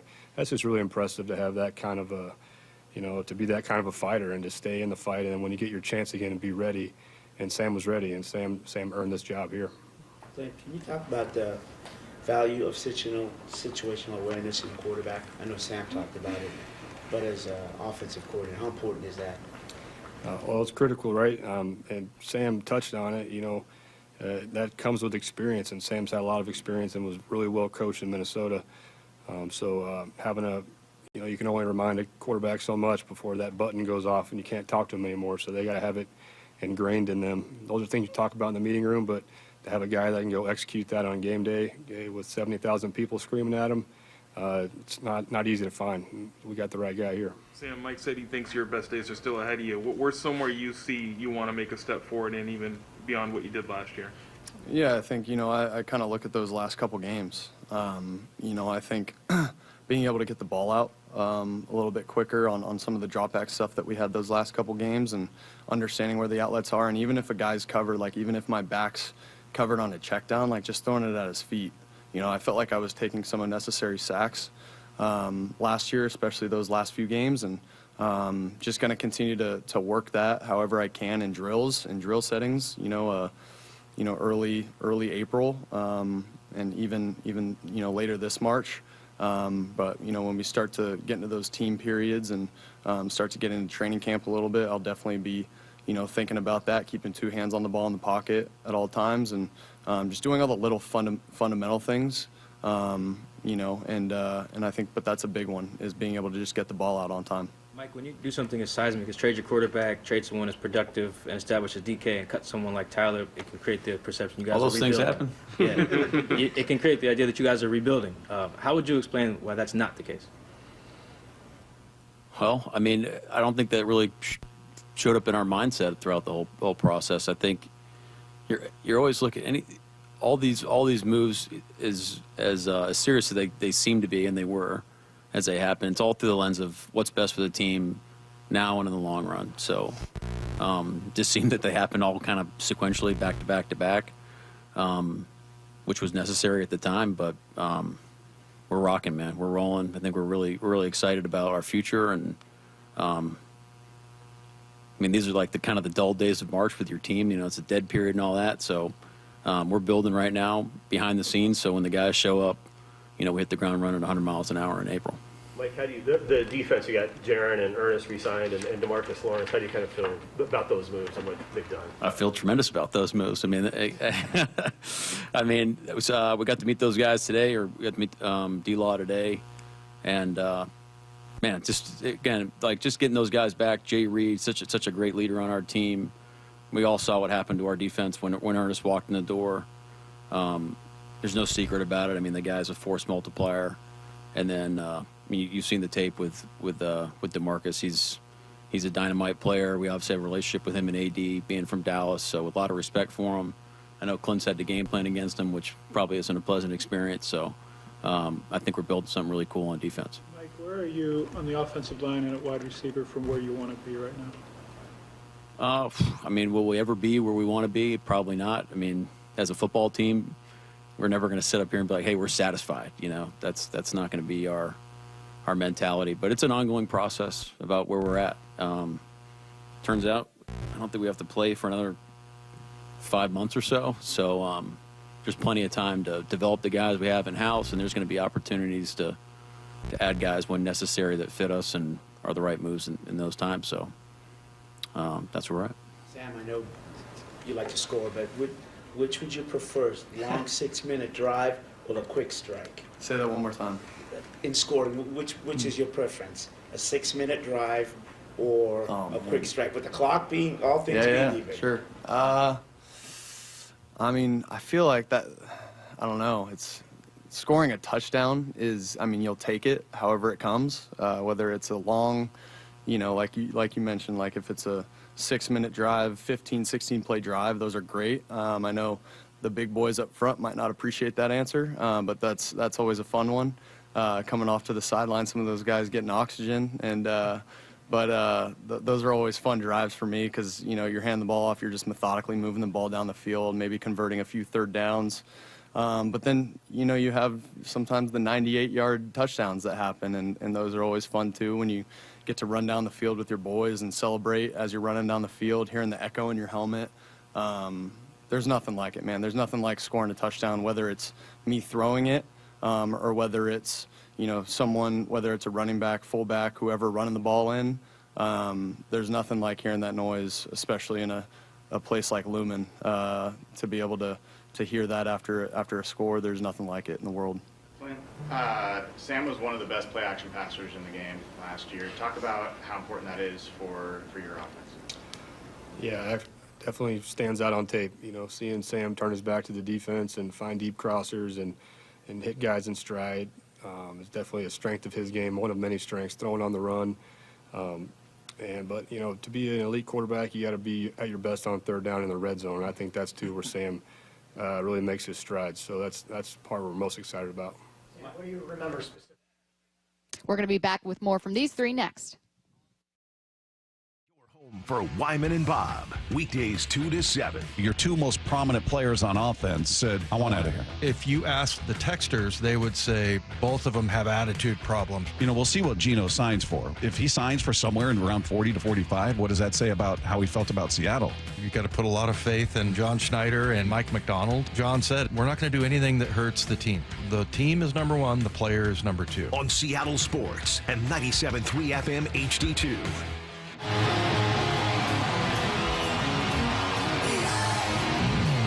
The Gene Simmons Band, live Tuesday, April 8th at Muckleshoot Event Center. He's the God of Thunder. He's gonna rock and roll all night and bring you an unforgettable night of head-banging rock and roll. Get tickets now at muckleshootcasino.com. The Gene Simmons Band, only at Muckleshoot Casino Resort. Tired of hearing scary radio ads about the IRS? Tax Relief Advocates is different. TRA is here to tell you that if you owe money to the IRS, whether it's $5,000 or $500,000, we have a solution. TRA can eliminate or reduce what you owe to the IRS with zero risk to you. We have over 1,000 5-star reviews on Google and an A+ with a BBB. End your tax nightmare today by visiting TRA.com or call 800-583-6681. That's 800-583-6681. Get in the zone, AutoZone. Welcome to the A to Z savings event at AutoZone. Yeah, happy to be here. Can I get some rotors? Would you like brake pads with that? How much are the brake pads? Free with the rotors. Free. Really? Really, free. Okay, I also need some oil. Would you like an oil filter with that? Yeah, how much is that? Free with 5 quarts of oil. Free? Really? Really, free. It's part of the A to Z savings event. You might as well call it A to free. At AutoZone. Get in the zone, AutoZone. Restrictions apply. Get in the zone, AutoZone. Welcome to the A to Z savings event at AutoZone. Yeah, happy to be here. Can I get some rotors? Would you like brake pads with that? How much are the brake pads? Free with the rotors. Free. Really? Really, free. Okay, I also need some oil. Would you like an oil filter with that? Yeah, how much is that? Free with 5 quarts of oil. Free? Really? Really, free. It's part of the A to Z savings event. You might as well call it A to free. At AutoZone. Get in the zone, AutoZone. Restrictions apply. Get in the zone, AutoZone. Welcome to the A to Z savings event at AutoZone. Yeah, happy to be here. Can I get some rotors? Would you like brake pads with that? How much are the brake pads? Free with the rotors. Free. Really? Really, free. Okay, I also need some oil. Would you like an oil filter with that? Yeah, how much is that? Free with 5 quarts of oil. Free? Really? Really, free. It's part of the A to Z savings event. You might as well call it A to free. At AutoZone. Get in the zone, AutoZone. Restrictions apply. What if your business could see beyond what is and into what can be? What if you could create more impact in every decision? What if you had a partner as visionary as you are? With Bank of America, you get access to our trusted experts, real-time insights, and digital tools. So whether you run a local shop or a global enterprise, you're backed by business solutions to make every move matter. What would you like the power to do? Find out how at bankofamerica.com/banking for business. Bank of America is proud to be the official bank sponsor of FIFA World Cup 2026. I learned patience from my adoptive dad. All he had to say was, "Hey, you got this. Just breathe." Hey, we're pretty good. Yeah. Might have to start a band. I got it. Learn about adopting a teen from foster care. You can't imagine the reward. Visit adoptuskids.org to find out more. This message is brought to you by Adopt US Kids, the U.S. Department of Health and Human Services, and the Ad Council. 4 Down territory, going inside the game with Michael Bumpus. I like this. More quarterbacks should start doing this. Every day at 11:15 and 1:15 on Bumpin' Stacy. We've all been there. Sleepless nights, mind racing, wondering if your business's security service is really protecting what matters. At Bay Alarm, we can put your security insecurities to bed. Video security, burglar alarms, fire alarms, access control, 24/7 monitoring, and more. Our advanced technology and personalized support ensure you can rest easy, knowing we're here for you, your people, and your business. Visit bayalarm.com to talk to a local security expert. Bay Alarm, we got you. Can you take the power of your home internet almost anywhere? Well, with Xfinity, you can. Do more of what you love in the places you go the most with internet and mobile together. Xfinity built a network that's 99.99% reliable. Plus, Xfinity Mobile has Wi-Fi Power Boost, giving you ultra-fast Wi-Fi at home and on the go. Get the same reliable network in the places you need the most. The coffee shop, the grocery store, or the game. All to power more of what you love, whether you're a gamer, streaming, or work from home. Whatever you're into, you'll love how fast you can do it with Xfinity Internet and Mobile. And now through April 21st, get 300 megabit Xfinity Internet and one unlimited mobile line together for $25 a month for 1 year with no annual contract. And save $1,000 in your first year over Verizon and AT&T. Plus, ask how to get a free premium 5G phone. Visit Xfinity.com, call 1-800-XFINITY, or visit a store today. Requires paperless billing and auto pay with stored bank account. Restrictions apply. Equipment, taxes, and fees extra after promo. Regular rates apply. Actual speeds vary. Savings compared to Verizon 5G, Internet plus one unlimited welcome line, and AT&T Internet 300 plus one unlimited starter SL line. Xfinity Internet required. Reduced speeds after 30 gigabits of usage per line. Data thresholds and actual savings vary. For over 113 years, Pacific Lamp and Supply Company has been your #1 lighting specialist in Washington, from the Space Needle in Seattle all the way to the Riverwalk in Spokane. With the largest lighting inventory in Washington, Pacific Lamp's knowledgeable and experienced staff can assist with any lighting issue, including intricate lighting and control designs. Plus, they work with all utilities in Washington to get you the best available lighting rebates. Pacific Lamp and Supply Company, Washington's lighting experts since 1912. Visit pacificlamp.com. This hour is brought to you by Mazda of Everett. From the Quantum Fiber Studio. This is Bumpin' Stacy. Weekdays 10 to 2. On Seattle Sports and 97.3 FM HD2. Sam Darnold, Mike McDonald, Clint Kubiak, all at the podium for Darnold's introductory press conference. Let's jump back in. What do you remember specifically about the win in Seattle last December, and how satisfying was it? I appreciate that question.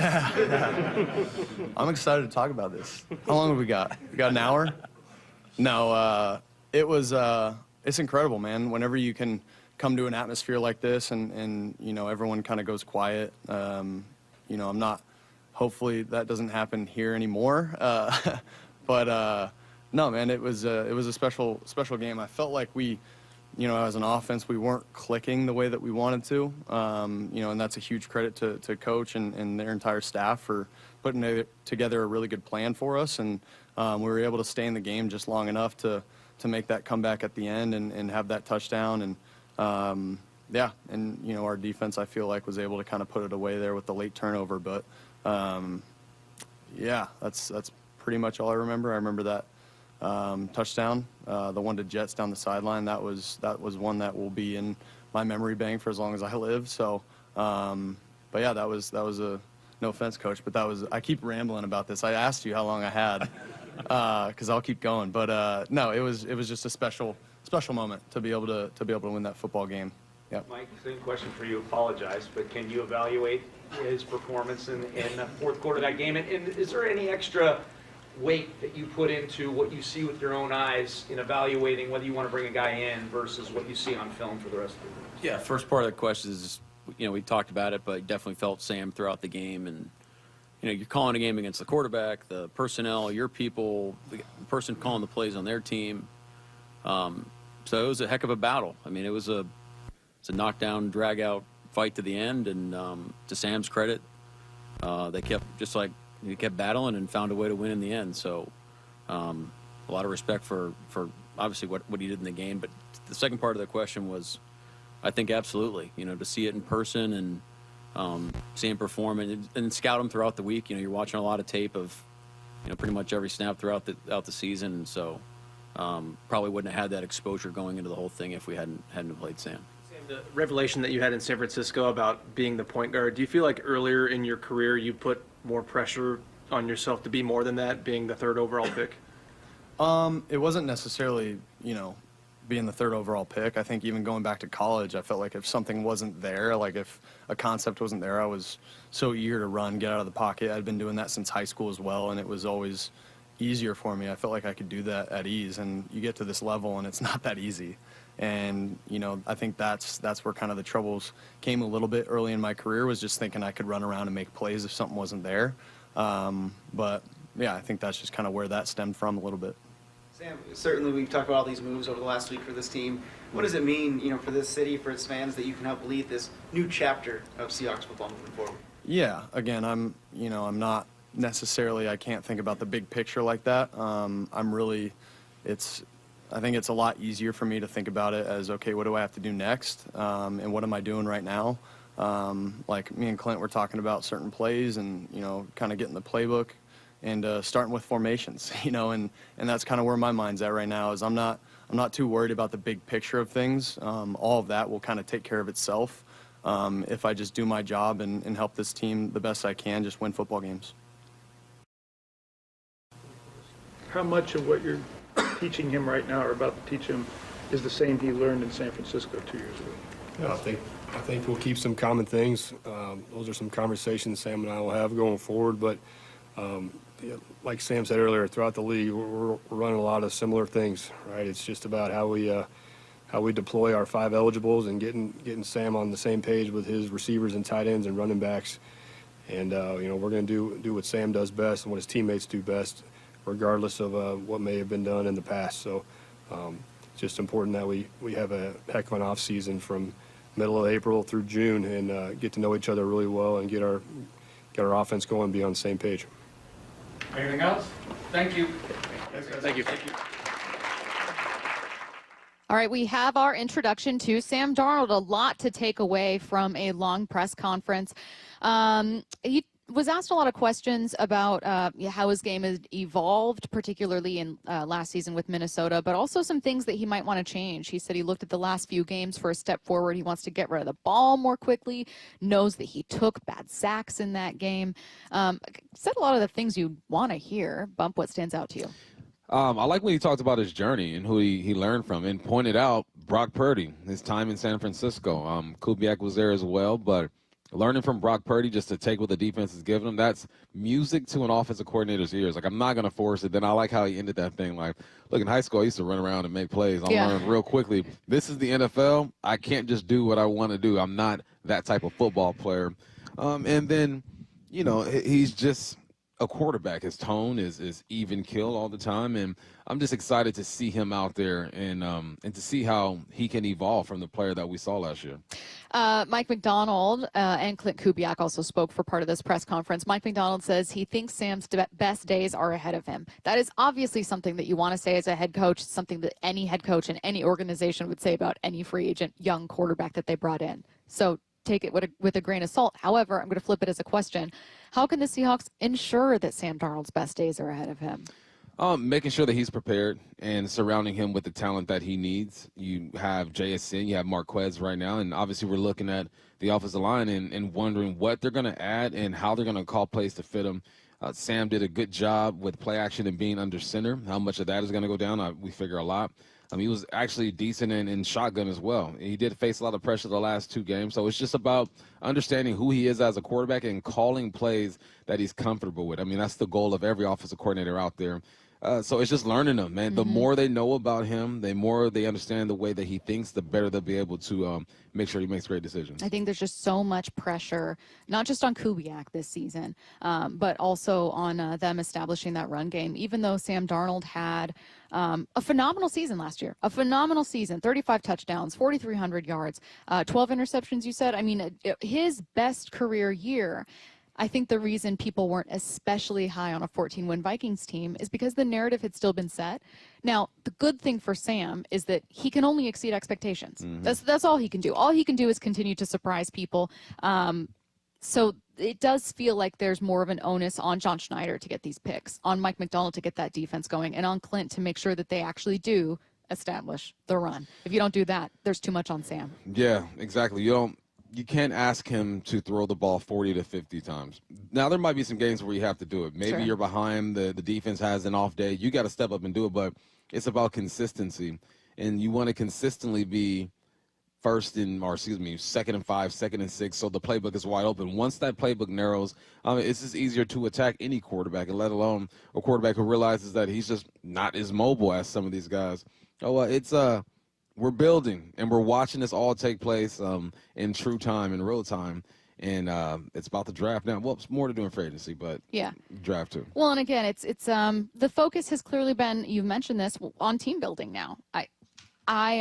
It was really interesting to hear from Sam. He sounds like a guy who, is very aware of what he loves doing, what he needs to do more of, clearly focused on improving his game, kind of like, his mind's in the right spot, looking at the right things. That was at least clear from the press conference.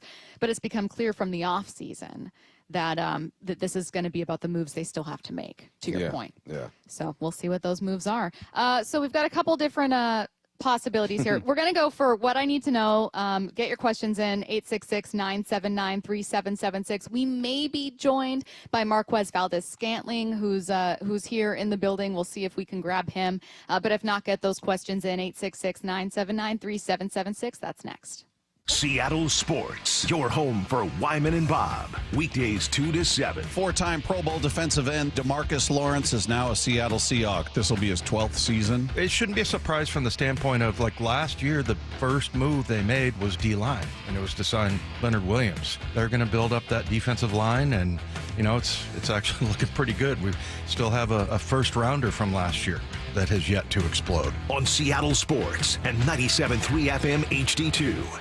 Well, the longer days, the sunny breaks in the weather, they've got me dreaming of summer, right? Getting out in the golf course, heading on vacation, or just enjoying our beautiful Northwest region. Make this summer one to remember by looking and feeling your absolute best. You can do it, and if you start right now, you can accomplish that goal before Memorial Day weekend. It's Mike Salk here, and 45 days is all it takes. You can lose almost a pound each day. I lost 35 total with Eastside Weight Loss Clinic, and I'll let you in a little secret. Those 45 days, they're not even that hard. No crazy dieting, no cardio or crazy exercise. Definitely no pills or injections with any kind of potentially scary side effects. None of that. You're eating healthy, delicious meals that you make for yourself and buy at the grocery store, and you watch the pounds absolutely fall off. Find out if you can do it. I know you can. A 15-minute call is all it takes. No obligation. Schedule it right now at eastsideweightlossklinik.com. You got nothing to lose other than like a ton of weight. Go to eastsideweightlossklinik.com. Dr. Ryan Coogan, DC. Results may vary. Meanwhile, at Xfinity.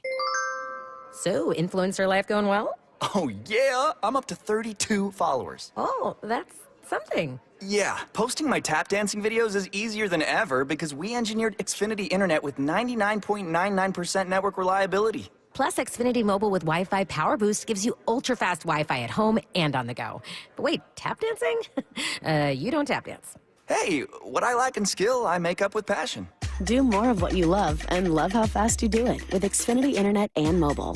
And now through April 21st, get 300 megabit Xfinity internet and one unlimited mobile line together for $25 a month for 1 year. And save $1,000 in your first year over Verizon and AT&T. Learn more at Xfinity.com. Requires paperless billing and auto pay with stored bank account. Restrictions apply. Equipment, taxes, and fees extra. After promo, regular rate supply. Savings compared to Verizon 5G internet plus one unlimited welcome line and AT&T internet 300 plus one unlimited starter SL line. Xfinity internet required. Actual speeds vary. Reduced speeds after 30 gigabits of usage per line. Data thresholds and actual savings vary. Oh, by the way, Ivan's no longer on the project. His wife got a new job, so they're moving across the country. Robin's top researcher is deviating to a new market.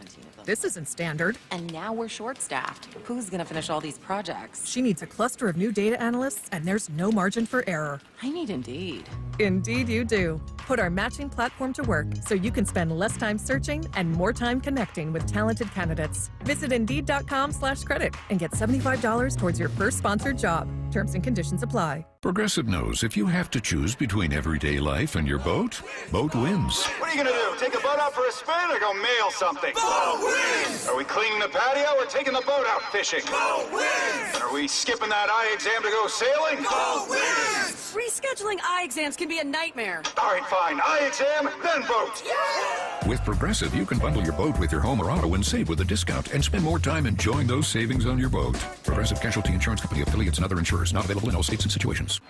Opening day is just days away, and we want to send you and a friend to experience it like never before. Get front row access to the opening ceremonies, player introductions, the first pitch, and more, all from the field. To enter, just open the Seattle Sports app and hit the Win tab for all the details. You can enter once per day, so the more you enter, the better your chances. This contest runs through March 21st. Seattle Sports, home of the Mariners, and your home for opening day. Play ball! The John Schneider Show. Every Thursday until draft day on Wyman and Bob. Listen live Thursdays at 4 p.m. or watch the interviews on the Seattle Sports YouTube page. Ladies and gentlemen, this is for you too. Stubborn fat is really hard to get rid of, and then there's all those gimmicky lasers, fat freezing methods, and prescriptions. Imagine a simple solution that takes just 1 day and provides immediate noticeable results. Introducing ProSculpt. ProSculpt uses air-assisted technology that's safe and gentle yet powerful, delivering instant fat-reducing and skin-tightening results. Performed by board-certified plastic surgeons while fully awake, ProSculpt contours your body with minimal downtime. It's designed to target those problem areas: waistline, neck, face, arms, thighs. ProSculpt gently removes unwanted fat and tightens loose skin with FDA-cleared plasma technology, all in a simple, guaranteed 1-day procedure. ProSculpt is one and done. Schedule your free consultation at prosculpt.com for $250 off. For powerful permanent fat removal and skin tightening that works for ladies and you men, it's prosculpt.com. Endless hours of research, seeking referrals, dozens of calls. Hiring the right attorney can be a challenging process during an already difficult time. J.P. Pendergast with Pendergast Law explains. In Washington State, Tom, there are thousands of attorneys to choose from. Referrals and online research can be helpful, but discovering the right attorney requires a conversation. It can be hard to identify integrity and authenticity without that interaction. So, what do you recommend? We encourage anyone looking for personal injury representation to call for a free consultation with our team before making a decision simply based on referrals or online research. Accident victims need an attorney that listens, demonstrates honesty, and is genuinely understanding of their unique circumstances. The care, attention, and preparation that our firm provides throughout the case mirrors the effort involved when taking on the insurance companies. Save time and avoid mistakes after an injury. Contact the caring and compassionate team at Pendergast Law. If you or a loved one has been injured in a car accident, call Pendergast Law. We can help. From the Quantum Fiber Studio. This is Bumpin' Stacy. Weekdays 10 to 2. On Seattle Sports and 97.3 FM HD2. It's What I Need to Know. Get your questions into the Mac and Jack text line 866-979-3776. What I need to know, says one listener. If the NFL allowed a team to be featured on Hard Knocks, given the current state of teams, what would you like to see featured? My vote is Pittsburgh, Pickens, DK, Darius Slay, who we had beef with, and possibly Aaron Rodgers would be must-see TV. It would be Pittsburgh, not eligible, though. It's a team that didn't make the playoffs, right? You can't have made the playoffs for 2 years. You can't have a new head coach. So it couldn't be the Raiders, for instance, which would also be a really interesting one. The Seahawks are eligible. They are eligible. I would go with the Seahawks so that I could try to be on camera. That's my real answer. I'd go with the Seahawks just because we'd have so much to talk about. It'd give us so much content. Let's see. It could not be the Jets. A lot of the teams that have missed the playoffs have new head coaches. Curtis, is there one I'm missing that the Seahawks could be competing with for Hard Knocks? It's like the Panthers and the No, not the Broncos. Might be the... No, yeah, because they just went. There's got to be another one. It's Hard Knocks. Oh, the Falcons are another one, yeah. Hard Knocks Panthers does not sound as interesting as Hard Knocks Seahawks. I'm going to be completely honest. Let's see. What I need to know. If you can only pick one combo, would you choose Mekhi Becton in free agency plus a stud receiver at 18 or Stephon Diggs in free agency and the best interior O-line at 18? Mekhi Becton and then stud at 18. I just feel like a receiver at 18 is an overdraft. It definitely is. Yeah. But those are my options. I'd go with that for Look, sure. it does, yeah. But by virtue of it is not. I would not be happy about a second first-round receiver on your team using 18 for a receiver. I think it would be way too high. However, would I rather have Becton or a rookie lineman is really how I'm making this decision. Yeah. So. Yeah, Becton, it makes everything feel right. Yeah. I missed one Hard Knocks team eligible, the Titans. Yeah. So, Boring. You'd have the first overall pick maybe. Falcons, Panthers, Seahawks, and Titans are the four that can be forced onto Hard Knocks. I hope it's the Seahawks. I hope so, I really too. hope it is. Let's see. I'm getting married at the courthouse today, says the 360. What should I do afterwards? Dinner. Go out to eat. Yeah. Take a nap? Take a nap. I don't know. You gotta go celebrate. Go out to eat. Yeah, go out to eat, go out to drink, have a ton of fun. Get wasted. Yeah. Are they going to go to a hotel after? Or just go back home? Curtis. I see where your mind is, Curtis. Yeah. 2 kids. Bump. Next question for what I need to know. How realistic is Hard Knocks compared to your actual experience in an NFL training camp? Oh, it's real. It is accurate. I mean, they obviously add some drama to it, but it is real. Yeah. And I got cut just like a lot of those dudes. That's why sometimes I had to stop watching because it would they know that they will feature someone that will get cut so that you can feel the pain of getting cut. And I was like, you can't fool me this time, Hard Knocks. And they fool me every time. They get you. They fool me every time. Someone said, I believe this season is North Carolina with Belichick. That's the in season. And I don't even know that that's happening. They got rid of that. Yeah.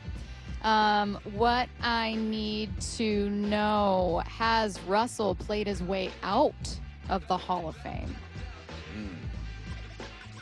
Was he ever in is the real question. He's and close. I don't. Yeah, he's close. I think here's the thing is I think he's a better quarterback than Eli Manning, but Eli got 2 of them things. What if Phillip Rivers doesn't have any? If Phillip Rivers gets in? If Phillip gets in, then Russell has to get in. That's kind of my thought on it. Phillip Rivers didn't win Super Bowls. Was a great, reliable starter for a long time, but never actually. Yeah. I mean, I think Russ is not like a first ballot guy, but I think he gets in eventually. Yeah. Plus, you also have to consider the impact someone had. Russell Wilson, one of short starting quarterback. He was like the 3rd black quarterback to win a Super Bowl, right? He Who's the second? Made an impact as a 3rd round pick when no one saw coming. Like the story of Russell Wilson, we've kind of forgot. We're used to it. It looks good on paper. Yeah, when you think if you were to write it out on paper as a candidate case, He's still one of the highest rated passers ever. Yeah, you'd be like not first ballot, but yes, he's I think he's still a Hall of Famer. And there are a lot of Hall of Famers, a lot of great players who didn't get to choose the best ending to their career. They didn't ride off into the sunset like Peyton Manning with Super Bowl 50. They kind of just became bad. 706 says he's won Walter Payton Man of the Year too. That's what I'm saying. Like I think he's a Hall of Famer. I really, truly do. Let's see what I need to know. What job would be a great fit for Seattle sports personalities? You could just choose one or two. We don't need to go through. I think Curtis would be good at Jeopardy host. Yeah. That'd be an honor. Yeah. I'm going Family Feud host. Okay. And you'd be reality TV producer. Yeah, I would be. I would have Andy Cohen's job for Bravo, where I just host reunion shows for Real Housewives. Yeah, that's it for you, for sure. Let's see. Maybe for someone else. I don't know. I think Brock would be great for like a Spin instructor. I was literally gonna say like an almost 80s style fitness Like instructor. an Orange Theory. Yes. I feel like yeah. he'd be good at like NBC stories. Yeah. You know, something real serious. Would you rather have a player with a high floor but low ceiling, or a low floor but high ceiling? Say it again. Would you rather have a player with a high floor but low ceiling, or a low floor but high ceiling? B. We can work on it. We can make them right. How old is the Let's player? get them there. Yeah. I'm fine with high floor, low ceiling when it's a bridge quarterback. Cool. Yeah. Now, if it's a rookie, maybe that's why the Colts took Anthony Richardson. Yeah. Low floor, high ceiling. They're like, this could be a nightmare, or we could get one of the most athletic, dynamic quarterbacks in the game. So far, it's not working out. Yeah. But you can see the vision. You can recognize it. Let's see. Someone said if Joe Namath can make it, anyone can. What I need to know. Let's see. If you can have a comedian as a co-host for a day, I'd bump you do. Who would you pick? I would pick. What's that guy? I'll say alive or dead. Like any comedian. No, it'd be Kevin Hart, right? He just, you know. You kind of have Kevin Hart as co-host when you think about it. Why? You might be taller than Kevin Hart, Stacey. I think we're both petite with a lot of personality. Yeah. And that's all we have in common. Well, no, we probably have a lot more. You do. Let's see. What I need to know. Russell Wilson is Hall of Fame worthy. So is Sean Alexander in beast mode, says the 206. Yeah, they're worthy. Will they get in? That's the question. There's a lot of Hall of Fame worthy players that are waiting to get in. Well, and what makes it weird now, and we talked about this with the last class, is how they've changed the voting process. Like, it does make it harder to get into the Hall of Fame. Mm-hmm. And there are going to be people that you can absolutely make a case for that are not going to get in. Facts. Mostly coaches, you know, that are probably not going to, but I mean, to that matter, Pete Carroll is. Pete Carroll's in for sure. Absolutely. He's in NFL Hall of Fame and just Football Hall of Fame. Well, and one of 3 coaches ever to have won a national championship and a Super Bowl. Yes. Yeah. So he's in all the Hall of gotta Fames be that have to do Gotta with be football. All right, you guys, that will do it for us today. Wyman and Bob coming your way next.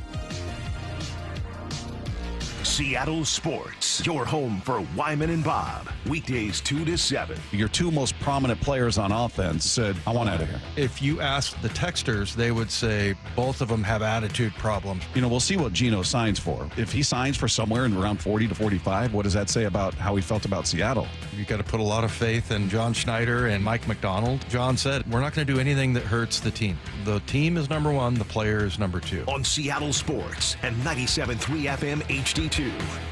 This is Matt Coker from West Coast Men's Health. Has Viagra stopped working for you? Do you hate the side effects? If you've taken Viagra for any length of time, you already know that pills are not the solution to ED. Here at West Coast Men's Health, we have a better approach to ED. Acoustic wave therapy creates blood flow circulation by safely removing the plaque in your arteries and restoring function naturally. No pills, no shots, no surgery. We can also treat Peyronie's disease. Our non-invasive treatment for ED is painless and highly effective. We have treated thousands of men just like you. Stop living with this problem and do something about it. Do yourself a favor, do your partner a favor, and call us today. Call 206-519-6541. That's 206-519-6541.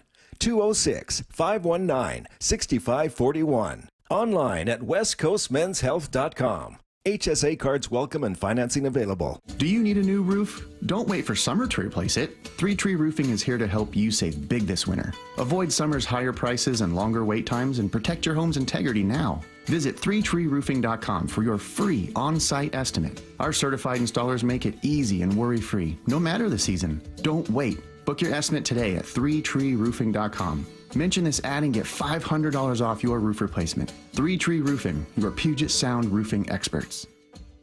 The madness tips off next week, and with it comes your chance to win the Seattle Sports Bracket Bucks, presented by Muckleshoot Casino Resort. Head to seattlesports.com/win to pre-register. Receive your bracket and compete for your shot at great prizes. The grand prize winner from the 64-team bracket will win $1,000 in Visa gift cards. But if your bracket is busted in the first round, we have other ways for you to play too. Register and find complete rules at seattlesports.com/win.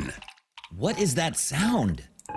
Ugh, that sounds like a plumbing sound. Luckily, there's a company that fixes all the plumbing sounds across Puget Sound. That's All Sound Plumbing. Puget Sound's plumbing experts. Have a sound? Visit allsoundplumbing.com. The nonprofit Puget Sound Senior Baseball League plays real baseball on the best fields. Adults ages 18 to 65 and older are invited to try out for the PSSBL this Sunday, March 16th at Hogan Park at Russell Road in Kent. With 10 divisions featuring different age and skill levels, there's room for almost every ball player, from ex-Little Leaguers to high school and even former college and pros. Get all the info at pssbl.com. That's pssbl.com. So I formed Davis Law Group about 30 years ago, and I would get, the same questions from people about what to do in the case of an accident. Do you need a lawyer? To the point where I decided that I would at least write a book which would answer the common questions that I would receive as a lawyer. Once I wrote my first book, it proved to be hugely popular. I decided to write then a series of books in different accident cases so that we could really teach people about their rights, how to protect them, and how to decide on whether they need a lawyer and what lawyer to hire. I've found in my career that having a client that is educated and knowledgeable about their particular type of case really helps the client and also usually ends up making the case or the claim more successful. To get your free copy of any of my Washington accident books, visit washingtonaccidentbooks.com. Hey, it's Jason Rance. Our local tax expert Greg Nunn wants taxpayers to know the IRS is now going after older cases very aggressively. If you received Form CP-504 from the IRS, do not ignore it. Be proactive and resolve your situation with Greg Nunn, N-U-N-N, None Better Tax Resolution. Tired of hearing scary radio ads about the IRS? Tax Relief Advocates is different. TRA is here to tell you that if you owe money to the IRS, whether it's $5,000 or $500,000, we have a solution. TRA can eliminate or reduce what you owe to the IRS with zero risk to you. We have over 1,000 5-star reviews on Google and an A+ with a BBB. End your tax nightmare today by visiting TRA.com or call 800-583-6681. That's 800-583-6681. Get in the zone, AutoZone. Welcome to AutoZone. What are you working on today? This week only, all Pro Elite wash items and accessories are buy one, get one half off. That's car wash, tire cleaner, leather cleaner. All buy one, get one half off. Sponges and towels, we've got dual weave, waffle weave, whatever weave you want. Accessories too. Pro Elite floor mats, car covers, and more. Any Pro Elite item, buy one, get one half off. This week only at AutoZone.